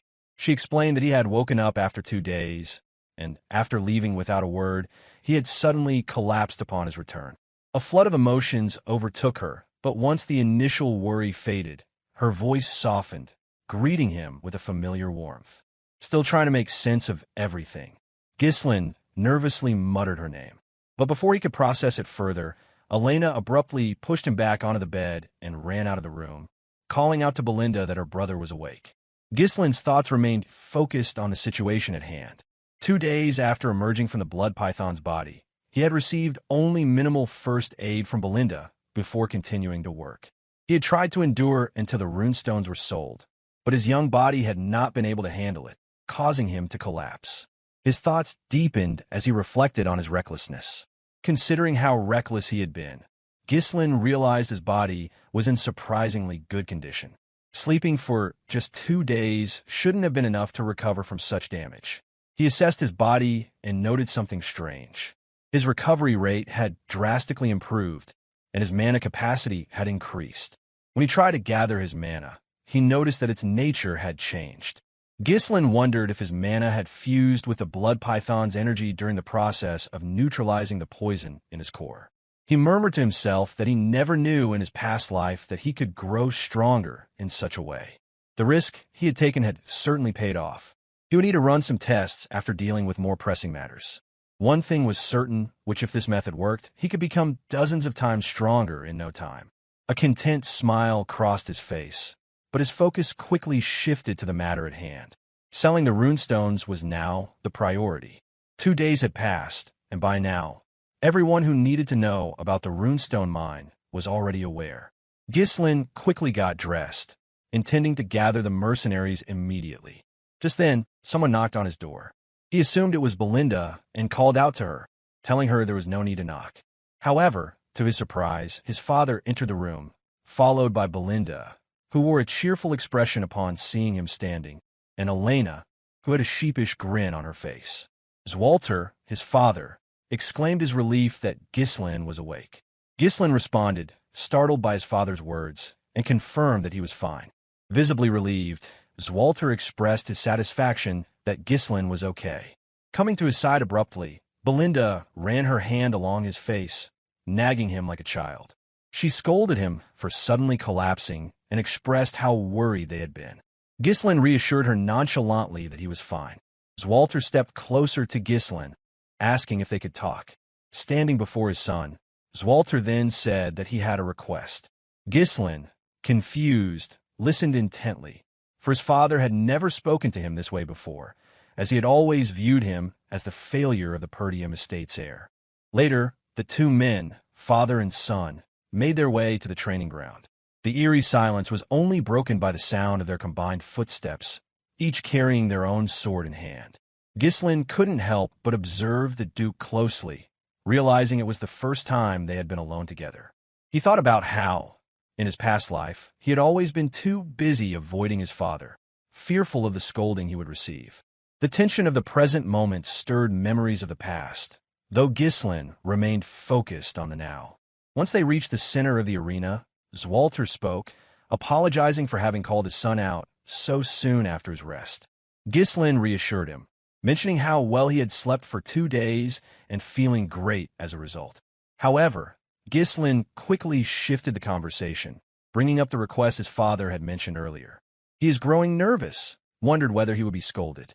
Swalter maintained his stern gaze on his son for a moment before shifting his eyes away, as if deliberately avoiding them. Ghislain's suspicions grew at his father's odd behavior, and an uncomfortable silence filled the space between them. As the silence stretched on, Ghislain reflected on the words his mother had once shared with him as a child.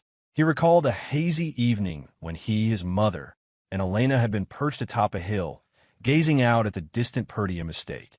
His mother had spoken of his father, revealing that he was not an honest man, explaining how he always prioritized others before himself and never showed his true feelings. But, she had added, he was different when it came to her, a small chuckle escaping her lips as she recalled his confession of love. His mother had told him then to try to understand his father, even if he seemed rough around the edges, as he was simply bad at expressing himself. Ghislain had not understood the depth of her words back then, but standing before his father now, the meaning seemed clearer. Swalter suddenly assumed a stance, holding his sword vertically and instructing Ghislain to raise his sword. Nervous, Ghislain followed the command, beads of sweat forming on his cheek. Despite the nerves, he steeled himself, locking eyes with his father. They prepared for the sparring session, each taking their own stance, swords ready. In the blink of an eye, Swalter lunged forward, thrusting his sword toward Ghislain. He responded quickly, deflecting the attack by turning his sword and positioning it in front of him. Swalter withdrew, spinning his blade upward before bringing it crashing down with all his weight. Ghislain planted his feet firmly and received the blow near the hilt of his sword. Determined, Ghislain swung his sword from behind, aiming for his father. Swalter brought his sword down to block, then quickly counterattacked with the precision of a striking snake. Ghislain barely managed to raise his sword in time to defend. The battle continued, each maneuver coming faster and sharper than the last. Swalter's movements were fluid, but Ghislain kept pace, thrusting his sword with deadly precision. Swalter dodged and retaliated, pushing his weight behind every strike. With each exchange, Ghislain began to understand what kind of sword his father wielded. The heavy blade that could easily overpower the northern barbarians was also capable of gentleness, capable of protecting those most precious. As the sparring continued, Ghislain felt the weight of the blade in a way he never had before. He now understood the balance his father struck between strength and tenderness. After several more exchanges, Swalter lunged again, bringing his sword down with great force. Ghislain blocked with the hilt of his sword, redirecting the strike before swiftly swinging from his side in an attempt to land a blow. Just as quick, Swalter raised his sword behind him to defend. In the next instant, both father and son recognized an opening in each other's defense. Then they struck. They locked swords, each pointing their blades to the other's neck. The match ended in a draw, both men eyeing each other intently. Ghislain, with his sharp gaze, studied his father, while Swalter, though proud of his son's skills, was left with a sense of nervousness over what he had just witnessed. Swalter broke the silence, praising Ghislain for his growth, and with a nervous smile, Ghislain muttered a brief thanks. But his surprise deepened when Swalter offered him some advice. He suggested that Ghislain ease up on the pressure during their encounters. While Ghislain certainly had the strength and reflexes capable of taking down monsters in the forest, Swalter noted that his intentions might be too easy to read by an opponent. Ghislain pondered his father's words, offering a low hum in acknowledgement. He was used to gauging his opponent's movements when fighting, but perhaps there was more to consider in the heat of battle. Lost in thought, he considered how to incorporate this new insight into his technique. As Ghislain pondered, a realization struck him. He had never truly been formally taught by anyone before. His swordsmanship, built entirely on real combat and instinct, lacked proper instruction. Having never learned through formal teaching, there were undoubtedly things he had missed along the way. But now, with his father's guidance, those gaps were being addressed. Ghislain came to a quiet epiphany. He had always believed that he could only rely on himself, and had carried the burden of solitude, never seeking guidance. But now, receiving it from his father, he saw that it wasn't such a bad thing after all. It was something he could learn from, something he could embrace. Grateful, Ghislain turned to his father and thanked him for the lessons. However, Swalter remained silent, his expression unreadable as he fixed his gaze on his son. After a moment, he spoke, admitting that he had actually intended to scold Ghislain. The young man was taken aback. His father explained that, despite any merit Ghislain had earned, breaking the rules was still breaking the rules. If everyone ignored the rules just because of their contributions, it would lead to chaos. Ghislain listened intently, no longer the foolish child he had been during his adolescence. He was growing, evolving. His father noticed it too, expressing that Ghislain had changed. Swalter recognized that unlike others who sought trouble to gain merit, Ghislain seemed to be looking beyond that, seeing something larger.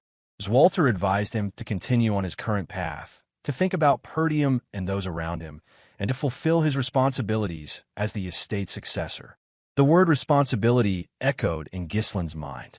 While he couldn't express it, his resolve to protect the estate had solidified the moment he opened his eyes in the barack. Before his father left, Ghislain remembered something. He asked Swalter about the request he had mentioned earlier. Swalter, hesitant and struggling to express himself, finally turned and asked Ghislain if he had any money. It was for the repairs of the northern fortress. Later, Ghislain donned his cape and made his way toward the Forest of Beasts encampment. There, his mercenary army awaited, his strongest subordinates at the forefront, ready to greet him. As Ghislain approached, the mercenaries stood in line, greeting him in unison. Ghislain smiled at the sight of them. He asked how everyone had been doing, and the mercenaries responded enthusiastically, showing their respect and admiration for him. Kaor commented on how healthy Ghislain looked, while Gillion asked about his well-being. Ghislain reassured them, apologizing for keeping them waiting. He then inquired about Rachel, Gillion's daughter, and was pleased to hear that she had recovered beyond expectations. Gillion bowed his head in gratitude, thanking Ghislain for his role in Rachel's recovery. With pleasantries out of the way, Ghislain's tone shifted. He informed his trusted subordinates that the estate was in danger. His serious words carried weight, and they all understood that something significant was brewing. They had seen his actions in the forest of beasts, and they could tell that a greater threat loomed. The four of them gathered in a tent, where Ghislain revealed the details of the situation. He shared everything, from the attack on Elena to the forces attempting to trigger a war by killing her, the discovery of the Daigal prince's corpse, and the growing threats targeting Perdium. Ghislain's mind raced as he speculated that spies had been operating within the estate for some time. Understanding the gravity of the situation, Belinda remarked that she now understood why Ghislain had been in such a hurry. She had thought that the discovery of the runestones would have brought some respite, but now it was clear there was no time to relax. Always eager for a fight, Kaor remarked that after the Forest of Beasts, war seemed to be the next step for Perdium, a place that never seemed to have a dull moment. Gillion understood the danger as well, realizing that Perdium's recent discovery of the runestones made it a prime target for enemies seeking to take advantage. Ghislain confirmed their thoughts, emphasizing that their enemies wouldn't simply let Perdium be. He then paused as Belinda urged them to inform the retainers and Lord. But Ghislain shook his head. He cautioned against acting too quickly, pointing out that even Elena's knights had betrayed her, and there could be spies among the retainers as well. They couldn't afford to trust anyone until they knew who their true allies were. He explained that, while they had bought some time by saving Elena, the discovery of the runestones had likely accelerated the plans of their enemies. A fierce battle awaited them. The words "thought battle" hung heavily in the air, as Ghislain prepared himself and his forces for what was to come. Silence filled the room as the gravity of the situation settled in. Ghislain felt a deep trust for the three subordinates before him, certain that their loyalty was unwavering. Kaor spoke first. He told Ghislain that he was ready to follow any order. His fierce personality seemed disappeared before the young lord. Equally devoted, Gillion expressed his commitment, stating that he had already dedicated his life to Ghislain and would follow him to the very end. Being the loyal and brash maid, Belinda suddenly stood, declaring that no one else but her would protect the young master. Ghislain let out a sigh of relief, a faint smile forming on his lips. He then turned to the matter at hand, his voice firm as he addressed the imminent danger to the estate. He explained that the greatest enemy to Perdium was the Duke of Delphini, the shadowy figure who coveted the estate. He named Count Desmond and Amelia, two deceptive figures who worked under the Duke's orders, and vowed not to let them succeed. The next step, Ghislain revealed, would be heading south to the Scarlet Flame Tower. Sensing an opportunity, Kaor expressed excitement about finally selling the runestones, eager for the wealth it would bring. Belinda questioned Ghislain's decision, suggesting that the Crimson Magic Tower, being closer, would offer a better price. But Ghislain explained that the Scarlet Flame Tower was the better choice, as it would generate less friction. Ever the strategist, Gillion understood the reasoning. When dealing with high-value goods like runestones, it was only logical to prepare for any potential threats, anticipating the presence of uninvited guests. Belinda quickly acknowledged the possibility of an ambush, recalling how the previous dealings had almost turned into a trap. The Scarlet Flame Tower had once been the most prosperous in the south. However, when Delmut of the Crimson Magic Tower reached the level of a Seventh Circle mage, the balance of power shifted. Now, the Scarlet Flame Tower struggled to regain its former glory, still unable to rival the power of the Crimson Magic Tower. Ghislain's interest in the Scarlet Flame Tower was more personal. He had someone in mind, someone from his past life whom he needed to recruit into his plans. The scene shifted to the Scarlet Flame Tower complex. The structure rose high above its surroundings, seemingly ahead of its time. Inside, in a library, a woman sat amidst piles of books, trembling as she clutched a staff in her hand. She muttered the name of her teacher, Lanato, and wondered when the light, her teacher, had spoken of would finally arrive. The party made their way toward the Scarlet Flame Tower, which loomed ahead as they arrived. Belinda and Kaor's faces showed clear astonishment. Ghislain led the group personally, ensuring he would not need to pay the merchant's share. In awe, the man, the legend, and the myth, Gordon marveled at the tower's height. He had heard of it for years, but never expected to see it in person. One of the mercenaries also shared their amazement, stating they had long heard of it, but were now seeing it firsthand. Gordon then commented on the stark contrast between the lives of the people in the tower and those in Perdium, highlighting how different the world seemed from the one they knew. The areas surrounding magic towers often developed through trade with the mages. The surroundings of a Scarlet Flame magic tower, in particular, were remarkably clean and advanced. As one of the standing magic towers, it also produced magic scrolls. On the street, mages worked effortlessly, repairing the road and laying street tiles as though they were seasoned construction workers. One of the mercenaries, astonished, wondered aloud how such work could be done using magic, while another expressed disbelief at seeing magic performed without a scroll. The group watched in wonder as they passed by, observing the mages' skill. As they moved forward, the group of mages glanced sharply at the passing party of mercenaries, their expressions tinged with disdain. In an instant, the mages cast a spell, blue flames shooting from their staffs, burning with an intensity that seemed to scorch the very essence of their existence. The flames enveloped them, and before long, they seemed to vanish from sight. The mercenaries reacted in surprise, exclaiming how extraordinary it was. With a hint of nonchalance, Ghislain calmly explained that it was a concealment spell and remarked that the mages clearly didn't want to be seen. Ever the skeptic, Kaor scoffed at the situation, chastising the mercenaries for their behavior. Belinda, somewhat taken aback but still impressed, expressed that even if the tower wasn't what it once was, it remained a powerful force. Ever the pragmatist, Gillion reminded them that Valiant was one of the wealthiest territories in the kingdom, and thus it made sense that such a tower would still hold importance. However, Ghislain pondered deeply on this. On the surface, the tower was still grand, but no one could have predicted its decline from its former glory. Soon, the party arrived at the imposing gates of the tower, where they stopped momentarily to gain entry. Ghislain remarked with some satisfaction that they had finally arrived. Straining his neck to get a better view, Kaor commented that it was so tall it almost seemed as though it would snap his neck. Belinda chimed in, noting that even reaching the main gate felt like a journey in itself. As they approached, something struck them as odd. There were no gatekeepers to be found. Instead, two sets of armor, each holding massive axes, lay unattended. Suddenly, a mage called down from above the gate wall, ordering the party to step back. Right after, lines of manhwa formed in the air, reaching down toward the discarded equipment. The mages, standing on the gate wall, magically animated the armor to stand as guards. The towering figures of the armored guardians, now animated by magic, raised their axes in a defensive posture, blocking the entrance. One of the guards bellowed, demanding to know the party's identity and purpose.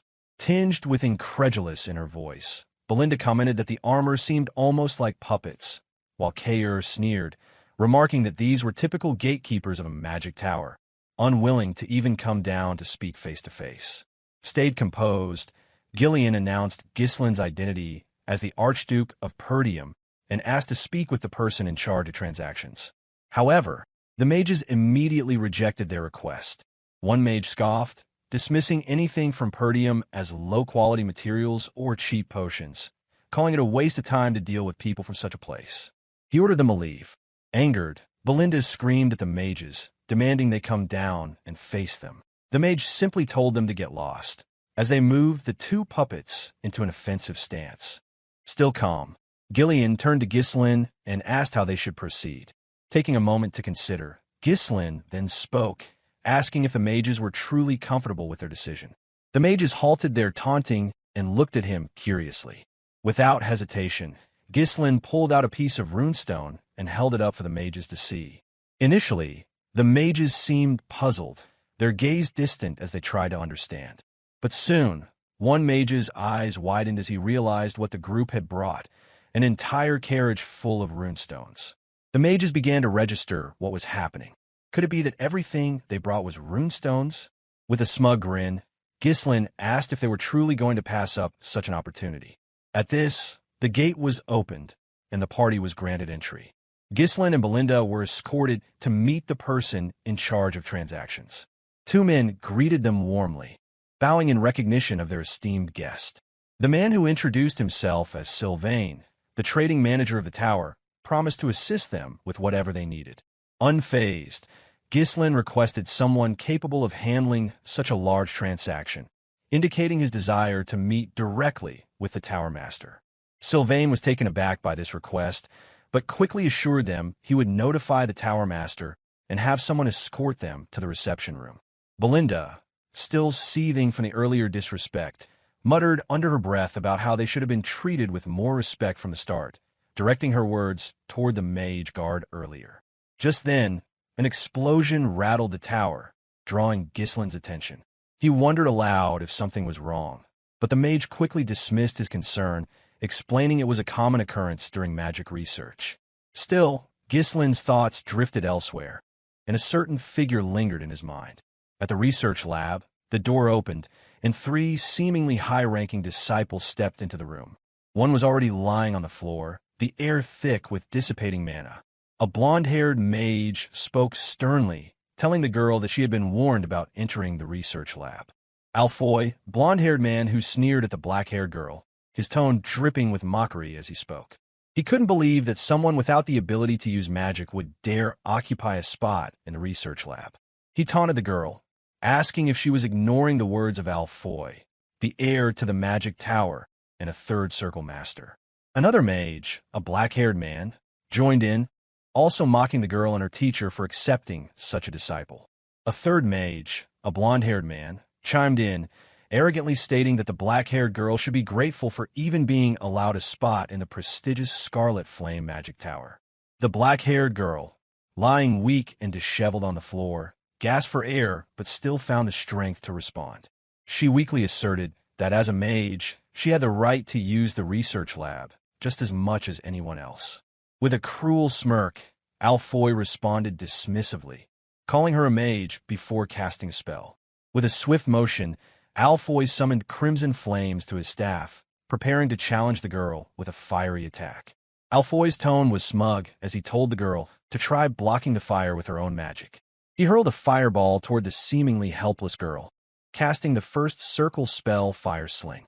The black-haired girl, barely able to steady herself, raised her hand, struggling to cast a defensive spell. As the fireball approached, she faltered, her hand trembling as she prepared to take the hit with her bare body. Just before the fireball reached its target, a caped figure appeared between them.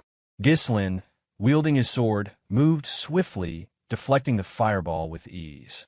His actions freed the girl from the torment she had been enduring at the hands of her fellow mages. Ghislain turned to face the three mages with a nonchalant expression, commenting on the research taking place at the Scarlet Flame Tower. He called out the bullying that had been allowed to occur, the apparent disregard for the dignity of fellow mages. Meanwhile, in the Tower Master's conference room, the argument had escalated. Hubert, the master of the Scarlet Flame Magic Tower, was seething with frustration as he learned that their supply of runestones was nearly exhausted. He shook his head in disbelief, feeling the weight of the situation as his head throbbed from the looming shortage. The situation was dire, and Hubert could see that if things continued this way, the gap between their tower and the Crimson Magic Tower would only grow wider. With growing frustration, Hubert demanded answers. He had ordered the elders to stock up on runestones in advance, but now it seemed they had failed to act. His voice rose as he accused them of wasting time and resources, his patience slipping further. One elder, wearing a yellow hat, internally scoffed at Hubert's outburst, reflecting on how the Tower Master had spent more time socializing with nobles and indulging in luxuries instead of focusing on the tower's needs. Another elder, wearing a red hat, shared similar thoughts, growing increasingly frustrated with Hubert's lack of foresight. A third elder, with a green hat, brought up another pressing concern. While the shortage of runestones was one issue, the real problem was that their master was only a 6th circle mage, while the master of the Crimson Magic Tower was a 7th circle mage. Hubert, furious at the mention of Delmud, the Crimson Magic Tower's master, lashed out. If only he had more runestones, he believed he could easily reach the 7th circle himself. He vented his frustrations, accusing Delmud of hoarding all the runestones and claiming there was nothing special about the stones that should give the Crimson Magic Tower such an advantage. The green-hatted elder pressed on, asking what their plan was if they ran out of runestones, as the lack of them would prevent them from training properly. Hubert's anger flared again as he cursed Delmud, who had surpassed him and reached the 7th circle. He wondered aloud why Delmud, a low-born mage, was able to achieve such progress while Hubert struggled. Before the conversation could continue, Sylvain, the trading manager, burst into the room with urgent news. He apologized for the interruption, but insisted that they needed to come down immediately. An enormous shipment of runestones had arrived.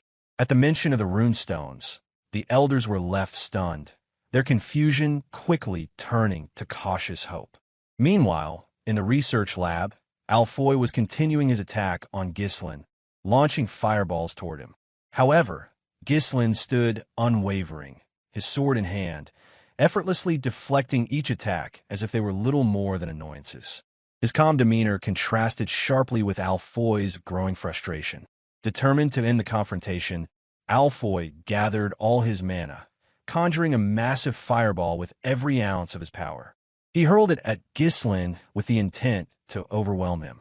But Ghislain stood his ground. With a swift movement, he raised his sword and swung it downward. The blade cleaved through the fireball, splitting in half, leaving both Ghislain and the black-haired girl untouched. The other mages watched in stunned silence, unable to comprehend what they had just witnessed. Ghislain's swordsmanship had completely disarmed Alfoy's magic in a way none of them had expected. Bewildered and furious, Alfoy demanded to know who Ghislain was. He had assumed he was just another noble taking a casual stroll through the tower, but this display of skill shattered his assumptions. Before he could react further, a line appeared around him, swiftly tightening and binding him. He gasped in shock as Belinda, with the precision of an assassin, immobilized him. The scene now looked grotesque, with Alfoy helplessly bound, his previous arrogance stripped away. Belinda's voice was cold as she threatened the restrained mage for daring to attack her young master. Thus, Belinda, tightening the line around him. Struggling against the bindings, Alfoy muttered in disbelief, asking just who these people were. Before she could respond further, a voice rang out, demanding that the commotion cease. Hubert's voice echoed through the lab, his frustration reaching its peak as he screamed at the chaos unfolding before him. He was accompanied by the 4 elders, who had arrived to witness the turmoil. Alfoy, still bound, Ghislain with his sword drawn, and the tension in the room was palpable. The tower master had arrived, and Vanessa gasped in surprise as she tried to gather her thoughts. Standing beside her, Ghislain remained unfazed, showing no reaction to the appearance of the highest-ranking mage in the tower. At his command, Belinda untied the rope she had used to bind Alfoy, causing him to fall to the floor in distress. Alfoy quickly scrambled to his feet, calling for his master in panic. Watching the scene unfold, Hubert couldn't hide his shock, wondering what had happened. Alfoy rushed to his master, clinging to him while explaining that intruders had appeared.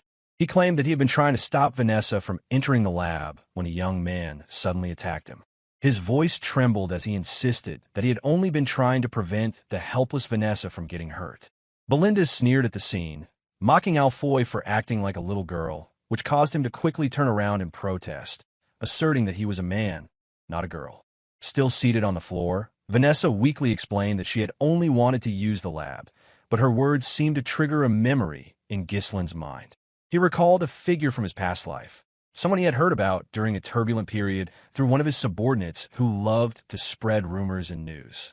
The Red Nightmare, a 7th circle mage, known for her unpredictability and madness.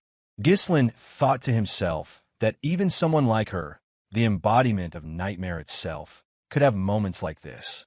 Hubert's anger flared. He shouted that not only had the young man broken into the tower, but he had also tried to harm his disciple. He conjured a fire-based spell with his wand, preparing to burn him to ashes without a trace. However, Ghislain remained calm and composed. Belinda gently asked what his young master intended to do, sensing the tension in the air. Despite the clear threat, Ghislain took a passive stance, refusing to let his emotions control him. He stepped forward, introducing himself without hesitation. He informed Hubert that he was the Archduke of the Perdium territory, Ghislain Perdium, and that he had come to trade runestones. For a brief moment, Hubert was taken aback, struggling to process the unexpected turn of events. He stood there, stunned by the young man's calm demeanor and unexpected purpose. Still recovering from his shock, Alfoy couldn't believe what he was hearing. He asked in disbelief if Ghislain truly meant to trade runestones. With a warm smile, Ghislain offered to show Hubert the workers waiting outside the castle with the cargo. The group made their way outside, where they found 10 wagons filled to the brim with runestones. Even Vanessa, whom the elders had deemed worthless, was part of this extraordinary revelation. The sight before the elders left them speechless, unable to comprehend the sudden turn of events. Only moments before, they had been arguing about resources, and now, the answer had arrived at their doorstep. The Blue Hat Elder was the first to speak, exclaiming in disbelief that such a situation couldn't be real.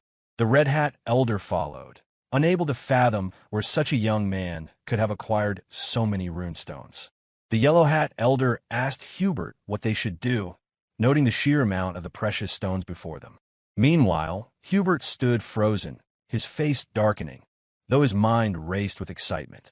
A maniacal laugh bubbled up within him as he realized the opportunity that had just appeared.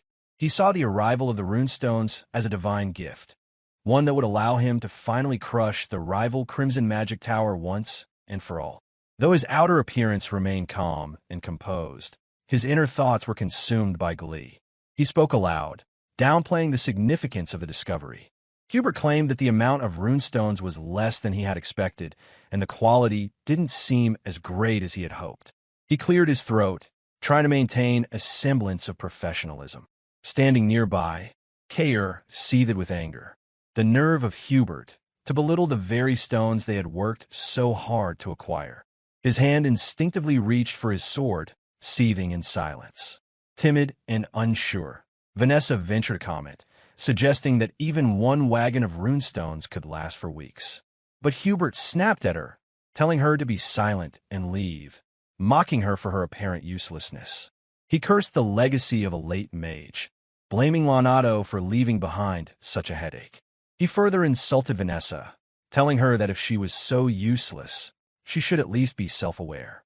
Understanding who Vanessa might become, Ghislain chose to remain silent. He kept his thoughts to himself, merely contemplating the situation in his mind.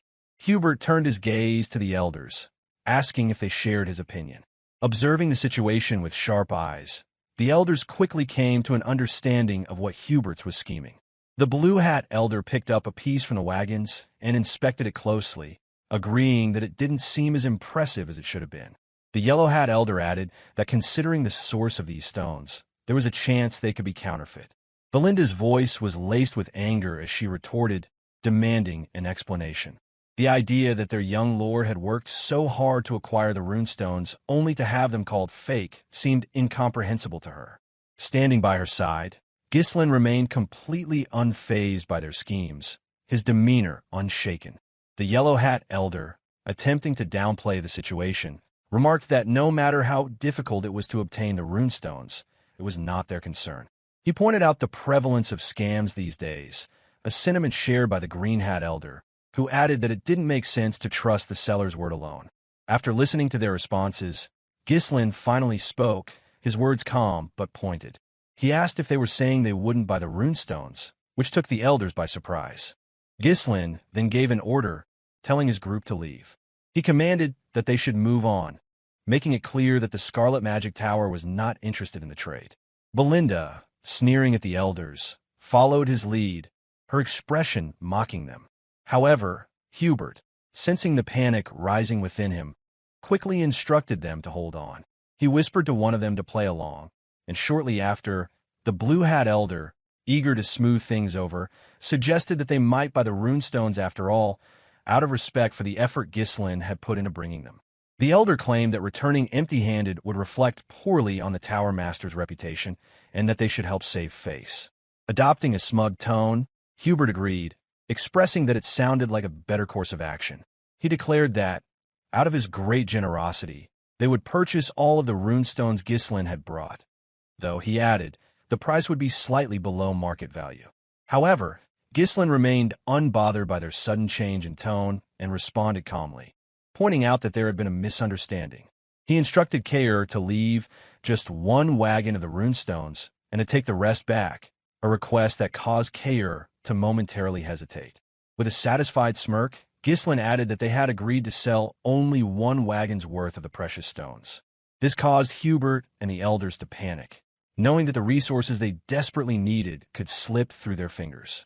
Seizing the opportunity, Kaor quickly turned and confirmed that Ghislain was right. He had indeed forgotten about the terms of the agreement. He then issued a command to the mercenaries to move the wagons, and they immediately obeyed, swiftly following through with the instructions. Now flustered and struggling to comprehend what was happening, Hubert demanded an explanation. Ghislain apologized, explaining that it had been a misunderstanding regarding the quality of the runestones, which had been caused by his subordinate's error. He further explained that their destination was the Crimson Magic Tower, and that they simply needed cash to cover their travel expenses. This statement made Hubert's heart sink. The prospect of those runestones going to the Crimson Magic Tower instead of his own was a crushing blow, one that could potentially ruin his chances of regaining the top position. Attempting to salvage the situation, Hubert feigned lightheartedness and suggested that he had been joking earlier to break the ice. He invited Ghislain to come up and talk for a bit, his tone suddenly shifting to one of friendliness. Ghislain smiled, content with how things were progressing. He knew that the minds of these old mages were well within his grasp, and with that, he accepted Hubert's offer. The group moved to the master's office where Hubert, the four elders, and Ghislain sat down. The big three remained nearby, standing watch over their young leader. Eager to assert his authority, Hubert introduced the elders of the Scarlet Magic Tower. He explained that these mages had all reached the fifth circle, making them the most powerful figures in the tower aside from the master. Brimming with confidence, Ghislain responded that such a level of power was impressive. He remarked that the Scarlet Magic Tower was indeed powerful, calling it the second strongest magic tower in the north, though the mention of the Crimson Magic Tower as the second strongest carried a mocking tone. Clearly nervous, Hubert attempted to defend his tower by insisting that the rumors about the Crimson Magic Tower were false. He maintained that the Scarlet Magic Tower still held the top position in the north. With a casual shrug, Ghislain agreed, but added that it didn't really matter. Whispering to Gillion, Belinda expressed her concern about Ghislain's provocation, but Gillion remained calm, confident that Ghislain knew exactly what he was doing. On the other hand, Kaor was practically brimming with excitement. He watched the elders, sensing how they were being played by Ghislain. Eager to move things along, Hubert waved his hand dismissively, asking how much Ghislain intended to sell the runestones for. He assured him that if they took the goods elsewhere, they wouldn't even get their money's worth. Ghislain raised his hand, silencing the conversation, and announced that the price would be double the market value. This statement left Hubert stunned, momentarily speechless. Double? Hubert exclaimed in disbelief, his face contorting with frustration. He couldn't comprehend how anyone could conduct business in such a manner. He rebuked Ghislain, claiming that he had no understanding of how the world worked, and that this was not how negotiations were done. Hubert accused him of being taught all wrong, and of making up terms without any regard for the process of negotiation. Ghislain spoke plainly, expressing his belief that the Scarlet Magic Tower deserved to pay double for the runestones. This remark immediately caused the Blue Hat Elder to exclaim in disbelief, while another elder shouted, questioning whether Ghislain thought the Scarlet Magic Tower was some kind of joke. Visibly annoyed, Hubert called out to Ghislain, his tone shifting dramatically. He expressed how much it irked him to see someone so young speak so boldly without understanding the consequences of his actions. Hubert locked eyes with Ghislain, his gaze filled with rage. Despite the harsh words and the obvious power disparity, Ghislain remained composed, showing no fear as he faced a six-circle mage. He stood firm, not the slightest trace of anxiety in his expression. Attempting to regain control of the situation, Hubert acknowledged that Ghislain was young and that mistakes were natural. He offered a concession, suggesting they pay slightly over the market price if Ghislain agreed to sell everything. However, Ghislain remained silent and stood up, prompting Hubert to ask why he was getting up. Without missing a beat, Ghislain casually responded that Hubert didn't seem interested in the deal. He mentioned that he had offered the runestones at double the price, but if that was not satisfactory, he would simply head to the Crimson Magic Tower instead. He began to walk away, leaving Hubert flustered. However, Hubert quickly told him to stop, his tone shifting once again to a more agreeable one. He urged Ghislain to stay, stating that he hadn't meant to turn down the offer and that he had just gotten a bit worked up. Hubert asked him to sit back down. Ghislain smiled, turning back to face the group. The big three, who had been observing closely, finally realized that the Tower Master and the Elders were being played by Ghislain's clever manipulation. They stood still, stunned by how the young man was outwitting the seasoned mages. Clearly frustrated but attempting to save face, Hubert acknowledged Ghislain's guts and made a new offer. He said they would buy the runestones at double the market price as Ghislain had initially suggested. With an air of calm confidence, Ghislain agreed, prompting Hubert to let out a frustrated sigh. However, Ghislain added a stipulation. He would sell only one wagon at that price, not all of them. Hubert's frustration grew as he protested, insisting that they should sell everything.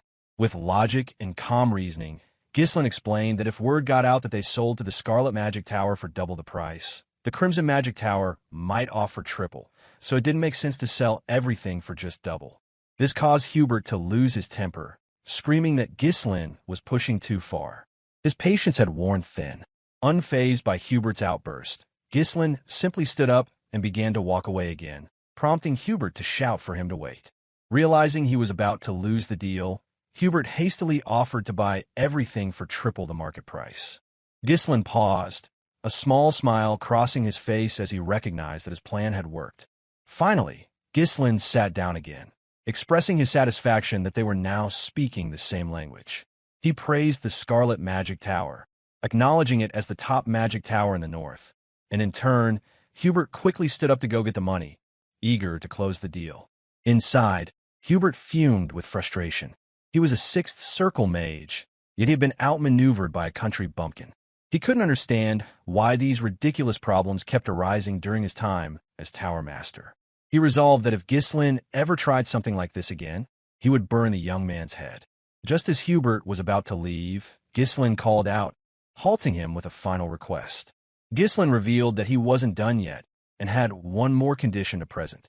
Hubert, his patience now at an end, snapped at Ghislain, asking what more he wanted. Calmly, Ghislain stated that he wanted Vanessa handed over to him, leaving the room in stunned silence. Without anyone proficient in negotiation, no one stepped forward to lead the deal. Yet Ghislain's sudden demand to take Vanessa caught everyone off guard. The silence that followed hung heavily in the room. Breaking the tension, Hubert questioned whether Ghislain truly intended to take Vanessa. Ghislain confirmed this to the Tower Master, asserting that he would make Vanessa his personal mage. Fragments of a previous life flickered through Ghislain's mind, one where a sword used as a pan to grill meat for dinner. It had been during his time as the head of a mercenary group, taking a rare moment of rest between campaigns.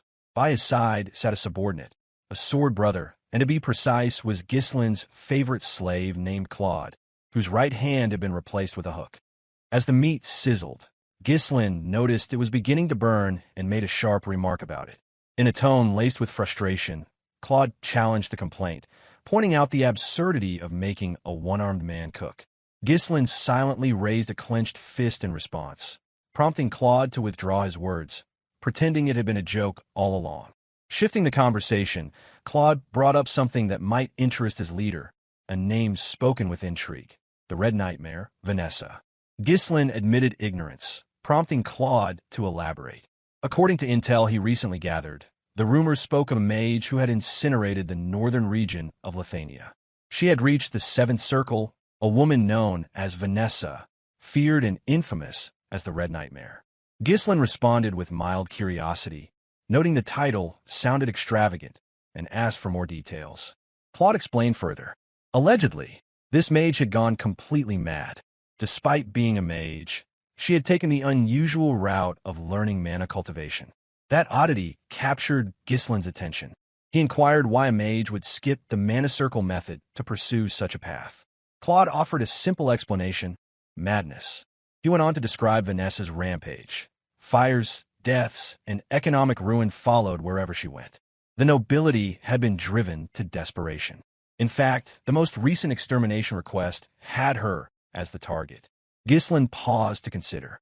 A mage who had reached the 7th circle through mana cultivation, rather than traditional methods, intrigued him. As firelight danced in the camp and the crackle of burning would fill the silence, Ghislain smiled in amusement, evidently fascinated by the chaotic figure. It was then that he made a decision. Turning to Claude, he suggested they bring her in. Claude's reaction was one of pure disbelief.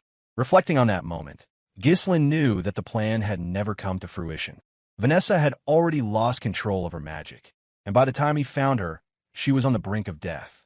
Yet even then, her potential had not been extinguished. She still possessed the aptitude of a 7th circle mage. With guidance now, she could thrive under Perdium. Fueled by knowledge from a previous life, Ghislain had resolved to take her under his protection. At that moment, the trio began a comment. Gillion asked if he was referring to the girl from earlier. Kaor chimed in, noting she hadn't appeared particularly powerful. Belinda leaned in closer, whispering a soft request to be informed beforehand if he ever intended to bring someone in. Meanwhile, across the room, murmurs spread among the mages. The Red Hat Elder whispered that the situation worked out perfectly. Vanessa had been a burden anyway, and giving her away seemed like an easy solution. The Yellow Hat Elder whispered that caring for her up to this point should be more than enough to honor their past ties with Lonato. With this in mind, Hubert approached and began to speak, formally acknowledging Vanessa as one of Scarlet Flame Tower's prized mages. He implied she would serve the tower well. Before he could finish, Ghislain cut him off with additional demands. Combat mages of the 3rd circle or higher must also be dispatched to Perdium. Fury surged in Hubert's heart. He wondered whether Ghislain was planning some massive construction project on the estate. Ghislain clarified that mages were needed for territorial battles. The announcement sparked alarm among the elders. Combat mages typically earned hazard pay, and now the tower was being asked to supply them without compensation. Ghislain firmly reiterated his terms. Triple the market price, deployment of 3rd circle or higher mages to Perdium for a year, and Vanessa assigned as his personal mage. These 3 conditions were non-negotiable in exchange for the runestones. The trio tensed visibly. The demand for triple the market price alone was shocking, yet Ghislain had added more. On the other side, the elders glared at him with growing hostility. Hubert's mind raced. Purchasing the runestones at a high price might be justified given their urgent situation, but this felt like an overstep. Summoning his mana in a surge of rage, Hubert caused the room to tremble beneath the weight of his power. The elders joined in, unleashing their own magical presence to bear down on the young man. Yet Ghislain remained seated, unfazed, unaffected by the sheer force pressing in from all sides. Hubert locked eyes with him, voice brimming with indignation. The accusation rang clear. Ghislain Perdium must have believed him a fool. He invoked a long-standing law, declaring that mages affiliated with a magic tower were forbidden from participating in territorial warfare. To propose sending core mages of the 3rd circle or higher into battle, while displaying ignorance of the kingdom's basic laws, was nothing short of an insult to the Scarlet Flame Tower. In Hubert's eyes, it warranted death, and he threatened to reduce Ghislain to ash. The reasoning, on paper, seemed sound. Ghislain had indeed made the first aggressive suggestion. The air grew tense as Belinda, Gillion, and Kaor prepared for confrontation. Their opponents were 5th and 6th circle mages, formidable foes. Even united, the odds remained unfavorable for them. Gillion braced himself to leap into action, prepared to shield his lord with his own body should the situation escalate. Yet, Ghislain remained composed. Calmly, he posed a question, one that gave Hubert pause. Was he truly certain he wouldn't regret this? Hubert hesitated, compelled to hear more. Ghislain then revealed a critical piece of information. A massive vein of runestones had been discovered within Perdium's territory, far exceeding the modest supply brought that day. In fact, by several dozen times.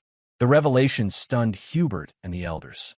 Their mana ebbed away as they listened. Ghislain continued, stating that news of the discovery was already spreading throughout the northern region. He posed a rhetorical question. What might that imply? Hubert understood instantly. Many would soon come seeking the runestone's vein. Ghislain commended the Tower Master's quick thinking. Rising to his feet, he clarified his intentions. Perdium had no desire to wage war.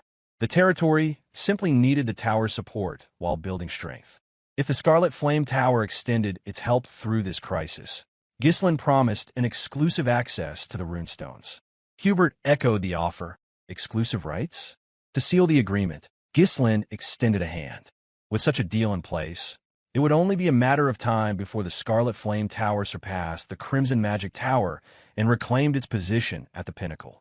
The proposal was tempting, enough to make pride take a back seat. Greed began to stir in Hubert's heart, overtaking the anger that had consumed him moments earlier. A reliable runestone supply represented a dream come true. Ghislain had struck a vulnerable nerve which offering both ambition and security. The storm of fury faded. With renewed optimism, Hubert grasped Ghislain's hand firmly, a smile curving his face. The shift in demeanor left Ghislain slightly unsettled. Following the meeting, Hubert pulled aside Alfoy. The decision was made that Alfoy would accompany the young lord to Perdium. Alfoy protested. He questioned the decision, pointing out the many other mages available. Hubert dismissed the objection. The greatest talent in Scarlet Flame Tower's history was being sent not out of obligation, but because the future depended on it. As chief officer, Alfoy would represent the tower's interests. The compliment left Alfoy glowing. Hearing those words from his master stirred pride. As the mercenaries began unloading the runestones, Hubert elaborated further. This mission would serve as preparation for his eventual ascension as Tower Master. He was to monitor the estate closely and prevent any attempts to divert the runestones.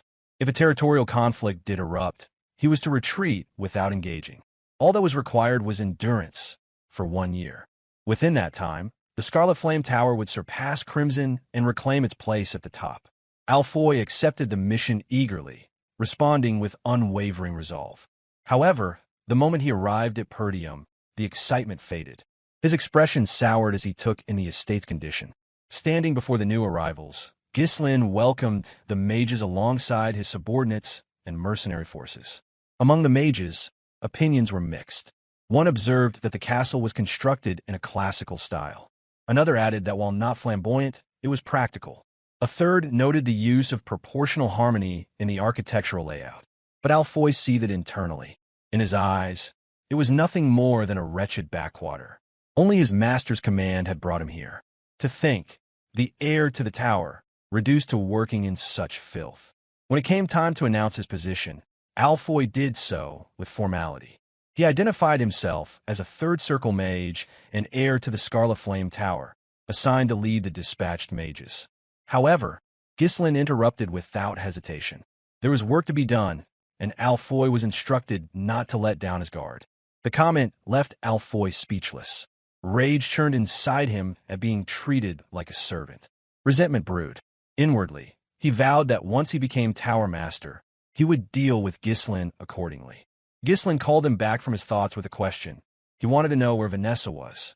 Alfoy turned casually, replying that she was likely at the back, handling the luggage. Soon after, Vanessa arrived, breath heavy as she carried the baggage in her arms. Gasping for breath, she finally made it to the gathering crowd. Through her fatigue, she opened her eyes and realized that the young lord himself stood there, welcoming them. Immediately, she bowed and offered her greeting. Alfoy muttered beneath his breath, urging her to hurry and remarking that he had doubted her arrival altogether. Ghislain briefly considered how to deal with the fool. Maiming the heir of the Magic Tower would certainly provoke backlash. It would be too risky. Instead, he approached the girl, raising a hand to beckon her forward. He instructed Vanessa to set everything down and come to him. Surprised, she responded hesitantly, reminding him that she had yet to finish moving everyone's luggage. Before she could continue, Ghislain grabbed one of the bags himself, even as Alfoy interjected dismissively.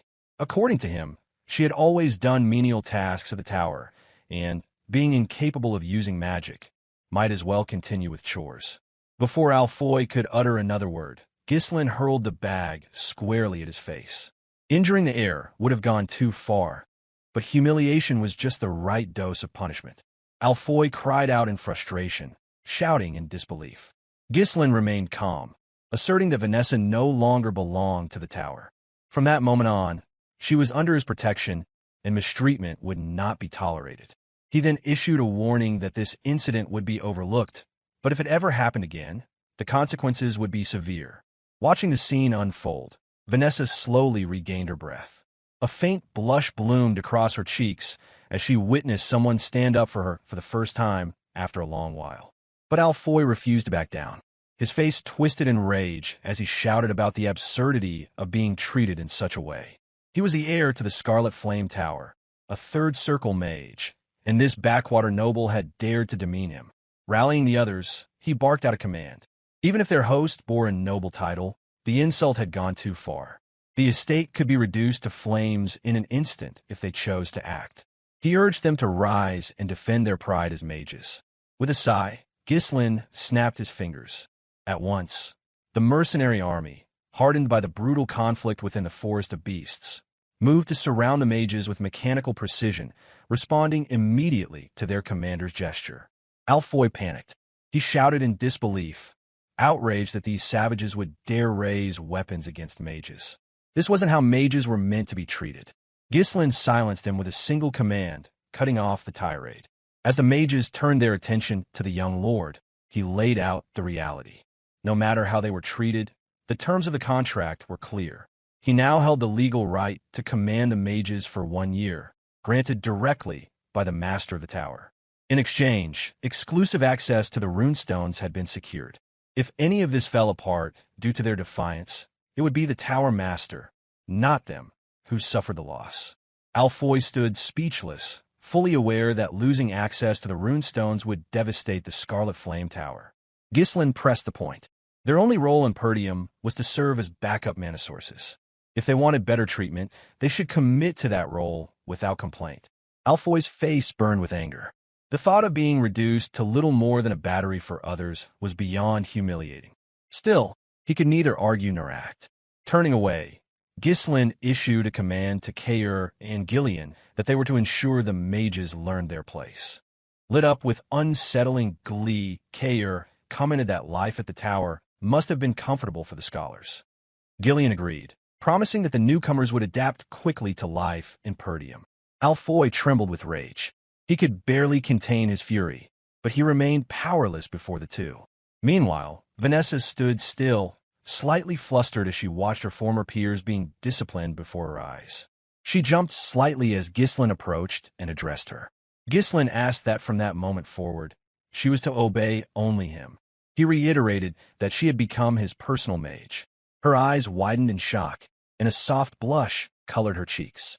Since the passing of her previous master, no one had ever treated her with such dignity. Yet doubt crept in. She looked away and expressed her concern. As Alfoy had pointed out, she couldn't even use magic. Being entrusted as a personal mage seemed far too much. Ghislain extended his hand in invitation. Being well aware of the potential hidden within her, Ghislain declared that he would make her capable of wielding magic, an offer to help her achieve her potential. Vanessa had originally resisted the idea of leaving the tower, remaining within its walls, even if it meant enduring the degrading treatment of a servant, would have allowed her to continue her magical studies. Following Perdium's young lord meant severing that connection. Yet, circumstances had left her no choice. Forced to accompany Ghislain, she had accepted his offer to assist with her magic, though her thoughts remained clouded by doubt. Curiosity stirred within her. Could a swordsman like him truly understand anything about the magic? Ghislain's sudden call pulled her from her musings. She responded without delay. He inquired, probing gently, about the extent of her magical education. With quiet hesitation, she confessed that she had reached the 5th circle, though her understanding remained limited to theoretical formulas.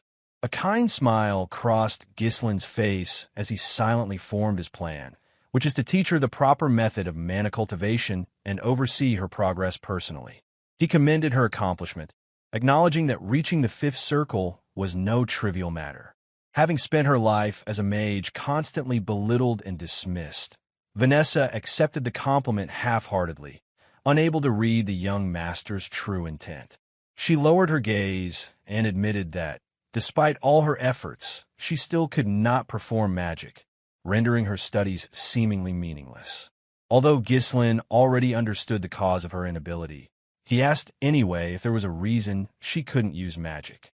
Vanessa's reply came softly, her voice fraught with uncertainty. She revealed that she had never once sensed mana since childhood. Despite this, she had clung to hope, working relentlessly in pursuit of magic. But with each step forward in knowledge, her faith in her potential diminished. Her teacher, Leonardo, who had once guided her, had since passed on. She wondered aloud if that was the reason she had ultimately been cast aside. Certain of her hidden potential, Ghislain resolved to begin by teaching her mana cultivation. If she could learn to apply what she already knew, her power could rival even the elders of the tower. In this state, with her knowledge of fifth circle magic intact, proper cultivation would elevate her to that level. She was exactly as he remembered from his past life, a brilliant mage, just as he had anticipated. In this era, memorization alone could not lead to mastery. The art of magic required comprehension of activation principles and a deep enough insight to shape spells through will and personal interpretation. Vanessa possessed the intellectual foundation, but her physical aptitude had yet to align. True control demanded enduring hardship, trial, and persistent experimentation. Ghislain believed her efforts had not been in vain. She had simply traveled a different, longer road. The voice of Claude echoed in memory, referencing a powerful mage from his former life, the woman who had raised northern Lithuania. She had reached the seventh circle, but her instability stemmed from blending magic and cultivation without proper technique. Despite her brilliance, her recklessness had made her infamous. That mistake, Ghislain intended to avoid. With full conviction, Ghislain announced that he would now teach Vanessa mana cultivation. Tension immediately overtook her. The idea of a mage learning such a technique made her uneasy. Her former master had introduced her to it once, but the attempt had failed. Her doubts surfaced immediately as she questioned why a mage should pursue such a path. Ghislain clarified that both magic circles and cultivation were grounded in the same force, which is mana. He then asked if she had ever practiced it properly. Her expression shifted to one of disbelief. Though she had studied the technique before, it had been under rigid instruction. The thought of being taught by a nobleman with no formal magical title seemed ludicrous. She shook her head firmly, rejecting the notion outright. To her, it was madness. Using mana cultivation to access magic seemed far too risky. The consequences of failure, internal damage, or permanent disability were too severe to ignore. In that moment, Ghislain offered a reassuring smile. Extending his hand to her, he called her name and invited her to begin. Ghislain understood that the madness in Vanessa's past life had likely been the result of flawed technique colliding with long-standing resentment. He had seen similar signs before. Even knights occasionally succumbed to inner demons during intense training. But in this life, he believed things would unfold differently. Vanessa observed the sincerity in Ghislain's expression, silently beckoning her toward a path where she might finally become a true mage. She could not fully comprehend what he was offering. In a magic tower, she had been dismissed as a failure and a burden. Her gaze fell to the ground, attempting to mask the tremble in her eyes. She weighed the decision. Refusal might not even be an option. Ghislain could easily compel her, for what lay ahead otherwise was a descent into madness and eventual death. In the end, she gathered her courage and resolved to accept, if only for a chance to wield magic like a real mage. Anxious and uncertain, she positioned herself in front of Ghislain, seated with her back to him. With no hesitation, she loosened her collar and revealed her back, allowing him to begin the mana transfer. In his previous life, Ghislain had seen that same expression in her eyes, an endless hunger for magic mixed with regret, rage, and despair. She had sought power in desperation, turned to an unknown mana cultivation technique, and ultimately became a creature of destruction, ruled by instinct and pain. But now he stood before her in a different lifetime, meeting her before that spiral could begin. He made a silent vow to reach out before she fell into the abyss again. With that, he summoned his mana and placed a steady hand against her back. The process would be agonizing for her. If miscalculated, it could result in death. Nonetheless, he proceeded without hesitation. Mana surged from his hand and into her body, accompanied by a low hum. As the energy coursed through her, pain ripped through her nerves. A moan escaped her lips as the searing heat traveled through her mana pathways, eventually gathering just below her navel where Ghislain was guiding it. He sharply instructed her to remain silent, warning that the pathways were becoming tangled. He explained that the mana within her now belonged to him. She was told to focus on that foreign presence and not to lose track of it. She needed to feel it and follow its flow as best she could. Understanding the gravity of this moment, Vanessa closed her eyes and gave herself over to concentration. Every ounce of her attention was funneled into aligning herself with the mana inside her. Traditionally, she would be guided through the sensation first and only later create a mana core of her own. But that route carried no guarantee of success. Ghislain chose instead to prioritize sensation, helping her feel the full extent of mana flowing through her being. Her task now was to circulate the mana through her body's internal channels and condense it into a mana core. As Ghislain initiated the formation of a small, temporary core within her, Vanessa's eyes brightened. For the first time in her life, she truly felt mana, an experience she had once thought forever beyond her reach. Now, whether she could continue cultivation would depend entirely on her. The core, formed from Ghislain's mana, would eventually dissolve unless she built her own. Enraptured by the sensation, her mind drifted into the past. She remembered her origins as an orphan. Lonato, drawn by her intellect, had taken her in and lobbied for her future. Lonato had appealed to Hubert, claiming Vanessa's understanding of theory could uncover the fundamental regularity of mana particles and convert that knowledge into true spellcraft. Unconvinced, Hubert responded with a scoff. In his eyes, no amount of intelligence mattered if she could not cast even the simplest spell. He posed the question coldly. If a child could not use magic, could she be called a mage? From behind a cracked door, the young Vanessa had listened in silence as her teacher pleaded on her behalf. Hubert had delivered his verdict with finality. No matter how many resources were poured into her, he declared, nothing worthwhile would ever come out. Vanessa saw her younger self, struggling beneath a kind teacher's care, still unable to feel mana or form even a single magic circle. There had been a time when Vanessa wept openly, offering apologies to her master. Tears streamed down her face as she blamed herself, believing that if only she had possessed more talent, her master would never have been forced to leave the magic tower. Yet Lonato had left, driven by a single purpose, to search for a method that would allow Vanessa to wield magic. Before the departure, Lonato left her with parting words, urging her to lift her head and look toward the sky. Lonato spoke of a world where darkness did not last forever and promised that one day, even she would witness the arrival of light. And now, that light had come in the form of Ghislain, who extended his hand to her so she could finally glimpse the mana and magic she had long yearned for since first setting foot in a magic tower. Within her inner world, Vanessa realized that her master's words had been true. Even someone like her was not beyond the reach of light. Elsewhere, a warrior clashed with a group of soldiers. Chaos erupted as one of the soldiers cried out in alarm, exclaiming that the man had already taken down 4 of them and questioning what kind of monster he could possibly be. With taunting bravado, the wild warrior challenged them, daring the rest to come forward. He scoffed at their swords, mocking them as mere metal toys. Provoked, One of the soldiers lunged, blade poised for a precise thrust. The warrior dodged easily with a sidestep and seized the attacker in a firm grip. Using his full strength and the momentum of his body, he slammed the soldier hard onto the floor. Another assailant rushed in from behind, attempting to attack while the warrior was preoccupied.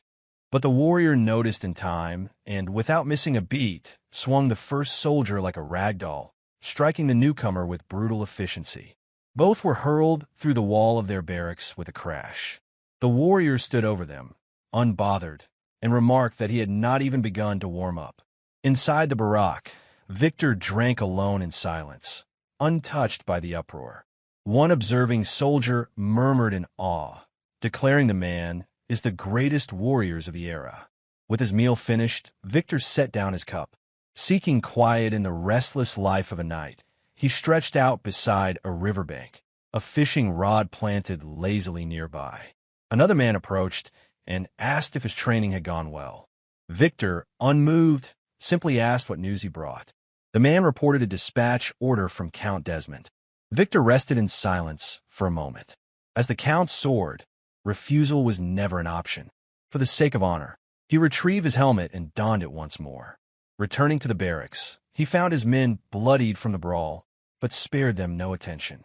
Boredom had long eaten away at him. Now, at last, there was a mission. He intended to raise the target Count Desmond had set before him. Count Dygald had abruptly declared war on Perdium. The proclamation, delivered by a messenger, reached Swalter as Randolph stood beside his brother in his office. Swalter read through the declaration several times, his face darkening. The document laid out an elaborate list of reasons why the war was supposedly justified, asserting that Count Dygald had ample cause for such a drastic action. At its core, however, it simply stated that Dygald's heir, Gilmore Dygald, had been killed by Ghislain Perdium, and now vengeance was sought in the declaration. Without delay, Swalter ordered Randolph to summon the vassals to discuss the declaration of war. As the vassals gathered, Randolph expressed his disbelief at the absurd justification, remarking that the Dygalds must have lost their minds. There was no way the young lord had killed Gilmore. The vassals quickly voiced their own outrage. Furious, one of them stated that starting a war based on false pretenses was intolerable, and they needed to be put in their place. Another lamented the long-standing alliance within the northern regions, questioning how anyone could have expected Dygald to turn its back on them. A third raised the question of what Dygald hoped to achieve by fighting them. While the vassals continued to seethe with anger, denouncing Count Dygald at every turn, Swalter stood deep in thought. Known throughout the kingdom as a benevolent lord who had never enslaved his people, Swalter had always faithfully carried out his duties, serving as the northernmost defender against the barbarian raids that constantly threatened the northern villages. Suddenly, Swalter's attention snapped back to the room when Ghislain spoke to his father, mentioning the runestones. Ghislain reminded them that 2 of their retainers had been sent to Dygald as envoys while Ghislain had been at the magic tower. He suspected that these envoys might have leaked critical information about their territory. Once more, chaos erupted as one vassal questioned Ghislain's accusations, demanding to know what evidence he had to make such a dangerous claim.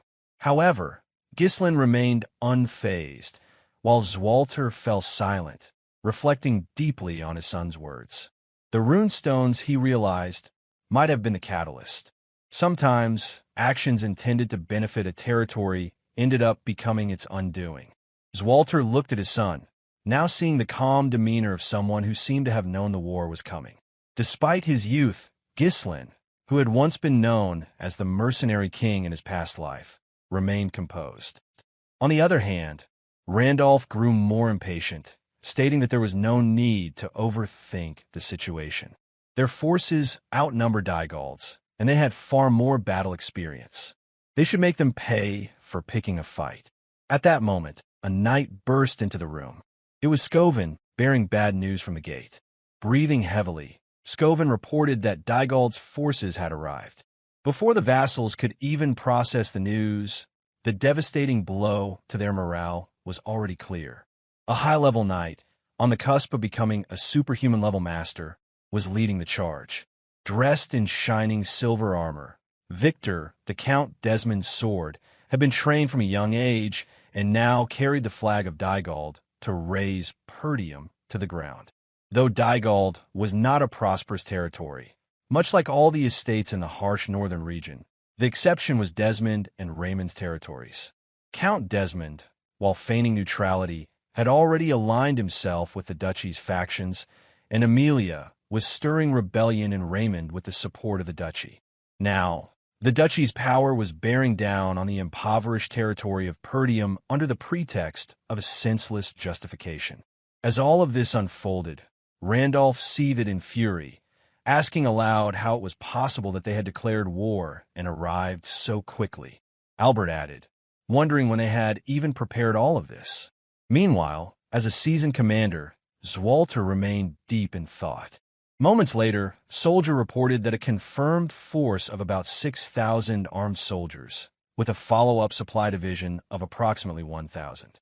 Numerous siege weapons had also been spotted, and deployment had already begun on Dygald's forces. The revelation left Homern in a panic. He turned to Randolph, his voice filled with alarm, as he questioned what was happening. The power gap seemed insurmountable. Equally stunned, Albert voiced his confusion. He pointed out that Dygald was just as poor as Perdium. So how could they have raised such a massive army? Still grappling with the situation, Randolph responded with frustration, reiterating that this was exactly why he had warned them before not to reduce their forces. Fed up with the constant bickering, Swalter screamed at the vassals to get a grip. He told them that arguing would only delay their response, and ordered that all soldiers be gathered at the walls. He commanded that every citizen be brought into the castle, and every gate should be shut tight. The soldiers were to hold their positions. With his gaze hardened by years of harsh northern battles, Swalter stated firmly that the war had begun. At the forefront of the Dygald army, Thamos Dygald hummed to himself as he gazed at the towering Perdium fortress. Confident that Count Desmond's support would ensure victory, he was certain the fortress would soon fall into his hands. Thamos grinned as he thought of Gilmore, his son. While Gilmore had been a lazy and useless heir, his death had given Thamos a valid reason to strike Perdium. Gilmore's death didn't trouble him much, because he could always have another son. But the chance to seize Perdium with overwhelming support was something that could only come once. Turning to Victor, Thamos asked that he accompany him, as he had something to discuss with Count Perdium. When they arrived before the wall, Swalter shouted out in defiance, demanding to know what kind of atrocity Thamos was committing. Thamos laughed to himself, responding that what he was doing wasn't an atrocity. His beloved son, Gilmore Dygald, had been killed on this land, and he was now here for revenge. With a menacing grin, he added that Swalter's son, Ghislain Perdium, had killed his son. What parent wouldn't be enraged by the death of their child? Thamos then offered Swalter a chance to end the conflict without further bloodshed, suggesting that if he surrendered now, it could all stop. Ghislain, who knew that Count Desmond was backing Dygald in this war, stood silently, observing the unfolding events. Filled with rage, Randolph shouted at Thamos, denouncing his lies. Equally disgusted, Homern agreed with Randolph, stating that any further conversation would be meaningless. However, Ghislain was lost in thought. While saving Elena had bought him time, he knew that with Gilmore's death, this war was inevitable. The fact that Dygald had brought siege weapons confirmed his worst fears that they were intent on crushing Perdium completely. At that moment, Swalter stepped forward, declaring that Ghislain had not killed Gilmore. With a gaze hardened by years of defending the northern fortress against barbarian raids, Swalter stated firmly that this was his only answer. He warned Thamos that if he valued his life, he should leave now.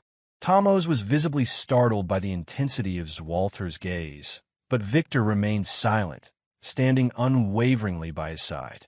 Victor observed Swalter, thinking to himself that the Northern Wolf had truly earned his reputation. Swalter Perdium embodied the spirit of a great general who had defended the North for so long. Sweating heavily, Thamos acknowledged Swalter's reputation, stating that as expected of the Northern Wolf, Swalter's choice was a foolish one. He warned Swalter not to regret his decision and turned back to his forces with a final threat. Meanwhile, Swalter knew that this would be a difficult battle. Perdium was a poor territory with barren land and few provisions, ill-prepared to withstand a prolonged siege. Feeling the weight of the situation, Randolph pleaded with Swalter, asking him to entrust all the troops to him. He was confident that, as a high-level knight, he could easily defeat the poorly trained rabble Dygald had assembled. Albert interjected, warning Randolph that no matter how strong he was, the sheer gap in numbers was simply too great to overcome. Homer shared the same sentiment, stating that with only one loss, Perdium would be finished. However, Randolph could not remain silent and retorted that they couldn't just stand there and do nothing. Swalter stood silently, his mind racing. The vassals began suggesting that they request aid from other territories and hold out until reinforcement arrived. As a last resort, they could abandon the castle and retreat to the northern fortress. Amidst the chaotic arguments between the vassals, Swalter struggled to think clearly. A sudden declaration of war, with the enemy already fully prepared, was overwhelming. The sheer number of Dygald's forces was unimaginable. There was no way they should have been able to muster such a large army. Swalter couldn't help but wonder who had supported them. As a lord, he knew he couldn't flee the castle, but as a father, he was certain that Ghislain had not killed Gilmore, and thus he could not surrender. Just then, his thoughts were interrupted when Ghislain suggested they prepare for a siege. Swalter turned to face his son. He hadn't noticed it before, but Ghislain's composure stood in stark contrast to the panic around them. Ghislain continued, explaining that Dygald's forces numbered nearly 7,000, while Perdium could barely gather just over 2,000. The gap was more than 3 to 1. Dygald's forces were fully prepared, and their morale was high. Within 15 days, once their siege weapons were ready, they would launch their full assault. The calmness in Ghislain's voice prompted Swalter to listen more closely. Ghislain added that, for now, requesting help and holding the castle was their best option. Still feeling the weight of the situation, Swalter agreed. Normally, this would be the course of action he would take, but something about the situation didn't sit right with him. Just then, a slight arc formed on Ghislain's lips. He moved closer to his father and whispered something into his ear. When Ghislain finished, Swalter was visibly surprised. The content of those words remained between them, excluded from the vassals of Perdium. The countdown to the inevitable clash between Dygald's forces, supported by Desmond's territory, and Perdium had begun. In 15 days, Ghislain had decided to put everything he had into turning the tables. Knowing Perdium could not stand on its own, he planned to play the game differently. Donning his dark-tinted armor, Ghislain gathered his future aides, Gillion, Kaor, and Belinda. Gillion, who would later be known as the White Lion of Fenris, was a former mercenary who, though not yet a knight, was on par with a middle-level knight. He was the first person to swear loyalty to Ghislain. Kaor, the Redhead, would become known throughout the Shadow Mountain as the King of Leather. He was an unruly mercenary who had fallen into obedience after Ghislain's rigorous training. Then there was Belinda, a mysterious figure whom Ghislain's mother had brought into Perdium. She hailed from a shadowy assassin organization and had been entrusted with the care of Ghislain and Elena after their mother's death. With them gathered, the war had truly begun. In his past life as the Mercenary King, Ghislain had been one of the 7 strongest on the continent. Though his individual strength wasn't ranked among the highest, his tactical brilliance in battle had earned him a place among the top 3. If time had allowed, Ghislain would have sought out one of the legendary figures he knew from his past life, Claude, Ghislain's #1 slave. Claude had flipped kingdoms upside down alongside the Mercenary King. But time was not on his side, and there was no opportunity to fetch him. With the resources he had at hand, and with the knowledge of a man who had rewound time, Ghislain began to elaborate his plan. He explained to his aides what needed to be done. Before Dygald's forces advanced, they would strike at their supply unit. If they cut off the supplies, continuing the war would become incredibly difficult for Dygald. Cautiously, Belinda posed a question, wondering how they could achieve such a feat because the area in front of the castle was already occupied by Dygald's troops, and there were too many eyes watching. Any attempt to act would be noticed immediately. Ghislain turned to Kaor and Gillion, asking if their preparations were complete. Kaor reported that, as ordered, they had stationed troops in advance at the Forest of Beast Outpost. If needed, the troops could hide in the forest, ensuring they wouldn't be discovered. Next, Gillion reported that the ponchos, made from Dirus Ent bark as Ghislain had requested, had been distributed to the soldiers. The dark material was perfect for night operations, making it easier for the soldiers to blend into the shadows. Pointing at the map, Ghislain explained that a large force would naturally be easily spotted, but a small, elite unit wearing camouflage wouldn't be as easy to detect, making an ambush a viable strategy. However, Belinda couldn't shake her concern for her young lord. Despite his calm demeanor, she couldn't help but worry about the risks he was taking. Ghislain turned to her, explaining that the one problem they still faced was not knowing where Dygald's supply unit was located. He ordered Belinda to find the location of Dygald's supply unit. Startled by the gravity of the mission, Belinda paused, thinking carefully.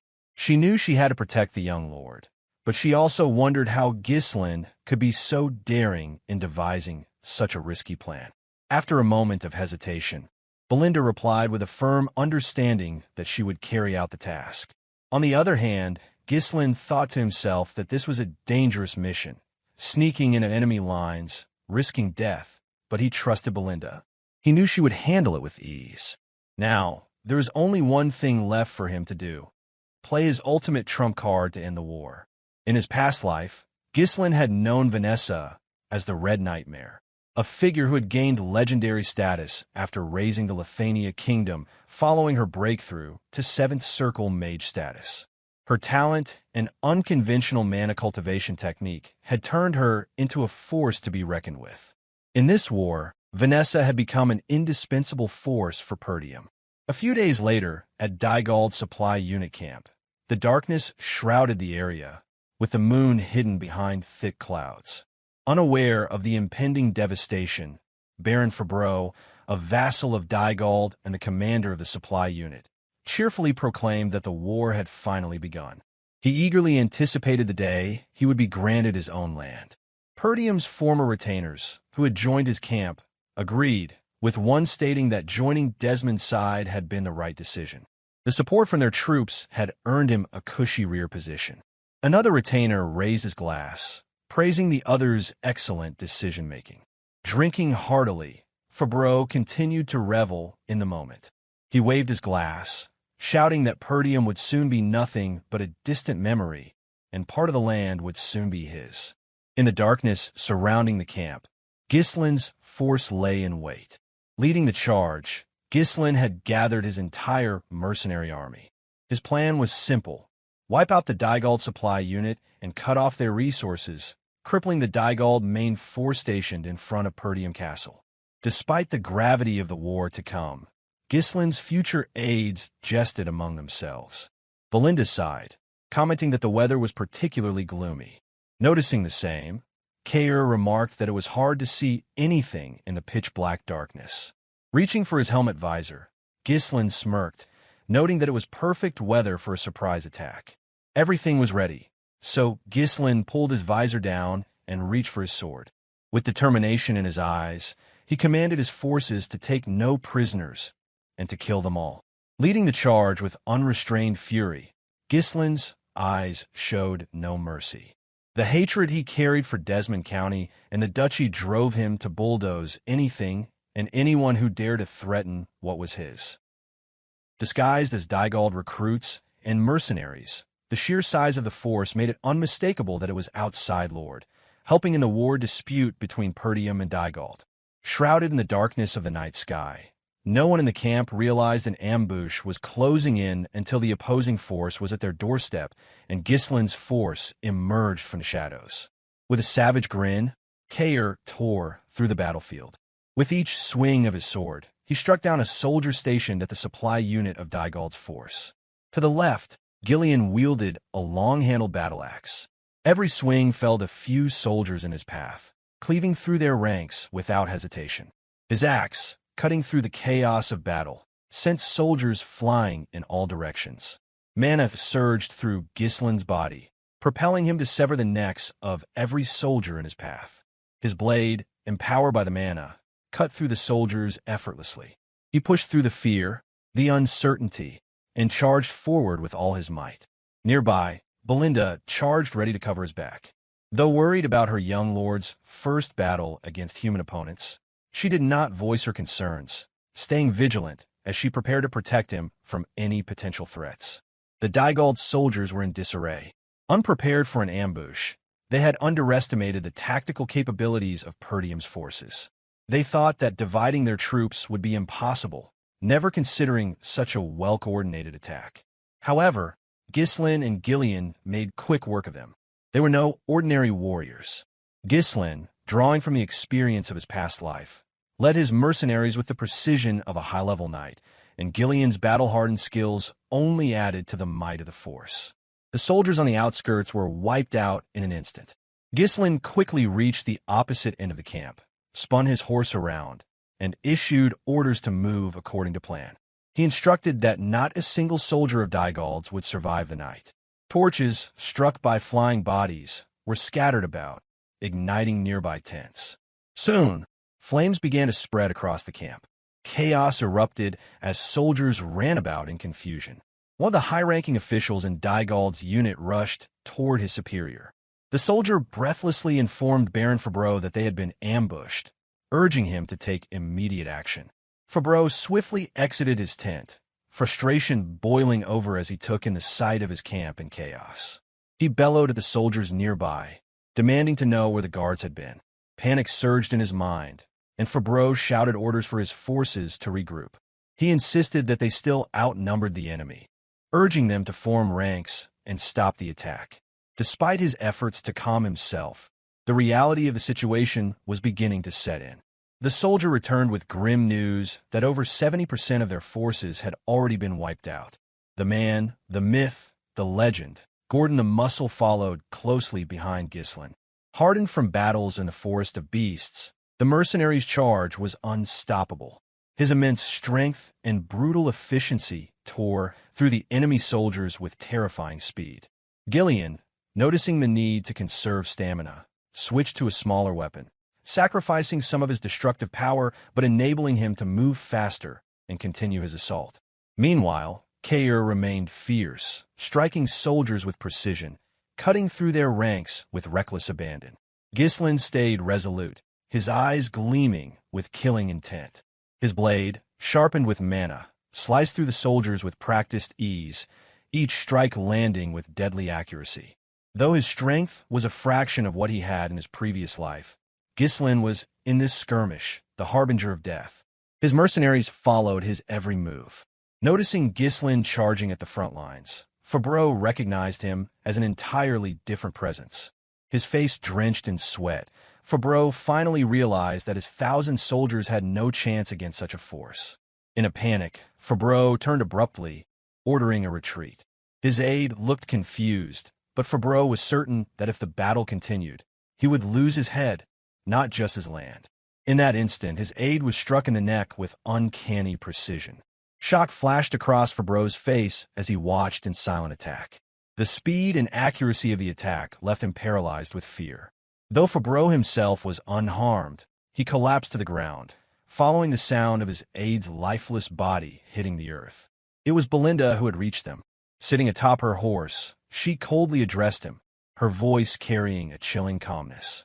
She remarked on the unlikely meeting, calling him the vassal of Perdium. Fear surged through Fabreau's mind.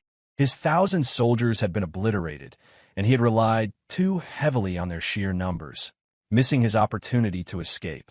His camp was burning, and the corpses of soldiers and knights lay scattered across the battlefield.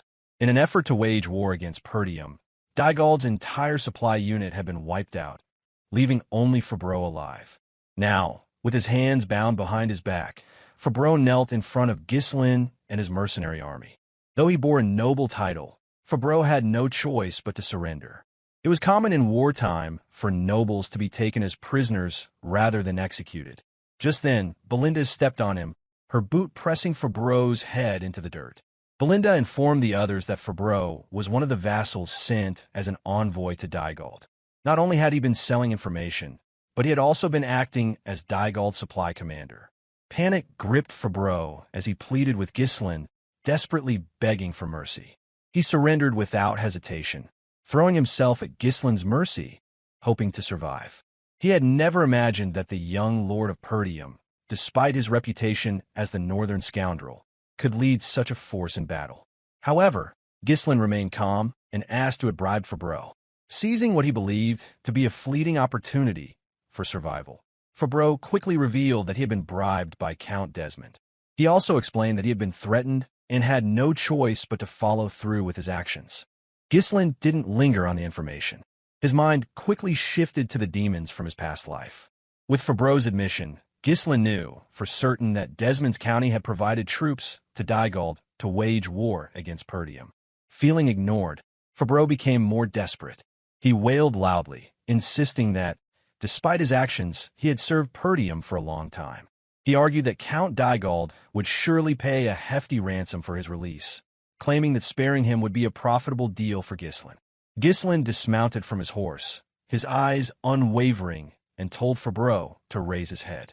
The words caused a brief flicker of relief to wash over the captured noble. Fabreau thought he was being granted mercy. In his relief, Fabreau began to make grand promises.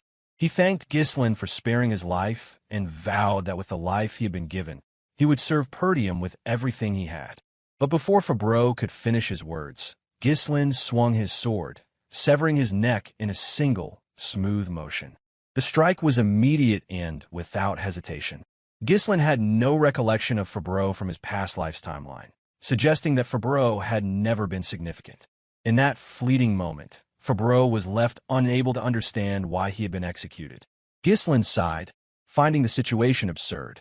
He stated that he would never show noble courtesy on the battlefield and that he would never make a deal with someone like Fabreau, whom he considered scum. With vengeance burning in his eyes, Ghislain vowed to hunt down every person who had turned their sword toward Perdium. He promised that death would come for them all. Once the deed was done, Ghislain led his mercenary army away from the remains of Dygald's supply camp. Despite the skirmish with 1,000 soldiers, Ghislain's forces had suffered little more than exhaustion, with no significant losses. Still concerned, Belinda watched Ghislain closely. This had been his first battle, and she couldn't help but wonder how he had killed so many soldiers with such apparent ease. He made it seem as natural as breathing, and yet the act of killing humans, as opposed to monsters, should have been far more difficult to bear. Kaor approached Ghislain and asked what their next course of action would be. Ghislain, with his usual focus, replied that they would head straight back to the castle. He suspected that the enemy would likely attack immediately. With siege weapons at their disposal, Dygald's forces had been hurling massive stones at Perdium's castle walls. This was possible only because Count Desmond County had provided them with the means to attack. As the catapults rained stones upon the walls, Dygald's infantry charged forward, attempting to overwhelm Perdium's smaller forces.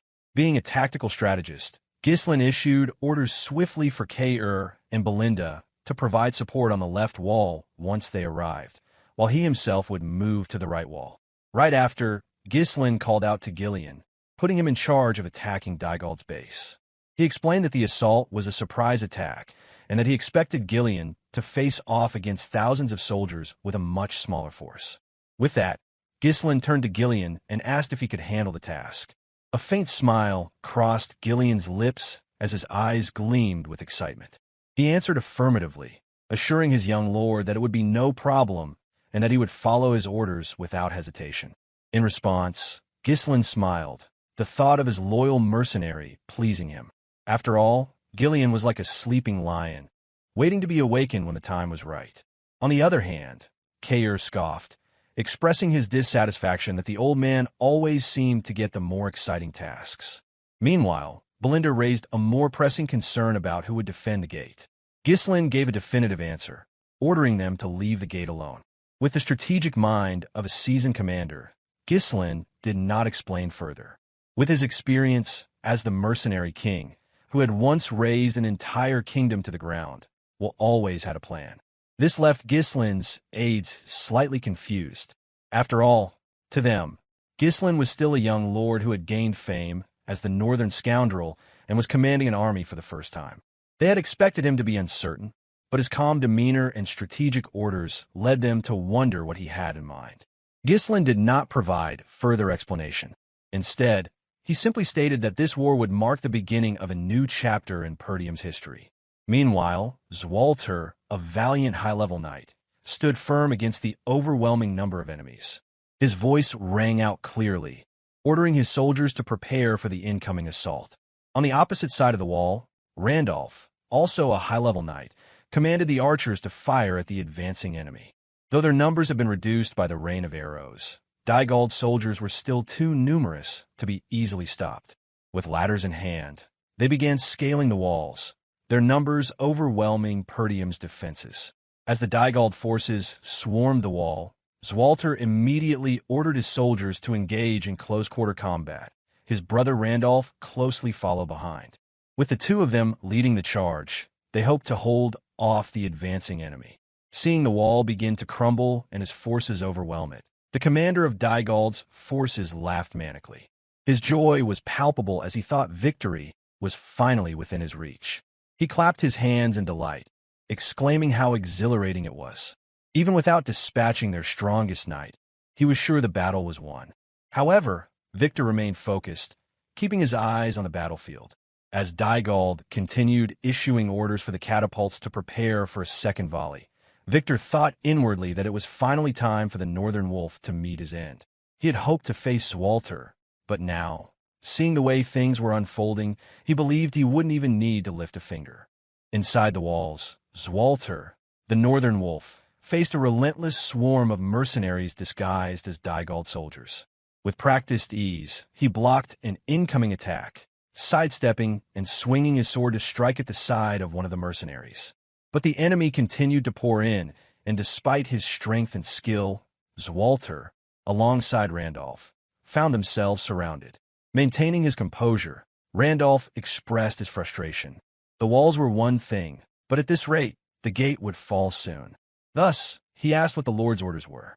Deciding to trust in Ghislain's earlier instructions, Swalter ordered the soldiers to focus solely on holding the walls and to leave the gate alone. After giving the order, Swalter turned to Scoven, asking about reinforcements. Scoven reported that the messengers sent to the surrounding territories had all returned with refusal of support. The Zimbar and Rayfold territories both claimed internal issues and could not provide assistance. Furthermore, every messenger sent to Kane Loges had lost contact, and no word had come back. For various reasons, not a single estate had offered any support. Frustrated, Randolph could only curse under his breath, wondering aloud how none of the territories had sent help. He could barely contain his anger at their unwillingness to support Perdium, calling them ungrateful bastards. Within the ranks of Dygald's forces, bad news also reached the command post, delivered by a soldier. Both Dygald and Victor were visibly surprised when a soldier reported the possibility that their supply unit had been ambushed. The soldier explained that the soldiers they had sent to request supplies still hadn't returned, which suggested something had gone wrong with the supply unit. However, Dygald refused to accept such a possibility. He could not fathom that their supply unit, consisting of 1,000 soldiers, could have been wiped out while Perdium's entire force was holed up in their castle. On the other hand, Victor considered the report carefully. He suspected the possibility might be true. Though the supply unit's location was supposed to be covert, Victor could already see smoke billowing up from the area. Inwardly, Victor thought to himself that there was still someone in Perdium bold enough to think strategically. It was common knowledge that the smaller an army's strength, the harder it was to risk such a bold strategy.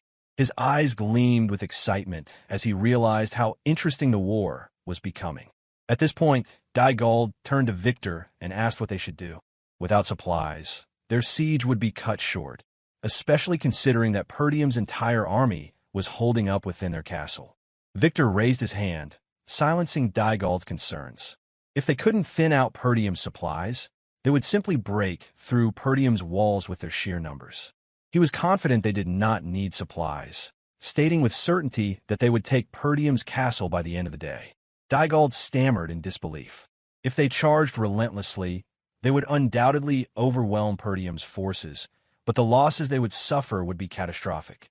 At that moment, Victor considered killing Dygald right there and then. After all, Dygald was merely Desmond's pawn, while Victor, the real commander, striving to be known as the Northern finest sword. But for now, Victor chose to spare him, deciding to deal with him later when Perdium had fallen. Victor continued his assessment of the battle. The assault on the left and right walls had begun long ago, yet they hadn't broken through. He thought of how Perdium's elite forces, including the Northern Wolf, were likely holding the line. But as he surveyed the situation, he noticed that the front gate was left undefended. It seemed clear to him that the gate lacked any defenders.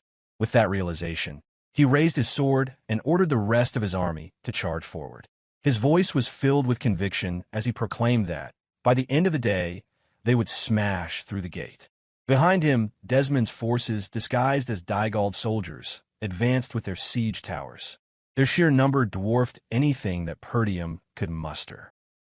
Victor observed the ranks of his forces charging toward Perdium's castle, the overwhelming numbers striking with brutal force.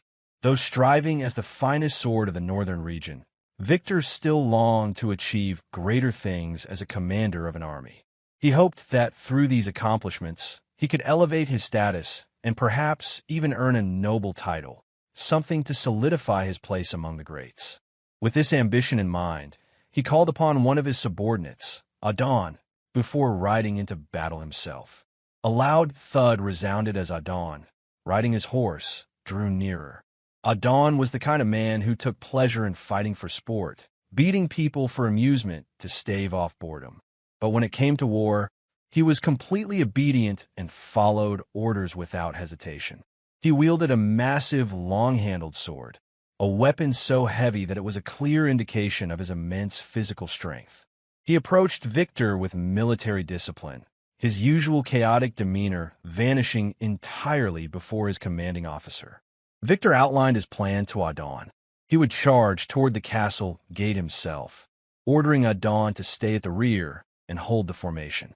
Though he knew that one man was enough for the task, Victor chose to err on the side of caution, knowing the Perdium army was barricaded within their castle. With Idun at the rear, Victor led the charge, his cavalry and siege weapons following closely behind, though the sheer number of the siege weapons might have seemed excessive for this siege war.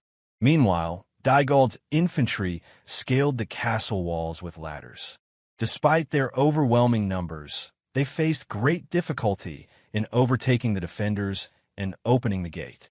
Yet their morale remained unshaken, and they pressed on, climbing despite the certain death that awaited them at the top. Swalter and Randolph held the line at the wall, standing firm against the onslaught. As knights nearing the upper levels of their order, they were a force to be reckoned with. With each swing of their swords, an enemy soldier fell. Though they could hold the line against the swarm of enemies with their strength, it was evident that Dygald's forces would eventually overwhelm the castle.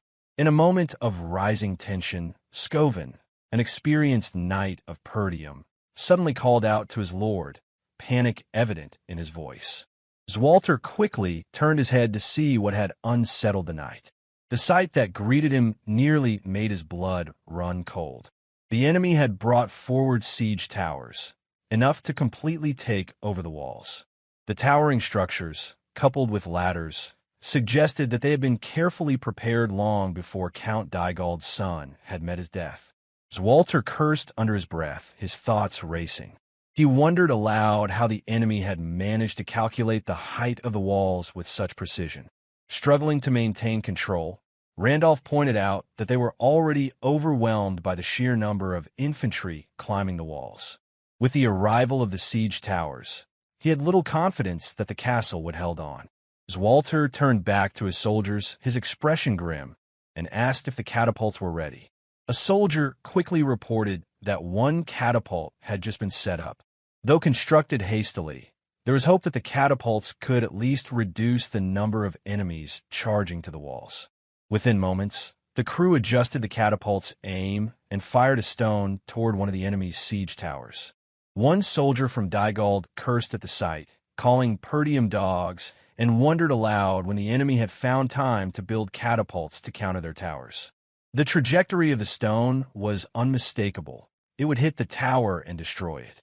However, Victor, now nearing the front line, was not about to let that happen. He grabbed a spear, infused it with his mana, and hurled it at the incoming stone. The collision was deafening, and the stone shattered into dust, pulverized by the magical energy of the spear. The sight sent shockwaves through Dygald's forces, bolstering their morale. On the side of Perdium, however, disbelief set in. The idea that a projectile had been intercepted midair made it clear that a high-level knight was among Dygald's ranks, something they had not expected. Among the high-level knights known throughout the northern region, Swalter realized that Dygald had no such individual among his ranks. It was only now that he fully understood the scale of the war. This was a conflict orchestrated by one of the great lords of the north. As Victor led his cavalry forward, he boldly declared that no resistance from Perdium would change the outcome of the battle. No matter how fiercely they fought, Victor was certain that he would bring Perdium to its knees. Without hesitation, he commanded the battle ram to charge toward the castle gate. The battle ram surged forward, unstoppable in its momentum. Dygald's forces were overwhelmingly superior, their siege weapons carefully crafted for this very assault. The presence of a high-level knight within their ranks only further amplified the disparity in strength between the two sides. As the siege tower docked against the castle walls, heavy infantry emerged and swarmed over the defenders. The hope that Perdium might still hold out was rapidly fading. It seemed as though their downfall was now inevitable. The battle ram continued to pound against the gate, with no forces from Perdium positioned to intercept it. If left unchecked, the once impenetrable northern wall, Perdium would soon crumble. Lost in thought, Swalter wondered about his son, questioning whether his plan had succeeded. Given the current state of the war, he feared that Perdium would fall. He also doubted that the mercenary forces led by Ghislain could make a significant difference at this point. Outside the gate, only a few soldiers remained stationed, while the rest of Perdium's remaining forces were spread thin, holding the castle walls in a desperate defense. Meanwhile, deep within the castle grounds, the mages dispatched from the Scarlet Flame Magic Tower were bound and encircling a magic circle drawn on the floor. Alfoy was furious, seething with rage as he demanded to be released, directing curses toward the knights guarding the mages. Alfoy's anger boiled over, and he shouted insults with each breath, declaring that they were mages, not soldiers, and they should never have been caught up in such a trivial estate war. Ferguson stood firm, attempting to calm him, urging him to stay composed since it was the young lord's order that they remain in their current position. Alfoy snapped back, incredulous that Ferguson could not see his frustration. He continued to rant, refusing to stay calm under the dire circumstances. Though visibly nervous, Vanessa stood her ground, faithfully following Ghislain's orders. The battle ram continued its relentless assault on the castle gate. In a voice full of despair, Alfoy pointed out that allowing the ram to reach this close to the gate meant Perdium's defeat was inevitable. He was convinced that the castle's fall was imminent. Despite her belief in Ghislain's plan, Vanessa struggled to calm Alfoy's spiraling anger. The reason they had been tied up was precisely because they would have bolted out of the castle the moment they got the chance. Irritated beyond measure, Alfoy glared at Vanessa, still seething. But as he observed her, he couldn't ignore the fact that she, once merely a maid at the tower, had now grown into a fifth circle mage. Though her face was pale with nervous sweat, her voice held an unwavering optimism, as she assured Alfoy that the young lord's plan would succeed and everything would be set right. Alfoy scoffed, brushing off her words. He told her not to make him laugh, his voice thick with scorn. He cursed Ghislain, screaming for Vanessa not to mention his name again. It was because of Ghislain that Alfoy had been dragged through hell and now found himself on the brink of death in the midst of a war. However, Vanessa was steadfast in her belief. She tried to plead with him, insisting that her trust in the young lord was unshakable. Furious, Alfoy commanded her to be silent. He questioned if she was truly willing to follow the orders of man he considered a lunatic. Vanessa's face hardened with resolve. In the most serious tone, she retorted that Ghislain, the young lord of Perdium, was no lunatic. To her, Ghislain was brilliant in mana control. He had been the one to help her achieve her dream of becoming a mage. A few days earlier, after a harrowing experience where her mana path had been unlocked with Ghislain's help, Vanessa had been on the brink of death. She had pushed through the excruciating pain, overcoming the obstacle, and had finally succeeded in becoming a full-fledged mage. Despite being a fifth circle mage, Vanessa's attempt at conjuring magic, using the mana cultivation methods Ghislain had taught her, produced only a flicker of mana. It was hardly the display of power she had hoped for, and she felt a deep sense of embarrassment before Ghislain. Although she had finally learned how to use magic, she apologized, explaining that this was all she could manage. However, Ghislain was unfazed. He understood that mastery over magic would not come instantly and reassured her that it was fine. He emphasized that simply being able to use magic was enough for now, and that her mana would grow over time. For the upcoming war, Ghislain had buried a massive amount of runestones outside the castle. In a move that seemed unthinkable to many, he had made the prideful mages dig the earth and bury these precious runestones, objects of immense value to them, in the dirt. They had been reduced to labors, something they could hardly accept. As the two approached the site, they found the mages panting heavily from their work. These mages, once held in high regard for their power and status, now found themselves toiling as mere laborers in Perdium. Though aware of the practical necessity of the action, Vanessa could not help but feel a pang of sadness as she witnessed the mages in such a state. But it was the sight of the runestones being buried that truly tore at her heart. Suddenly, Alfoy's voice cut through the moment, filled with disdain and contempt as he called out to Ghislain. Vanessa was startled by his sudden outburst, realizing with a jolt that the man who had tormented her was now in such a disheveled state. Alfoy's face was flushed with anger as he demanded to know why Ghislain had ordered the mages to dig. Why not use soldiers for such a task, he asked. If the runestones needed to be hidden, why not move them outside the territory entirely? Before Ghislain could respond, the man, the myth, the legend, Gordon approached and reprimanded Alfoy for speaking out of turn, prompting him to spit curses in frustration. Vanessa found the situation both absurd and unsettling. Turning to Ghislain, Vanessa nervously asked about the purpose of it all. Unfazed by the question, Ghislain explained that it was all preparation for war. He had foreseen the war, which was why he had not sold the runestones to the Scarlet Flame Magic Tower entirely, but instead had stored them for this very purpose. He went on to explain that in warfare, the simplest and most effective tactic was to overwhelm the enemy with sheer numbers. He knew that no matter how hard the defenders of Perdium fought, the enemy would eventually break through the gates. However, that did not mean they were without hope. Turning to Vanessa, Ghislain told her that her role as a fifth circle mage would be crucial in their defense. With the runestones as a catalyst, and the mana of the other mages, she could unleash a devastating force that would wipe out large portions of the enemy's ranks.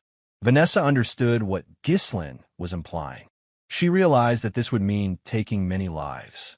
She had always been grateful for Ghislain's help in realizing her dream of becoming a mage, but she had not yet developed the resolve to kill for the sake of the people of Perdium, people she barely knew. The weight of the realization hit her hard. She knew that if she refused to go through with it, there was a strong possibility that Ghislain would die in the war. The burden of his plan now rested on her shoulders, and she began to doubt whether she could really do it. When the time came, Vanessa activated the magic circle drawn on the ground, her resolve firming as she steeled herself for what was to come.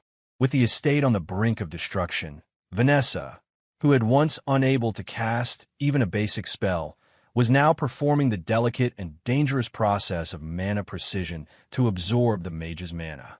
The change in her was extraordinary. Alfoy's face contorted in disbelief as he realized what was happening. Vanessa had begun a mana transfer, a dangerous and complex spell that channeled the mana of multiple mages into one person. This spell had the potential to greatly amplify one's power, but it came at a tremendous risk. If the focal mage lost control, not only would all the participating mages lose their mana, but they could also lose their very life force. Without perfect control, immense mental resilience, and deep mastery over the spell, the risks were fatal. Yet, as Vanessa focused, Ghislain's words echoed in her mind, assuring her that he fully believed in her ability to succeed, and her eyes gleamed with brilliant blue light. As the mages were ensnared in the storm of mana, their energy being drained by the magic circle, Ghislain charged from the rear with his army of mercenaries. He placed his complete trust in Vanessa, confident that she could carry out her task to protect the estate. Meanwhile, the Perdium soldiers scrambled to block the gate with whatever they could find, stones, boxes, anything, while shooting arrows through the gaps in the gate. The situation seemed dire, but just then, Randolph called out to his brother, drawing his attention to the rear of the enemy lines. Swalter immediately turned his head, momentarily abandoning the fight with the enemy infantry. A thick cloud of dust rose from behind the lines as a black cavalry unit charged straight toward the enemy ranks.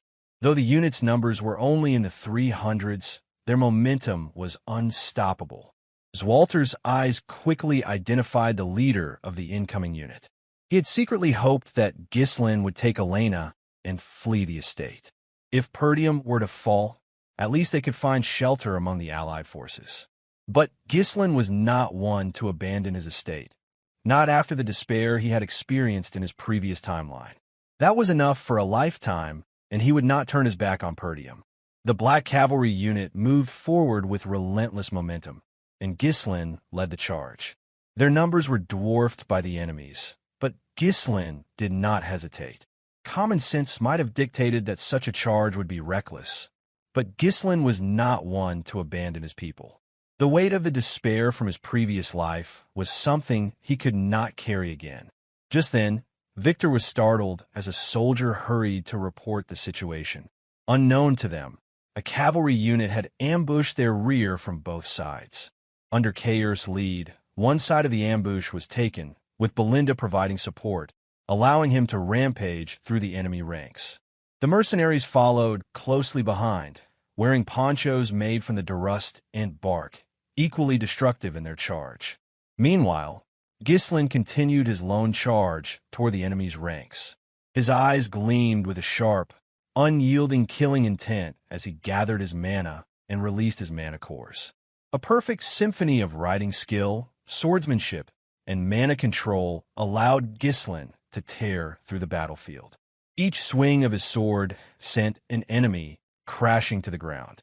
At first glance, he appeared to be fighting recklessly, but his movements were executed with such tactical precision that none of the enemies who charged at him could even graze his horse. Though Ghislain's current strength was far less than in his past life, the destruction he wreaked was still immense. Realizing that their rear was under attack, the bowmen panicked. Some even expressed disbelief that Perdium could possibly be receiving reinforcements. But then, Ghislain appeared, cutting through their ranks and heading straight for the bowmen. The bowmen attempted to halt Ghislain's charge, firing arrows at his horse in an attempt to stop him. But, in an unbelievable display of agility, Ghislain's horse leaped out of the arrow's path, avoiding them as if defying all expectations of what a lone cavalry unit could do. It was an absurd sight. Ghislain seemed to be flying with his horse. The bowmen could do nothing as their arrows missed, and Ghislain descended with devastating force. Every swing of his sword connected, tearing through flesh with ease. In moments, Ghislain had decimated an entire squad, leaving a trail of blood behind him. Even in his past life, this was how he fought, rampaging through the most dangerous places within the enemy's ranks. The infantry around him stopped in their tracks, stunned by the sight of a single cavalryman destroying so many soldiers so quickly. The fear in their eyes grew, and they began to believe that Ghislain was a monster. Taking a moment to catch his breath, Ghislain raised his sword high for his mercenaries to see. With their experience from the expedition in the Forest of Beasts, the mercenaries charged without hesitation, rallying behind their leader against the overwhelming enemy forces. Ghislain's voice rang out across the battlefield, carrying a message of defiance to both his mercenaries and Perdium soldiers. Despite their inferior numbers, he declared that from this moment on, they would begin their counterattack.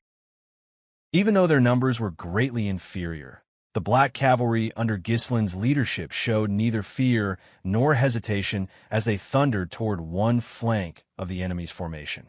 Dygald's siege tower had already been festered on the Perdium's walls, leaving no space for the defenders to breathe or regroup. Yet, despite the unrelenting advance of the invading infantry, not a single soul on the walls wavered. While Victor focused his efforts on seizing control of the main gate, Ghislain led a third of the mercenary forces in a flanking maneuver against the right side of the enemy formation. Simultaneously, Kaor directed another detachment from a different direction, with Belinda providing key support. Meanwhile, Gillion led the final group of mercenaries on a daring ambush mission, targeting the heart of Dygald's rear encampment. Gillion's massive axe tore through enemy ranks with savage force. Each swing cleaved through multiple soldiers, leaving a trail of devastation. A handful of elite mercenaries followed close behind him, their movements sharp and disciplined, reinforcing his every step with lethal precision. As he pushed deeper into enemy lines, Gillion barked orders to Gordon and Torrent. He intended to be the decoy, pulling the enemy's gaze and fury upon himself. He told the others to disperse widely and disable vital facilities to sow chaos. Without hesitation, the two acknowledged the command and moved to execute it. Even in the thick of combat, the mercenaries exchanged breathless words. Torrent noted how unnerved the enemy appeared, shocked by how few stood against them. Gordon echoed the sentiment, jesting that by the time they returned to the castle, all that would remain of the enemy camp would be scorched rubble. The situation rapidly unraveled for Thamos, the incompetent commander of Dygald's forces. Stunned by the surprise assault, he struggled to comprehend how such a counteroffensive had emerged from a cornered opponent. His mind blank, he failed to rally his soldiers, even as his aides urged him to abandon the camp and escape. That window of opportunity never arrived. Gillion surged forward, cutting down soldiers in his path without mercy, his axe stained with the blood of those foolish enough to resist. He charged directly at the command center, declaring loudly his intent to capture Count Dygald alive as a prisoner of war.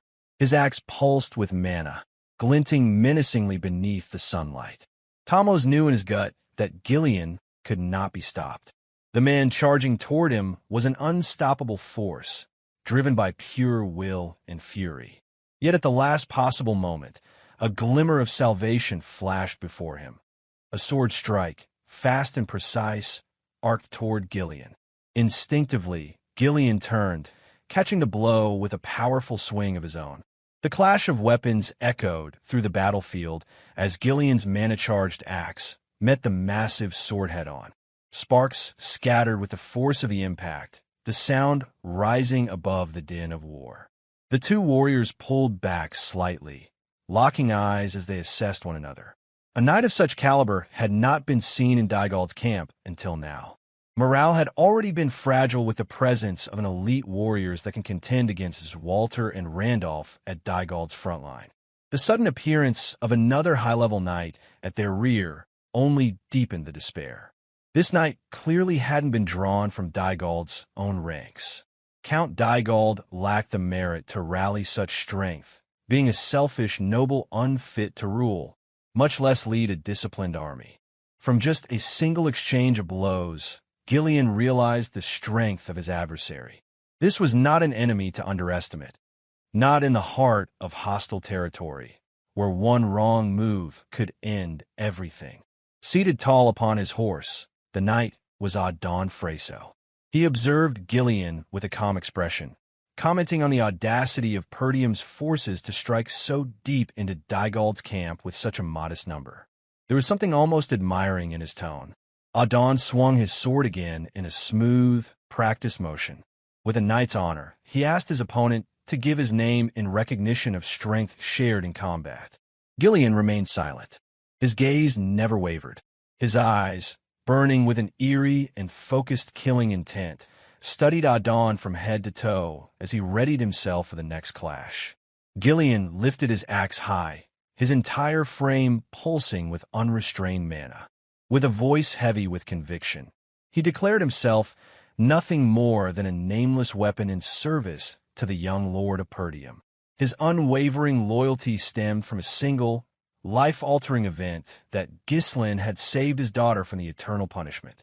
From that day forward, Gillion's devotion had been absolute. Meanwhile, chaos engulfed the left side of Perdium's castle wall. Enemy infantry swarmed like a mass of ants, climbing ladders in relentless waves. The defenders held the line only because they were no strangers to war. Hardened by long battles with the northern barbarians, they refused to yield. Belinda fought with grim determination, determined to provide the defenders with a sliver of relief. She knew that if left unchecked, the wall would soon fall to the enemy's hands. Spotting two enemy soldiers closing in, she lashed them together and hurled the bound pair toward Kaor, who rode nearby and was carving through the flank. Kaor accepted her help eagerly, his eyes flashing with excitement.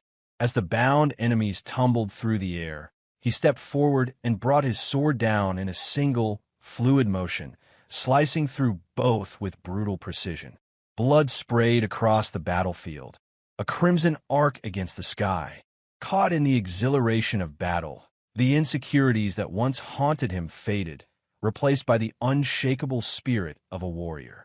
He surged forward, cutting through enemies with tireless energy. Despite the overwhelming numbers, some lightness remained among the chaos.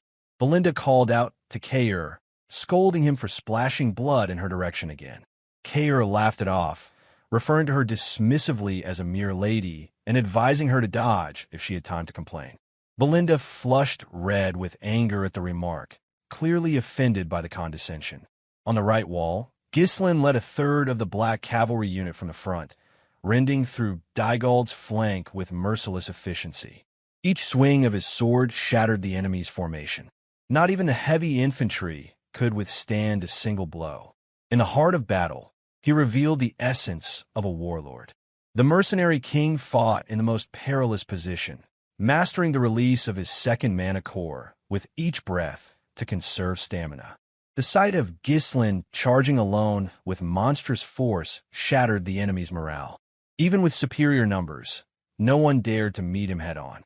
Once the mercenary army closed the gap and the opposition faltered in confusion, Ghislain issued a rallying cry. It was time to press forward and annihilate them. As the mercenaries broke through the enemy formation, Ghislain shifted his focus to the siege tower docked against the wall. He paused briefly, drawing a slow breath, and his eyes took on a glacial sharpness, a signal of the carnage to come. The mercenaries wasted no time. Their experience pioneering the forest of beasts had taught them that survival meant obeying their leaders' every command. Not one hesitated, not one fled. They charged together, reckless yet unyielding. A captain from Dygald's army could do nothing but curse beneath his breath. Watching his men abandon formation in fear, he saw discipline dissolve in the face of Perdium's terrifying black cavalry unit.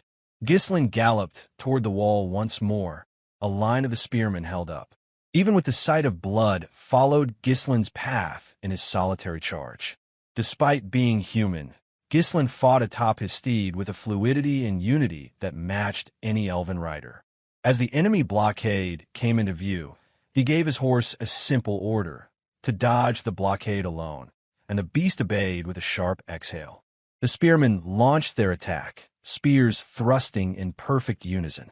For the first time in the battle, they managed to reach Ghislain, only because he had chosen to barrel through them, unwavering in his charge toward the siege tower.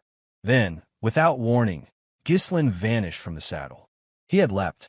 The horse slipped through the formation with comical ease, untouched by the flurry of spear tips. While the spearmen were still turning their heads in confusion, try and make sense of the vanished rider. Ghislain had already taken to the air. His sword was drawn high, poised to strike while the enemy below remained frozen in disarray. He came crashing down atop one of the spearmen, locking the man between his legs as he descended with punishing force. Using the spearman as leverage, Ghislain twisted his body and swung his sword in a wide arc, cleaving through the ranks of those who dared to bar his path. His movements were fluid and unhesitating.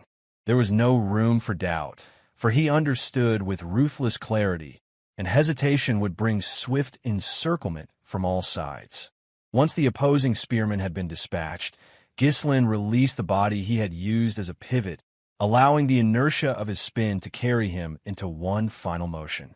With decisive precision, he brought his blade across the man's neck. Blood sprayed forth, sealing the act with finality. His sword now dripped with the blood of countless foes. None had been spared in his wake.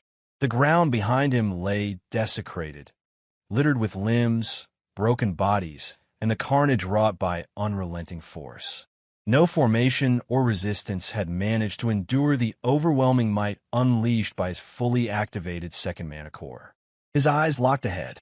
The siege tower loomed, tall and ominous, a grotesque structure feeding Dygald's heavy infantry onto the crumbling battlements.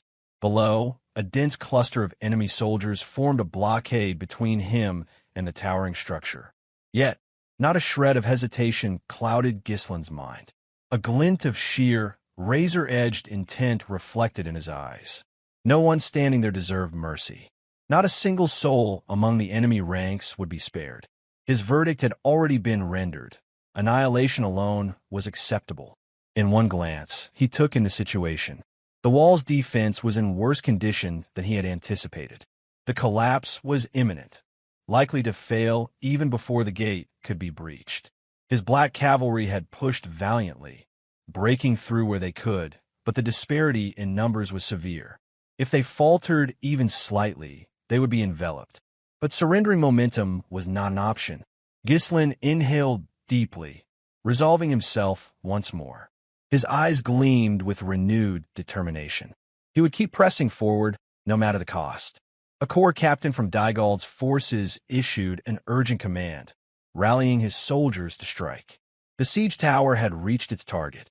With the wall would soon fall, all that remained was to stop the black-armored knight who stood in their way. The soldiers surged toward him.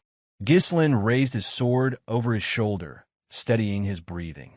For a brief instant, he tapped into the volatile energy of his third mana core, enhanced by the strange power obtained after absorbing the venom of the blood python. Though not yet equal to the legendary state of transcendence, the refinement of his mana gave his blade the sharpness needed to cut through iron as if it were cloth. His sword flashed. The first soldier to challenge him stood no chance. The weapon passed through his iron helmet with no resistance, the man collapsing without a sound, a mere offering to Ghislain's relentless advance. Another stepped forward to take his place. Armed with a crude sword and a wooden shield, the man roared a curse and lunged. But before his attack could even form, his neck had already been severed by a clean, efficient stroke. Still more poured in. A heavily armored soldier jabbed forward with precision. Ghislain tilted his body and dodged with finesse, then countered with a savage slice into the man's side. Another enemy appeared immediately, blade raised and aimed for his head. Ghislain parried the strike, halting its momentum. Without slowing, he pushed forward. The explosive nature of his mana surged through his limbs, powering the motion as he spun and drove his blade across the attacker's back. Drawing closer to the siege tower, he came under a new threat. Arrows began raining down. The archers had taken position. Recognizing Ghislain's true target, the captain shouted furiously for every archer to focus their fire. The archer's captain ordered that the man was not to be allowed near the tower. But Ghislain was already past their sights. His body blurred into motion, streaking through the hail of arrows. None found their mark. Only the faint, gleaming trace of his killing intent remained in the space he left behind. Ghislain's next target stood above the fray. A corps captain mounted atop a trembling horse. The captain met Ghislain's gaze, his eyes wide with dread and throat tightening with fear. Whatever resolve had brought him to war now withered before the monstrous presence of the black-armored warrior. Without pause, Ghislain launched forward. His sword pierced cleanly into the captain's body before the man could lift his weapon. The captain offered no resistance. His fear had paralyzed him, and the terrifying aura of his attacker proved too overwhelming to confront. As though hoisting a carcass on a spit, Ghislain lifted the man's body into the air, twirled it with brutal elegance, and hurled both sword and corpse together toward the siege tower's thick central beam. The line of resistance that had dared block Ghislain's advance was now obliterated. The tower's archers, still fumbling to reload, bore witness to a horrific spectacle. One of their commanding officers slain and strung through the air like a display of vengeance. The sword embedded itself deep in the siege tower's wood. Blood spattered across the surrounding platform, painting the battlefield in fresh crimson. A stunned silence followed. Without delay, Ghislain tugged on a thread of mana, an ethereal link he had tied to the hilt of his sword. In one seamless motion, he leapt, drawn upward through the air by the arcane tether. The motion defied logic. None among the enemy could comprehend what was unfolding. All they saw was that the black-armored warrior had taken flight, soaring unrestrained toward the siege tower's highest platform. As Ghislain reached the top, his hand caught the hilt of the embedded sword. The blade, still soaked with blood, landed firmly in his grip. In that same instant, he swung. Terror surged through the defenders above, their minds filled with unspeakable dread, paralyzed as they recalled the massacres he had already wrought. Every line of defense that had previously tried to stop him now lay in ruin, replaced only by blood and severed limbs. Activating his third mana core once more, Ghislain allowed raw fury to flood his senses. His eyes flashed with cold judgment as he brought the sword down in an explosive arc. The entire top section of the tower split under the weight of the blow. No one could challenge him. Not here, not now.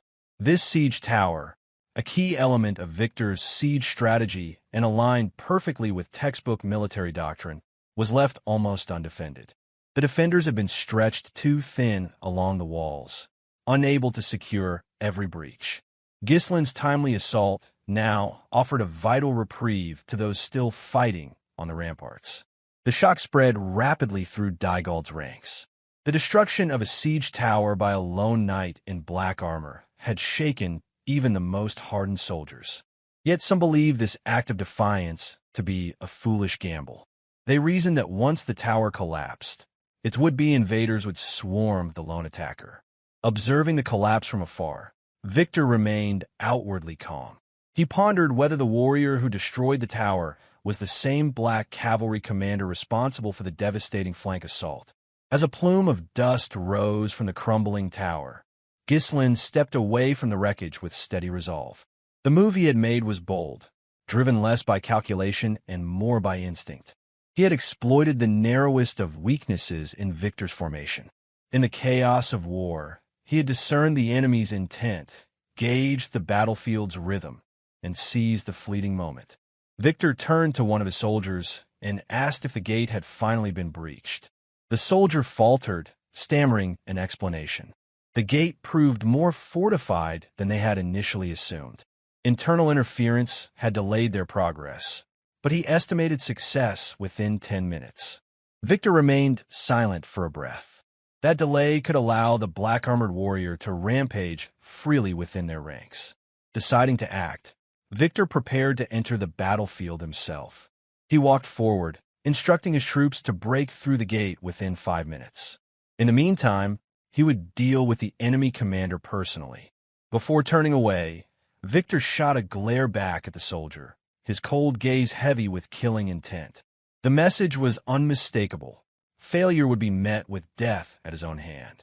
Terror surged into the soldier's expression as he quickly confirmed the order with his trembling voice. At that very moment, a mounted mercenary emerged from the cloud of dust, hurling taunts at Victor and referring to him mockingly as a winged tin can. Cloaked in grit and ash, The rider announced that he would be going nowhere. Victor's gaze shifted slightly as he asked the newcomer's identity. The rider revealed himself as Kaor, the commander of the Cerberus mercenary, his sword pointed directly at Victor in a bold challenge. A wide grin spread across his face, fueled by the thrill of confrontation. Having broken through the enemy's flank, Kaor had reached the heart of Dygald's assault. Upon spotting the strongest opponent in their ranks, he could not resist the urge to call him. With ferocious vigor, Kaor charged forward on his horse. Despite knowing that Victor was stronger than him, there was no fear on Kaor's face, only reckless excitement. His opponent remained calm and collected, observing the redhead charging at him with his sword poised for attack, seemingly unfazed by the mercenary's intense approach. Victor shifted his horse slightly, scoffing at Kaor, who charged at him at full speed. As a high-level knight, Victor had mastered the art of fighting atop a horse. His movements were fluid, calculated, and precise. His horse responded to each of his commands with a seamless rhythm, making him appear untouchable. As Kaor drew near, Victor's horse kicked Kaor's. A mercenary driven by sheer instinct, Kaor had missed his first attempt to land a blow as Victor rotated his horse after delivering the swift kick. Despite Kaor's years of combat experience, the simple maneuver had thrown him off balance, but his instincts were sharp, and he quickly regained his footing. Victor immediately followed up with a sword strike aimed at Kaor's neck.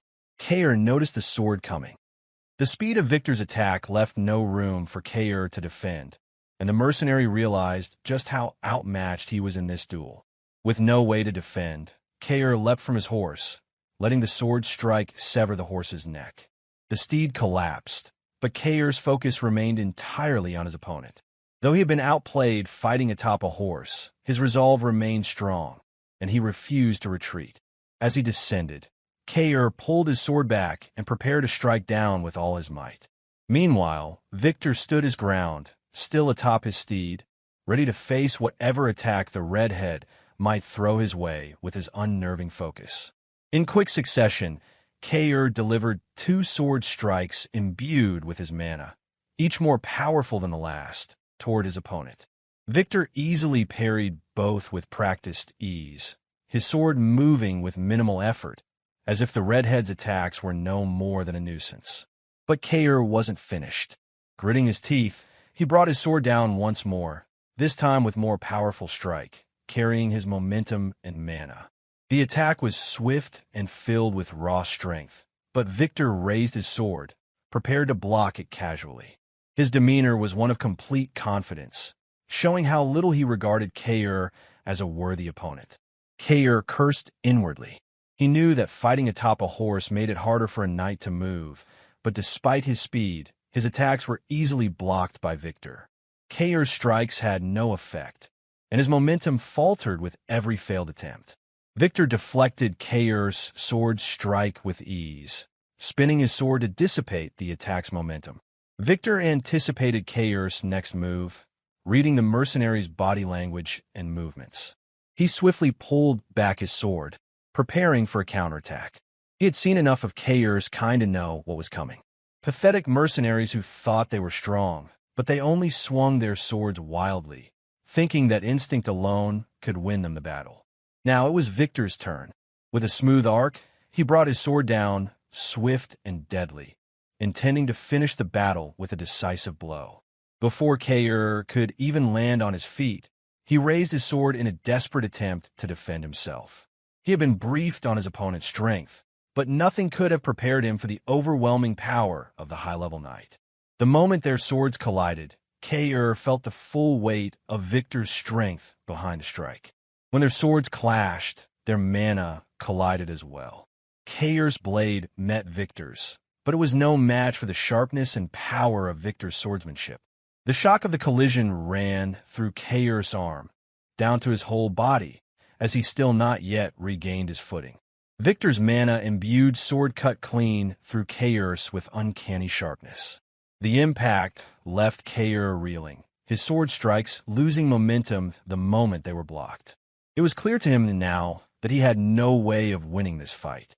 A sharp, Searing pain surged through Kaor's body as Victor's sword sliced through his shoulder.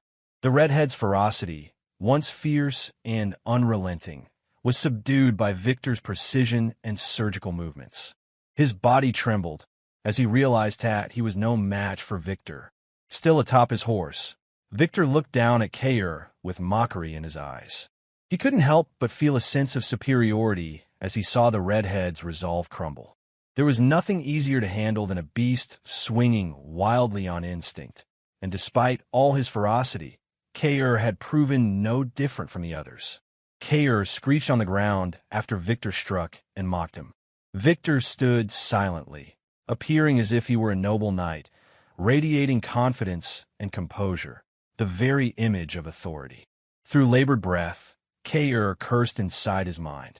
After the few exchanges of sword strikes earlier, he now fully realized how real Victor's strength was. It was exactly as Ghislain had explained to him before the charge on the flank. Ghislain had revealed that there was a high-level knight among Dygald's ranks, a knight named Victor, who was Desmond's hidden trump card.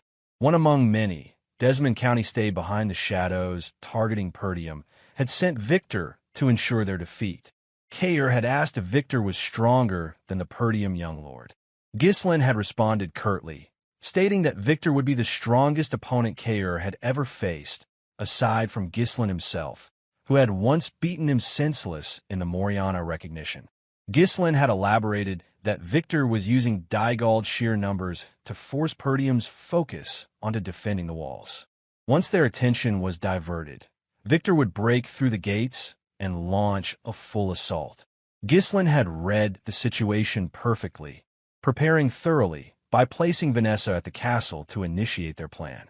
However, Ghislain had also warned that if Victor entered the castle through the gate, the entire plan could fall apart.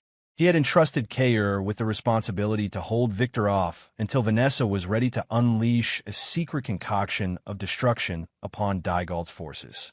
With a broken sword tightly clutched in his right hand, Kaor held his wound to prevent it from bleeding. He had accepted the responsibility to hold Victor off until the timid mage of Perdium estate was ready. Despite the hopeless battle they faced, Kaor had remained, fighting for Perdium. Even though Kaor was a mercenary fighting in a losing battle, his eyes glinted with lethal intent as he steeled himself, recalling Ghislain's words, urging him to hold the strongest knight in Dygald's ranks. Victor loomed above him, taller and more menacing now that Kaor had knelt, clutching his wound like a wounded beast being hunted. For a moment, Kaor felt as if nothing in the world seemed more dangerous than the man before him. Yet Kaor shifted his grip on his broken sword.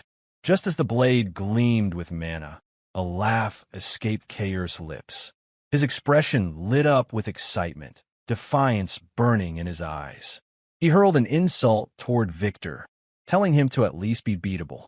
Despite his current predicament, he jested, trying to suppress the blood flowing from his wound, unwilling to let it slow him down. Meanwhile, the battle on the wall raged on. Dygald's forces seemed to remain unyielding, despite the Perdium young lord and his army of mercenaries joining the fray. At the rear of Dygald's camp, Gillion was locked in battle with the mysterious second in command. Repeatedly, Gillion swung his massive, bloodied, long-handled axe toward his opponent, yet he still failed to break through the knight's defense. His opponent, Idun, raised his shield to block every attack, swinging his sword only when an opportunity presented itself. Count Dygald, standing behind the battle, exclaimed Idun's name in praise, his admiration for the knight evident. One of his retainers quickly intervened, urging the Count to get back, warning him that he would be caught in the battle if he didn't move. Meanwhile, the mercenaries continued to tear through Dygald's support line. Much like Kaor and Gillion, their loyalty to Ghislain had grown. They fought with seemingly unrestrained fury for Perdium, determined to hold their ground against the enemy's superior numbers. Trading blows with Idun, the sound of their weapons clashing rang out clearly across the battlefield. Gillion cursed under his breath. Time was not on his side, yet despite his best efforts, he could not break through his opponent's defense. Idun seemed to effortlessly move his massive, heavy shield to block Gillion's barrage of attacks. It was as though Idun was an impenetrable fortress, and Gillion had not fought such a sturdy opponent in years. Yet he did not falter, though doubts lingered in his mind, questioning whether he was worthy to serve a noble-born young lord of Perdium, whose purpose was noble. Gillion's loyalty remained absolute in the face of the young lord's enemies. With a wide swing of his axe, Gillion landed another blow against Idun's shield. He screamed that he did not have time to waste on him, but Idun stood firm, his defense unbreakable. Calmly, Idun spoke, his voice filled with the assurance of one who believed the fight was already won. He said it was no use, that Gillion's hit was solid, but that he would never get through his shield. Just then, Idun shifted his body to deflect the force of Gillion's strike, causing Gillion's momentum to lose traction and sending him stumbling forward. Meanwhile, Idun was already preparing his massive, long-handled sword behind his shield. Taking advantage of the opening, Idun thrust his sword. Fortunately, Gillion was just as fast, pulling his body back and raising his left hand to block the incoming blade with his axe. Even after his sword failed to find its mark, Idun didn't stop. From his left side, he swung his sword in a wide arc. In its path was the neck of Gillion's mount, which Idun severed cleanly with a single stroke. Fighting a high-level knight atop a horse was known to be difficult, but Idun's skill with both a massive shield and sword made him a perfect match for such battles. Gillion cursed under his breath as he saw the inevitable outcome. Idun lifted his shield high, along with his horse.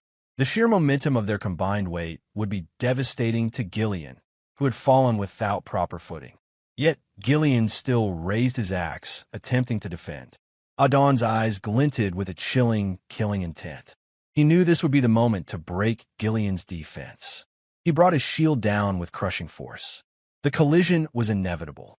The combined physical weight of Idun and his horse slammed into Gillion, sending him crashing to the ground.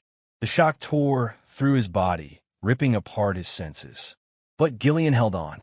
He knew that if he fell here, a tremendous danger would befall the Perdium estate, a place that sheltered his daughter Rachel, who had found comfort befriending Elena, the young lady of Perdium. Meanwhile, on the front lines, Kaor was bloodied with wounds covering his body. Though his purpose differed from Gillion's, Kaor remained steadfast, faithful to the order from the Perdium young lord to hold the line. With minimal defense, the gate began to give way under the relentless force of the battering ram. With a final hit, the gate flew off its hinges, leaving it wide open for Dygald's soldiers to charge. Compared to the incoming forces that would soon swarm the castle, the Perdium defense seemed pathetic. A wave of terror washed over those inside. Swalter, Randolph, and Scoven were already at their limit, defending the walls. No one had the strength to hold against the new line of attack that was sure to come. Victor turned his gaze and saw that the time had come for him to finish the war. Ghislain stood silently, having done everything he could. Kaor was on the front lines holding off Victor, while Gillion rampaged through Dygald's rear, spreading chaos. Lastly, Vanessa, the newly realized 5th Circle mage with a meager mana reserve comparable to that of a 1st Circle novice mage, was tasked with using her talent to destroy Dygald's forces with a massive explosion of power. Despite the seemingly impossible tasks at hand, Ghislain had placed his complete trust in these individuals. Inside the castle, Vanessa had absorbed the mana from the other mages who acted as mana reserves for her, concentrating her entire being on controlling the raging mana that wasn't her own. When the gate was breached, Alpoi, barely holding on to any energy, screamed toward Vanessa, urging her to act. He shouted, telling her that the gate had been breached and that she was draining their mana. She needed to do something already. A shimmering light glimmered in Vanessa's eyes as she responded, telling him that she only needed just a little more. There was no trace of doubt in her voice as she reassured him that she could do what was asked of her. Outside the gate, Victor raised his sword high, barking orders for all units to begin the full assault now that the gate had been opened. With a new breach in Perdium's defense, Dygald's heavy infantry were the first to surge forward, rushing toward the gate like a swarm of ants. Before departing, Victor called to one of his aides, instructing him to bring Count Dygald to the front line. He explained that he would deal with Perdium's commander. However, Victor did not yet know that Ghislain was the black-armored knight who had been running rampant within Dygald's ranks. He still believed that the knight was Swalter. Meanwhile, breathing heavily from their previous clash, Kaor stood defiant. His body was covered in blood, both fresh and still pouring from his wounds. He raised his broken sword, channeling every bit of mana he could muster into it. Frustration began to cloud his movements, making them more sloppy, but his gaze remained sharp like that of a beast. Victor asked if he was Kaor, confirming his identity. He then continued, saying that at Kaor's level, he should know where it was worth dying and where it wasn't. He questioned why Kaor kept charging toward an opponent he couldn't defeat. Meanwhile, Idun, who was dealing with Gillion in the rear, shared the same sentiment. He remarked that Perdium's gate had already been breached and that the side Gillion had chosen had already lost. Victor spoke to Kaor about the bold surprise attack Kaor had launched. He acknowledged that while it had been unexpected, the outcome would remain the same because of the sheer difference in numbers. Speaking to Gillion, Idun expressed that filling his elite strike team with worthless mercenaries was the mistake that doomed Perdium estate. He emphasized that their discipline couldn't compare to Dygald's. Victor added that a mercenary should know when to retreat if the odds turn against them. Idun echoed the sentiment, stating that no matter how skilled someone was, they could never defeat a well-trained soldier or knight. The two warriors shared similar words, each telling Kaor and Gillion that they had nothing worth dying for in this war. Standing firm, Kaor chuckled, asking what it mattered if that were true. He declared that his life was his own, and none of them would have a say in it. Kaor and Gillion had different purposes in this war. Kaor hated losing more than anyone else, while Gillion was determined to lay down his life for his young lord. Their eyes gleamed with the lethal ferocity of beasts, both knowing that on the battlefield, there was only victory or defeat. Mercenary or knight, it didn't matter. Despite the great distance between them, Kaor and Gillion charged toward their respective opponents. Each of their steps felt heavy, yet neither yielded to the pain that tore at their minds. Victor and Idun steadied themselves atop their horses, ready for anything that might come their way. Idun pulled back his sword, preparing to swing it wide. He spoke, his voice cold and unwavering, stating that a loser's excuses were not worth hearing. Idun's sword and Gillion's massive long-handled axe collided once more. This time, however, Gillion adjusted his angle ever so slightly, so that only their handles would meet, ducking low to avoid the sword's blade. With the remaining momentum from his axe's rotation, Gillion used the force to pull Idun's sword toward the ground, making Idun lose his balance. Idun realized too late that Gillion had used the inside of his axe to deflect the sword's momentum toward the ground. In that brief lapse, Gillion quickly brought his axe upward, the sound of their weapons' handles screeching in the air. The massive axe swung in a wide arc, unrelenting in its force. Unfortunately, Idun had already abandoned his sword and raised a shield to defend himself. Still, Gillion's strike severed the neck of Idun's horse. With a loud thud, Idun fell from his horse, his towering figure crashing to the ground. He cursed loudly, calling Gillion a lowly mercenary, his voice filled with fury and disbelief. Idun had always been the one delivering violence, but never had he found himself on the receiving end. Now, Gillion's figure loomed before him, the axe poised for a vertical swing. Gillion's eyes gleamed with unrelenting fury. He was ready to break anything that dared to harm his young lord. Gillion's axe collided with Idun's shield. Despite Idun's embarrassing state, his defense remained as solid as ever, testament to his status as a high-level knight. But Gillion knew better. He spoke calmly, asserting that no matter how solid the defense was, there was always a gap. He pulled a sword from the sheath at his back and proclaimed that he had given his life as a weapon for Perdium's young lord. His sole existence was to bring him victory. Gillion raised his sword high, pulling it back before thrusting it toward Idun, who had been unable to move after falling from his horse. Through the slit in Idun's helmet, Idun could see the unrelenting force that had driven Gillion to attempt such a daring ambush in the midst of Dygald's camp, refusing to back down even in the face of a high-level knight. And through the same slit in Idun's helmet, Gillion's sword found its mark. Blood sprayed as if Idun's head were a ripe tomato being burst with a sharp bite. Meanwhile, in front of the gate, Kaor charged toward Victor. Despite his battered state, he showed no hesitation in his movements. Inwardly, Kaor knew that Victor was far stronger than him, and he knew well that even attempting to stand against such an opponent might cost him his life. But Ghislain's order echoed clearly in his mind, for him to tie down Victor until Vanessa was ready. Even in the face of such a formidable opponent, the gleam in Kaor's eyes never faded.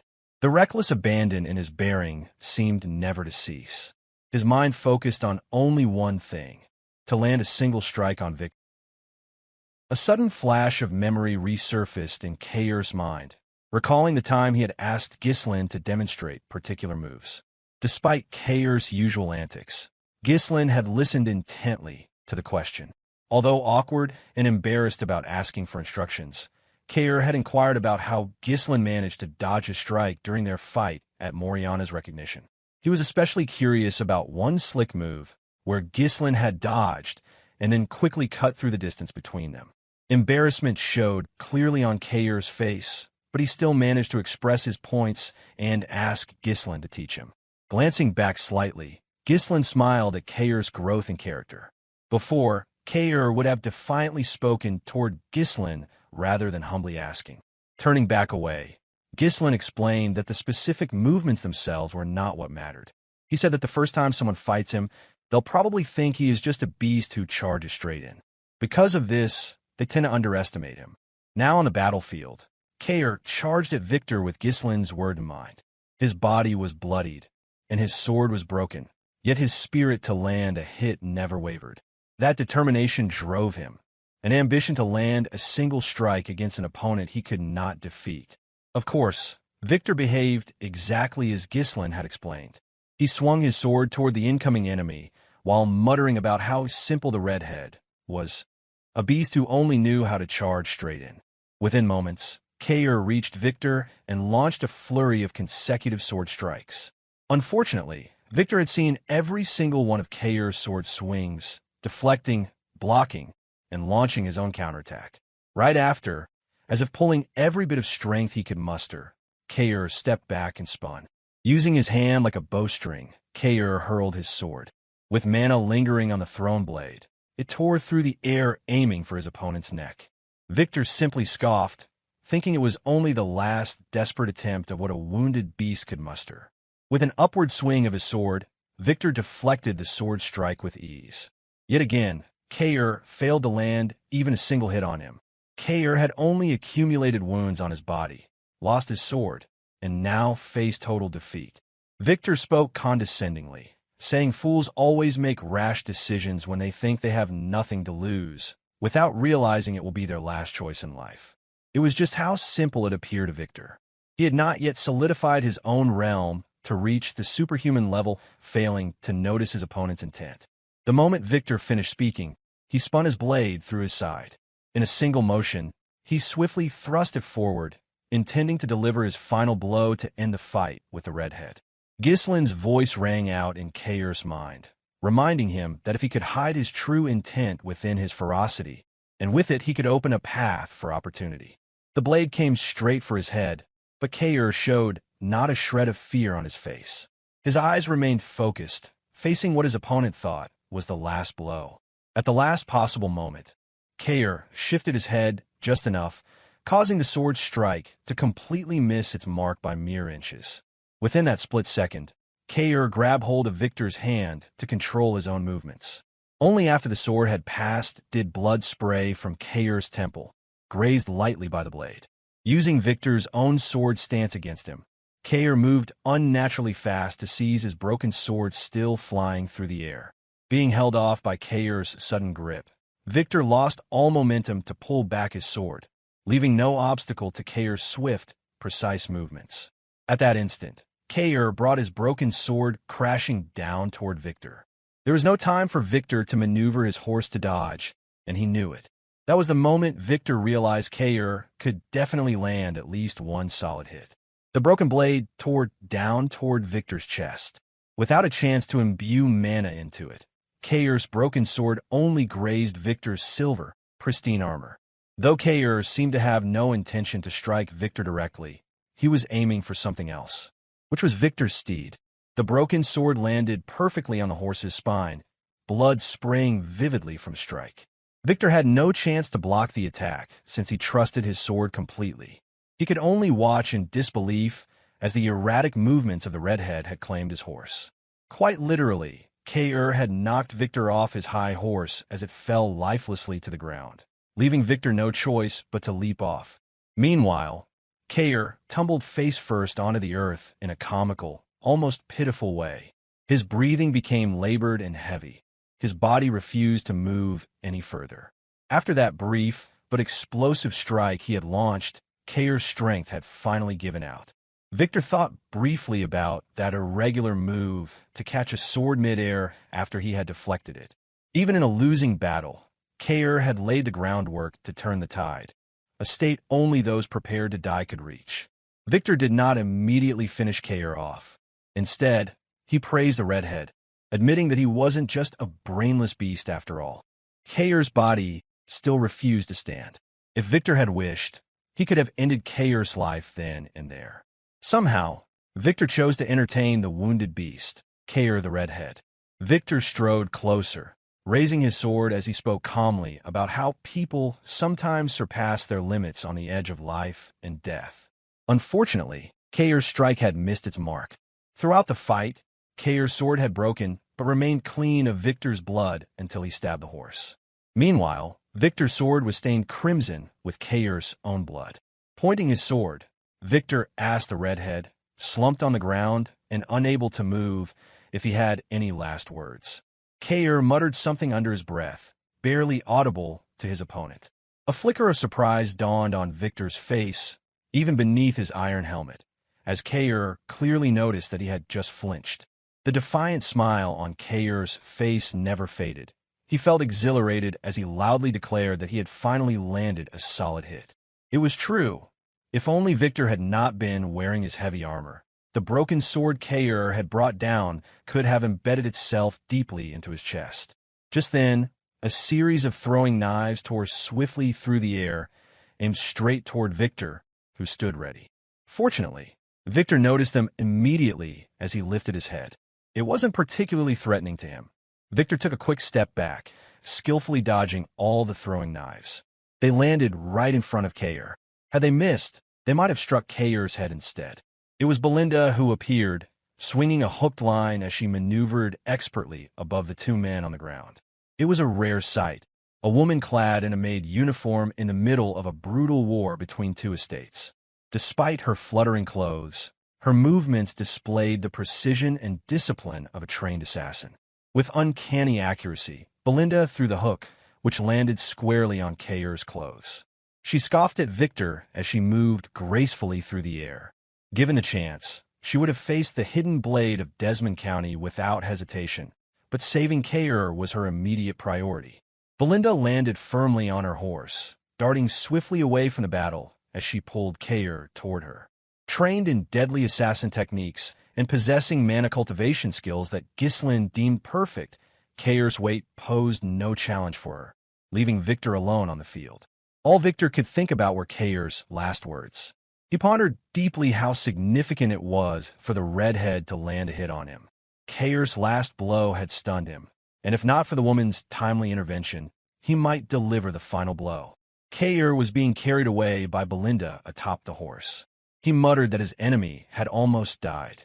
Despite his inability to move, Kaor still dared to utter such bold words, which prompted Belinda to threaten to put him down again if he didn't behave. On the other hand, realization dawned on Victor's mind. He knew that the single hit the redhead had landed on him wasn't worth trading his life for. On the surface, it wasn't. This was Victor's understanding, but he knew that for the redhead, it was something worth risking his life for. Victor turned his gaze around, trying to understand the overall state of the war beyond the immediate situation. Around him, the castle walls burned fiercely. Perdium's forces were swarmed by the sheer numbers that Dygald possessed. As things stood, nothing seemed certain to Victor. The fall of Perdium appeared inevitable. Turning his gaze toward the gate, he finally saw it. The redhead's valiant effort to land a single hit on him had been merely to buy time. Now, Dygald's forces were packed tightly in front of the gate. Only a squadron of heavy infantry could pass through at a time. Far beyond the line, centered perfectly from Victor's vantage point, a mana concentration gathered in the middle of the opening. He focused intently to discern what it was. A few tied-up, passed-out mages circled a woman wearing an unassuming white robe. An old staff was held firmly in both of her hands. It was Vanessa. Her timid demeanor had vanished, replaced by a fierce and determined expression. She had yet to develop any longing for Perdium. The idea of killing thousands was far from her life's purpose. This was her own inner fight, one she was resolved to see through for the sake of her young lord. Victor's spine shuddered as the realization struck him like a crashing wave. A wild redhead had appeared solely to hold him off, buying precious time for whoever was inside the broken gate to prepare a devastating spell. Everything leading up to this moment had been a carefully laid trap for Dygald's forces. A gleam of brilliant light flickered in Vanessa's eyes as the voice of her young lord, Ghislain, echoed in her mind. He had told her that when the gate was breached and the enemy stood at the doorstep, she could turn the tide in an instant with her magic. She recalled the time when they had both overseen the burial of a massive number of runestones in front of the gate. She had asked Ghislain if she could truly bear such responsibility.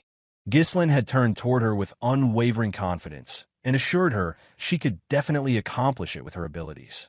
His trust in her was absolute, a pivotal wedge in the plan that, if it failed, would spell ruin for the entire estate.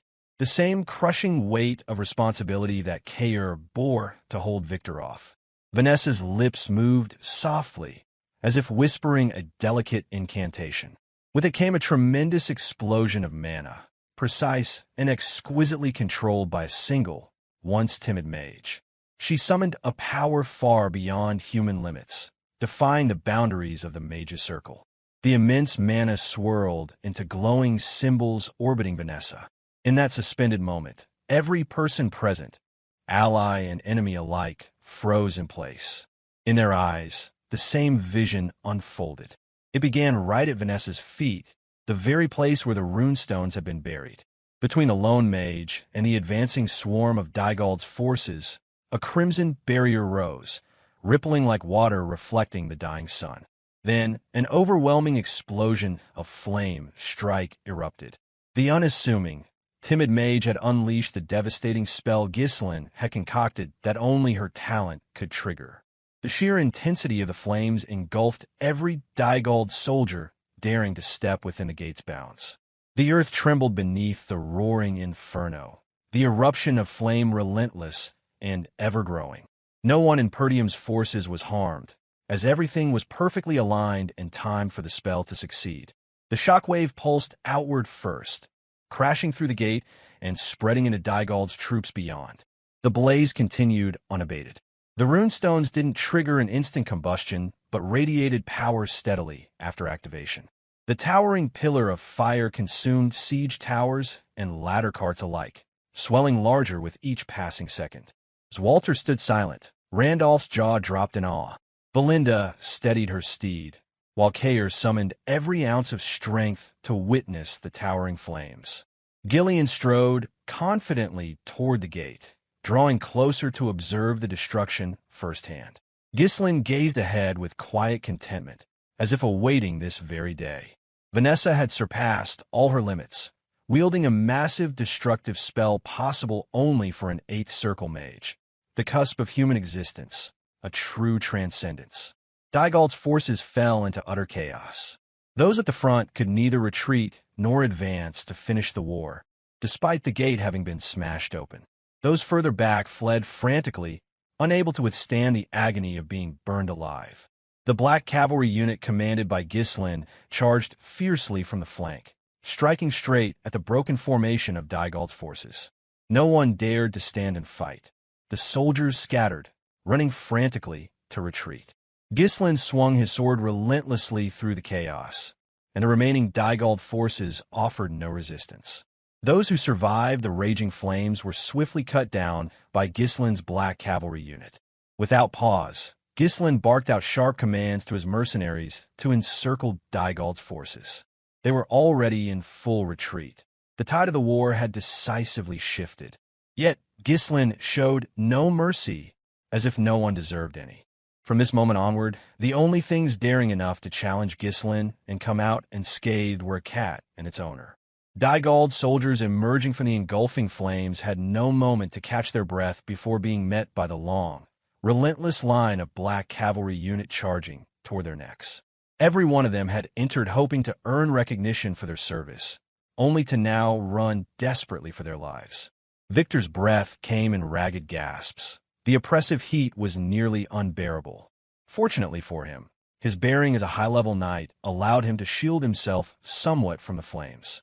Within moments, he understood that if they fell back immediately, his forces might manage to retreat through the battlefield's edges. Just then, a soldier approached him. With labored breaths and unsteady steps, the man drew near to deliver urgent news. The soldier grimly reported that the situation was dire. Most of the troops had been burned alive. As soon as he finished, the soldier implored Victor to issue the order for a full retreat. Victor muttered under his breath in irritation. It was understandable. Nothing about this war seemed to go in his favor. His 6,000-strong army was being consumed by fire, leaving barely 1,000 able to retreat.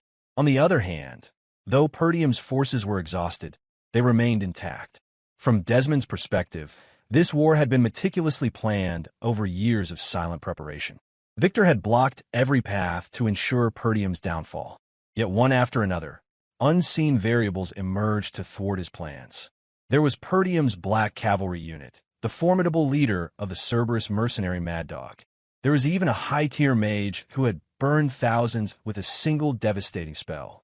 Victor let out a defeated sigh, realizing that these factors were perfectly aligned, not mere coincidence, to block his victory. It was as if he had walked blindly into a carefully laid trap.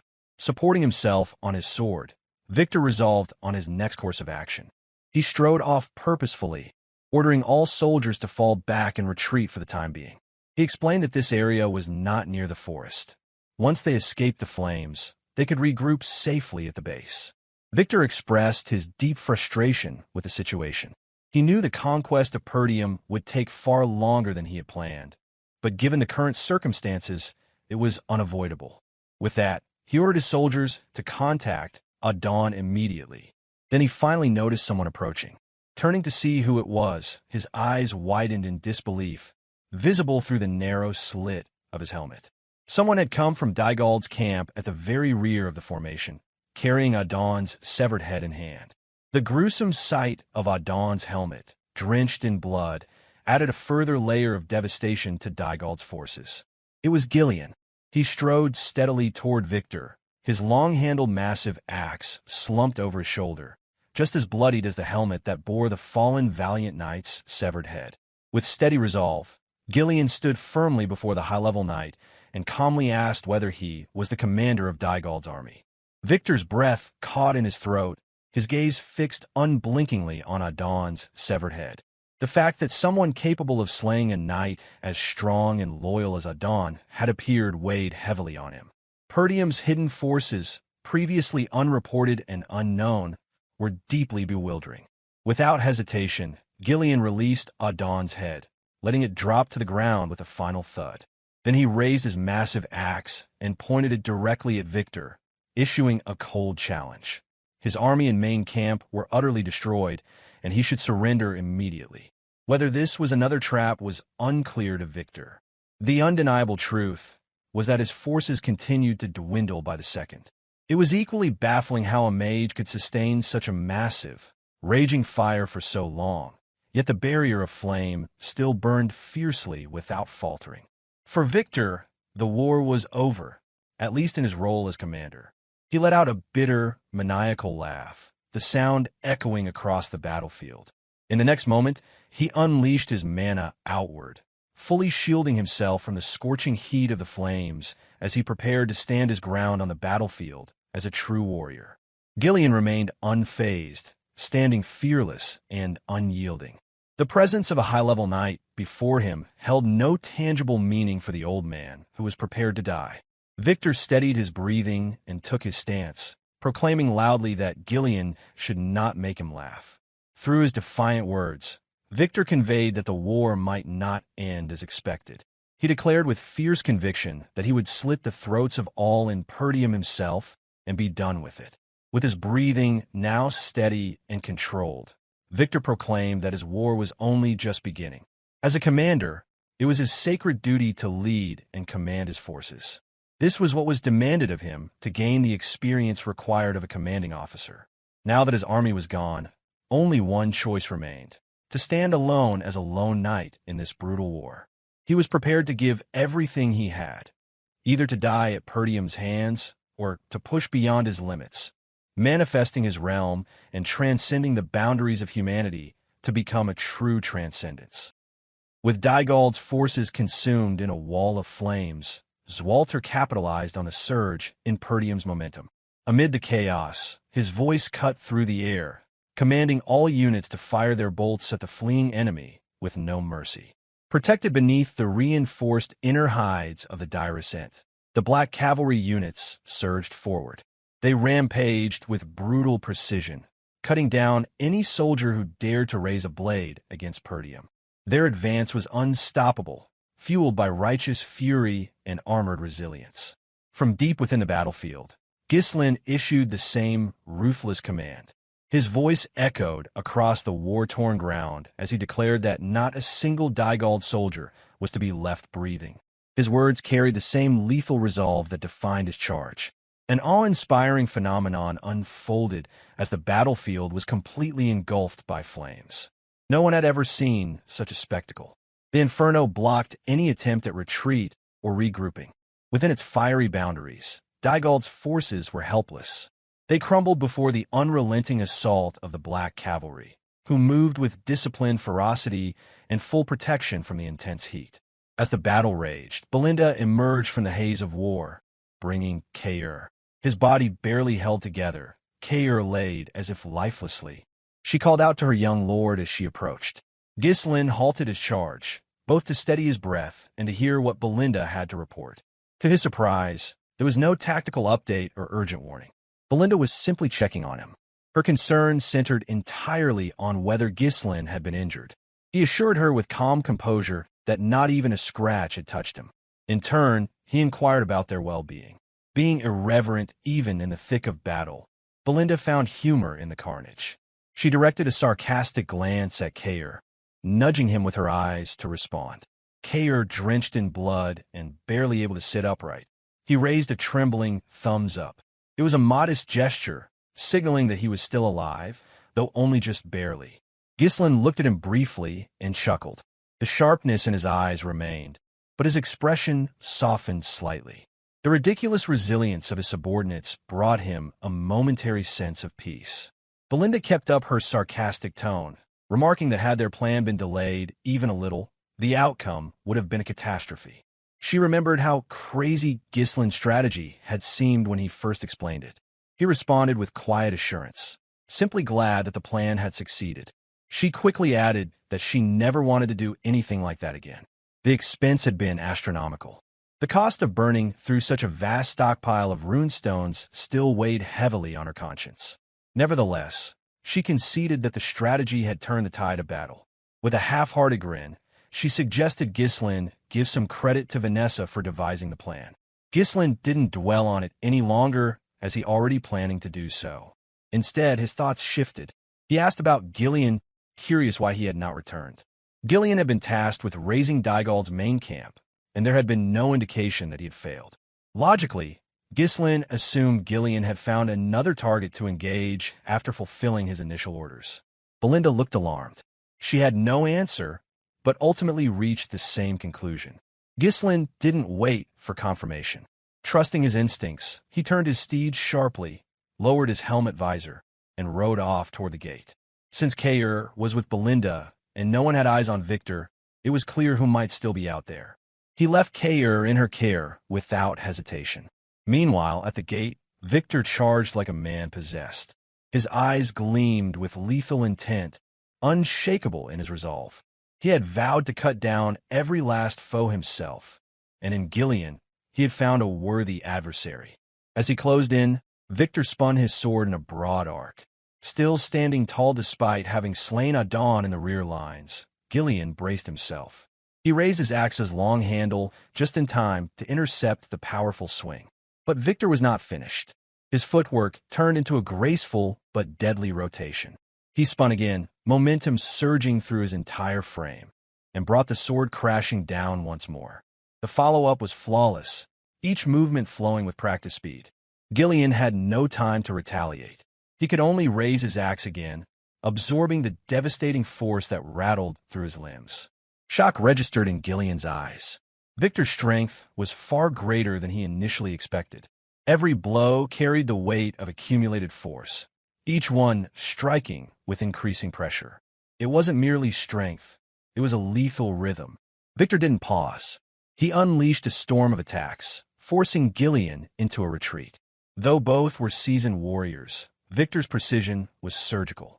He moved like a weapon designed for facing swordmasters, forged through countless battles. By contrast, Gillion stood his ground like a weathered lion. His strength came from years of surviving the harsh life of a mercenary. While his steps were slower, each stance radiated determination. His body endured, bruised and beaten, but his spirit remained unbroken, for now. Despite Victor's tactical prowess, the old lion refused to fall easily.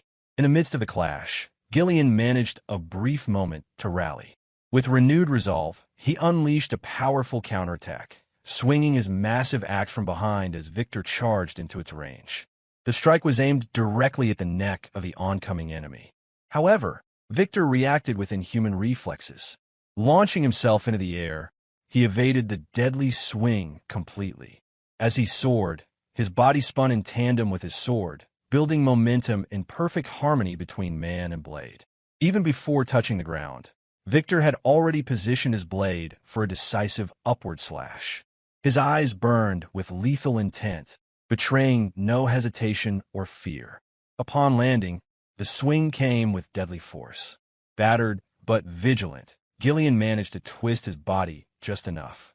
The blade grazed his shoulder, sending blood splattering and knocking off the iron guard strapped to his arm. A pained hum escaped Gillion's throat, a guttural sound of both agony and grit. Deep within, he assessed Victor's capabilities. His opponent, the Desmon County Hidden Sword, possessed absurd strength and speed, leaving no opportunities to exploit. Victor gave him no respite. Another charge followed immediately, forcing Gillion into a defensive stance. At their level of mastery, a single misstep could result in instant death. The margin for error was non-existent. With unrelenting fury, Victor unleashed a barrage of strikes. His reputation as a field commander may have crumbled, but on the battlefield as a high-level knight, he proved unmatched. Each step forward from Victor pushed Gillion 2 steps back, forcing the mercenary to brace and defend. Inwardly, Victor recognized the resistance. For a while, he had toyed with Gillion, but the old lion's resilience began to irritate him. Furious that Gillion had dared to push back so valiantly, Victor let loose a mental barrage of contempt, branding his foe a filthy mercenary rat. But Gillion cared little for insults. He had already swung his axe with practiced determination. Their weapons met again, Victor's sword rising to deflect the crashing force of Gillion's axe. He utilized the notch in the weapon to channel the energy and twist its path. With skilled precision, Victor hooked the axe with his blade, manipulating the leverage to his advantage. Gillion instantly knew something was wrong. His grip weakened. The axe spun in the air, torn from his hands with stunning mastery. A loud crash echoed as the weapon landed far from reach. Behind them, the wall of fire still raged, casting violent shadows over their duel. Victor saw an opening and seized it. Now that Gillion stood disarmed, He raised his blade once more for the final strike. Derision filled his thoughts as he prepared to kill a man he viewed as lowly and unworthy of facing him. Yet Gillion's eyes remained sharp. He scanned every movement, calculating Victor's intent, searching for a thread of survival. Then came the thrust. Victor drove his sword straight into Gillion's abdomen. Blood sprayed as the blade exited through his back. But Gillion had not frozen. His vast combat experience had warned him just in time. Though unable to dodge completely, he twisted slightly, guiding the sword away from vital organs. The pain was intense, and a mouthful of blood erupted from his lips, but he lived. Victor noticed it as well. Gillion's movement had blunted what should have been a fatal strike. Now, the mercenary clung to the embedded blade, gripping it with everything he had. For the first time, Victor reevaluated. He understood then that Gillion's defeat of Idun had not been mere luck.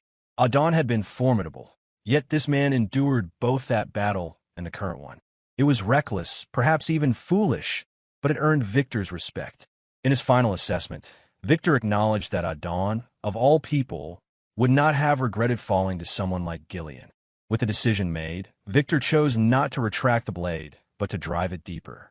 He poured mana into the sword, intending to end the fight definitively.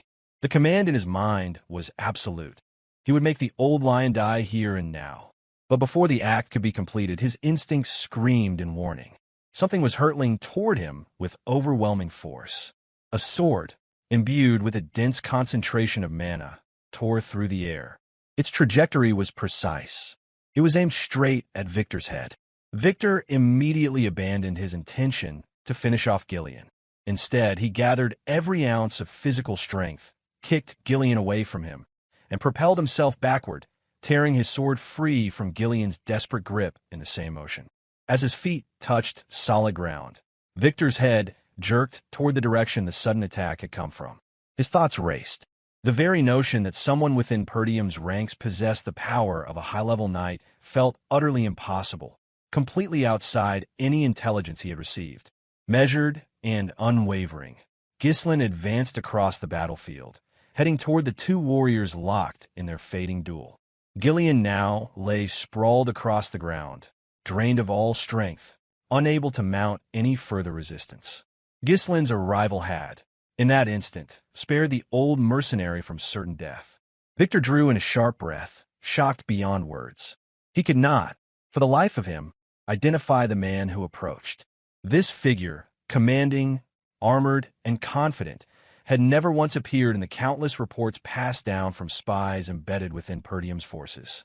On the other hand, Gillion exhaled in relief. Recognition settled over him as he saw the young master arrive to confront the hidden sword of Desmon County directly. As Ghislain closed the distance, he stooped to pick up the massive long-handled axe that once belonged to Gillion. He twirled it playfully in his grasp, then let its weight rest naturally on his shoulder. Each step he took radiated authority. His breathing remained calm, his eyes unwavering. The wall of flames behind him roared, yet to him, the chaos felt like home. This was where he belonged, on the battlefield, where destruction reigned and resolve was tested. To those who had faced him, he was nothing short of a calamity. It was only then that Victor's realization hit. The black-armored figure before him was the same presence that had torn through Dygald's ranks with the black cavalry units. This was the unknown force, the devastating factor that had turned the tides of battle. With that understanding, Ghislain's third mana, Kaor, surged to life. Power rippled through his body, flowing along a unique mana path refined through years of mastery. His eyes gleamed with lethal intent, a promise of retribution directed at the blade wielder who dared challenge Perdium's future. Ghislain moved. In the blink of an eye, or at least a blink to ordinary men, he covered the 30 paces that separated him from Victor. For martial masters like these two, time stretched, and every fraction of a moment held entire movements. The axe radiated a fierce, chilling edge as Ghislain charged, adding to its crimson hue, still stained with the blood of the foes Gillion had slain. Rising into the air with a fluid leap, Ghislain pulled back the axe, drawing on momentum greater than what Gillion had ever summoned with the same weapon. Satisfaction flickered in his expression. The regression had strengthened him. With it, he could deliver death to Perdium's enemies 2 times over. Victor responded instinctively, sword raised to meet the incoming strike. As their blades met, a thunderous explosion shattered the surrounding air. Though both used mana to shield themselves from the scorching wall of flames that hemmed them in, the raw force behind their weapons remained monstrous. Despite the impact, Victor held his ground. He understood now that he was facing Perdium's strongest protector. As the last real threat to Perdium, he knew the responsibility lay on him to end this. Yet, in the moment of collision, he also recognized that his opponent's strength matched his own. With a burst of force and the flawless application of mana reinforcement, Victor pushed back against the pressure, forcing Ghislain to flew back a few paces away.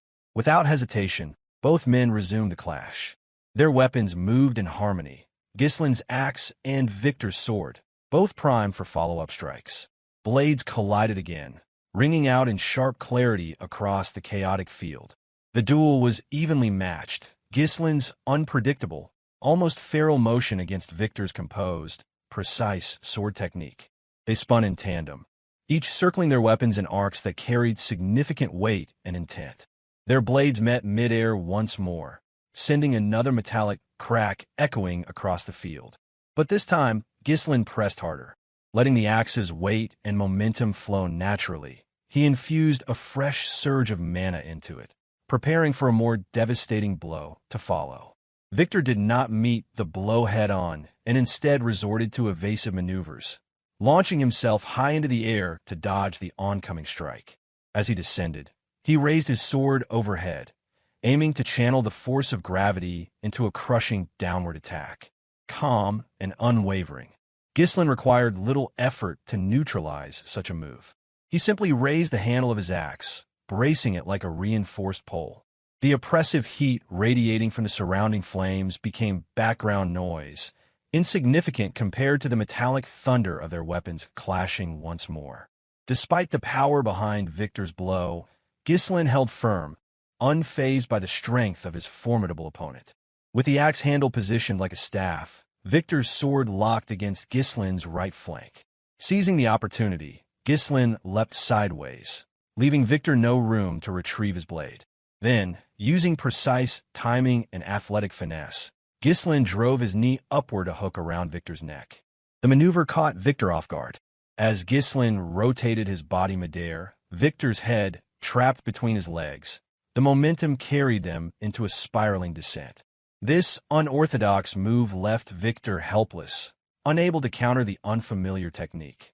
With a resounding crash, Ghislain slammed his opponent into the ground. Victor cried out in pain as the impact reverberated through his body. There was no escaping the blow. He had been forced to absorb it entirely. Gritting his teeth, he staggered upright, landing several paces from the black-armored knight, now gripping a blood-streaked axe. His mind raced with a question. Since when had someone of such power been hidden within Perdium's forces? He tried to analyze Ghislain's unpredictable movements, realizing any lapse in concentration could mean his death. Staying composed, Ghislain finally addressed him. He asserted that he knew exactly who Victor was. He spoke of the Dygald forces and their strategies, indicating a deeper awareness that extended even to Desmon County's secret hand in the military buildup. Having already made the decision to kill Victor, Ghislain saw no reason to hold back and elaborated further. He knew that Victor was Desmon County's hidden sword, and he also acknowledging the duchy's manipulation from the shadows. Now fully aware of the trap closing in around him, Victor's mind reeled. Could Perdium have uncovered such a classified operation? The possibility left him unsettled. Nevertheless, he tightened his grip on his sword and prepared to stand once more. Without hesitation, he charged Ghislain again, shouting out a defiant rejection of what he deemed nonsense. He believed there was no possible way Perdium had unearthed details of this top-secret mission. Their blades clashed again. As the skirmish resumed, Victor's thoughts swirled with disbelief. He was supposed to be a shadow, a covert weapon known to only a select few within Desmon County. His anonymity had been his greatest asset. Ghislain remained collected. He pulled his axe back behind him, rotated his stance, and delivered a crushing downward blow. Victor reacted swiftly, raising his sword and bracing himself for the attack. Their weapons met with another explosive burst of energy. Victor dismissed the idea that Ghislain truly knew his identity. He chalked the claim up to battlefield provocation, a psychological ploy meant to shake his focus. Refusing to waver, Victor renewed his concentration. The two continued their duel in close quarters, exchanging blows as equals. The blistering flames surrounding them became a forgotten backdrop. With sudden intensity, Victor unleashed a wide sword arc and roared that he would not be fooled by cheap tricks. At nearly the same instant, Ghislain launched himself into the air, bracing his axe like a pole to block the diagonal strike. Victor anticipated another unconventional assault. As Ghislain spun midair, he brought his axe down in a punishing arc fueled by momentum. Victor narrowly escaped the blow, stepping aside and pulling his sword back in one motion. Capitalizing on the opening, Victor brought his weapon down in a decisive swing. Yet Ghislain was resourceful as he pivoted around the axe's embedded handle, now lodged in the earth. Like a gymnast using a horizontal bar, he rotated his body and slipped just out of range. Using that rotational energy and putting mana into his leg, Ghislain unleashed a crushing kick aimed at Victor's head. The force of it sent Victor flying backward, another devastating exchange in a duel that refused to relent. The force of the kick left Victor's head ringing, the impact denting his helmet with a painful crunch. Ghislain, however, showed no signs of letting up. Using the remaining momentum, he swept the axe into position for another devastating strike. It was a direct embodiment of his brutal technique, a manifestation of controlled rage forged to bury his enemies beneath unrelenting power. Victor raised his sword just in time. The clash of steel rang out, deafening and fierce, as Ghislain's crushing power forced him down to one knee. Every fiber of Victor's being strained against the impact, and yet the pressure did not ease. Ghislain's assault continued with terrifying weight, as though the axe had a will of its own to crush and conquer. Victor's resistance collapsed, the weapon hammering downward until a burst of mana exploded outward. With a final blow, the axe struck directly atop Victor's helmet. The force was so great that the helmet tore free, blood splashing across the scorched ground. Still on one knee, Victor gasped for breath, his fingers clenched tightly around his sword. This war had already cost him dearly. Thousands of soldiers were lost to a force of only 1,000, and now in single combat, he was being overpowered by a knight whose name he didn't even know. Ahead, Ghislain walked with deliberate calm toward the sword he had thrown earlier to protect Gillion. He moved as if unbothered by the smoke and flames. The black armor he wore gleamed with menace in stark contrast to Victor's silver plating, now marred by soot and blood. With a smooth motion, Ghislain picked up his greatsword and twirled it with ease, testing the balance. Though the long-handled axe had served its purpose, the greatsword felt more natural in his grip. Crimson light reflected off its blood-stained blade, and in that moment, he was no longer a knight. He was the executioner. Even Desmon County's hidden sword failed to challenge him. Victor's breath hitched as he asked aloud the identity of the Black Knight. Ghislain knew that Victor planned to retreat with whatever forces remained. Yet no such escape would be permitted. The plan already set in motion would see the Daigald's army annihilated to the last man. So he chose to indulge Victor's question. Removing his helmet, Ghislain cast it to the scorched ground. Beneath it was the face of a young man, handsome, youthful, and unblemished. Not a single mark of fatigue clung to him, not even the scent of blood. His sharp gaze pierced through the chaos as he revealed himself to be the young Lord of Perdium, the one whispered across the northern region as the scoundrel of the north.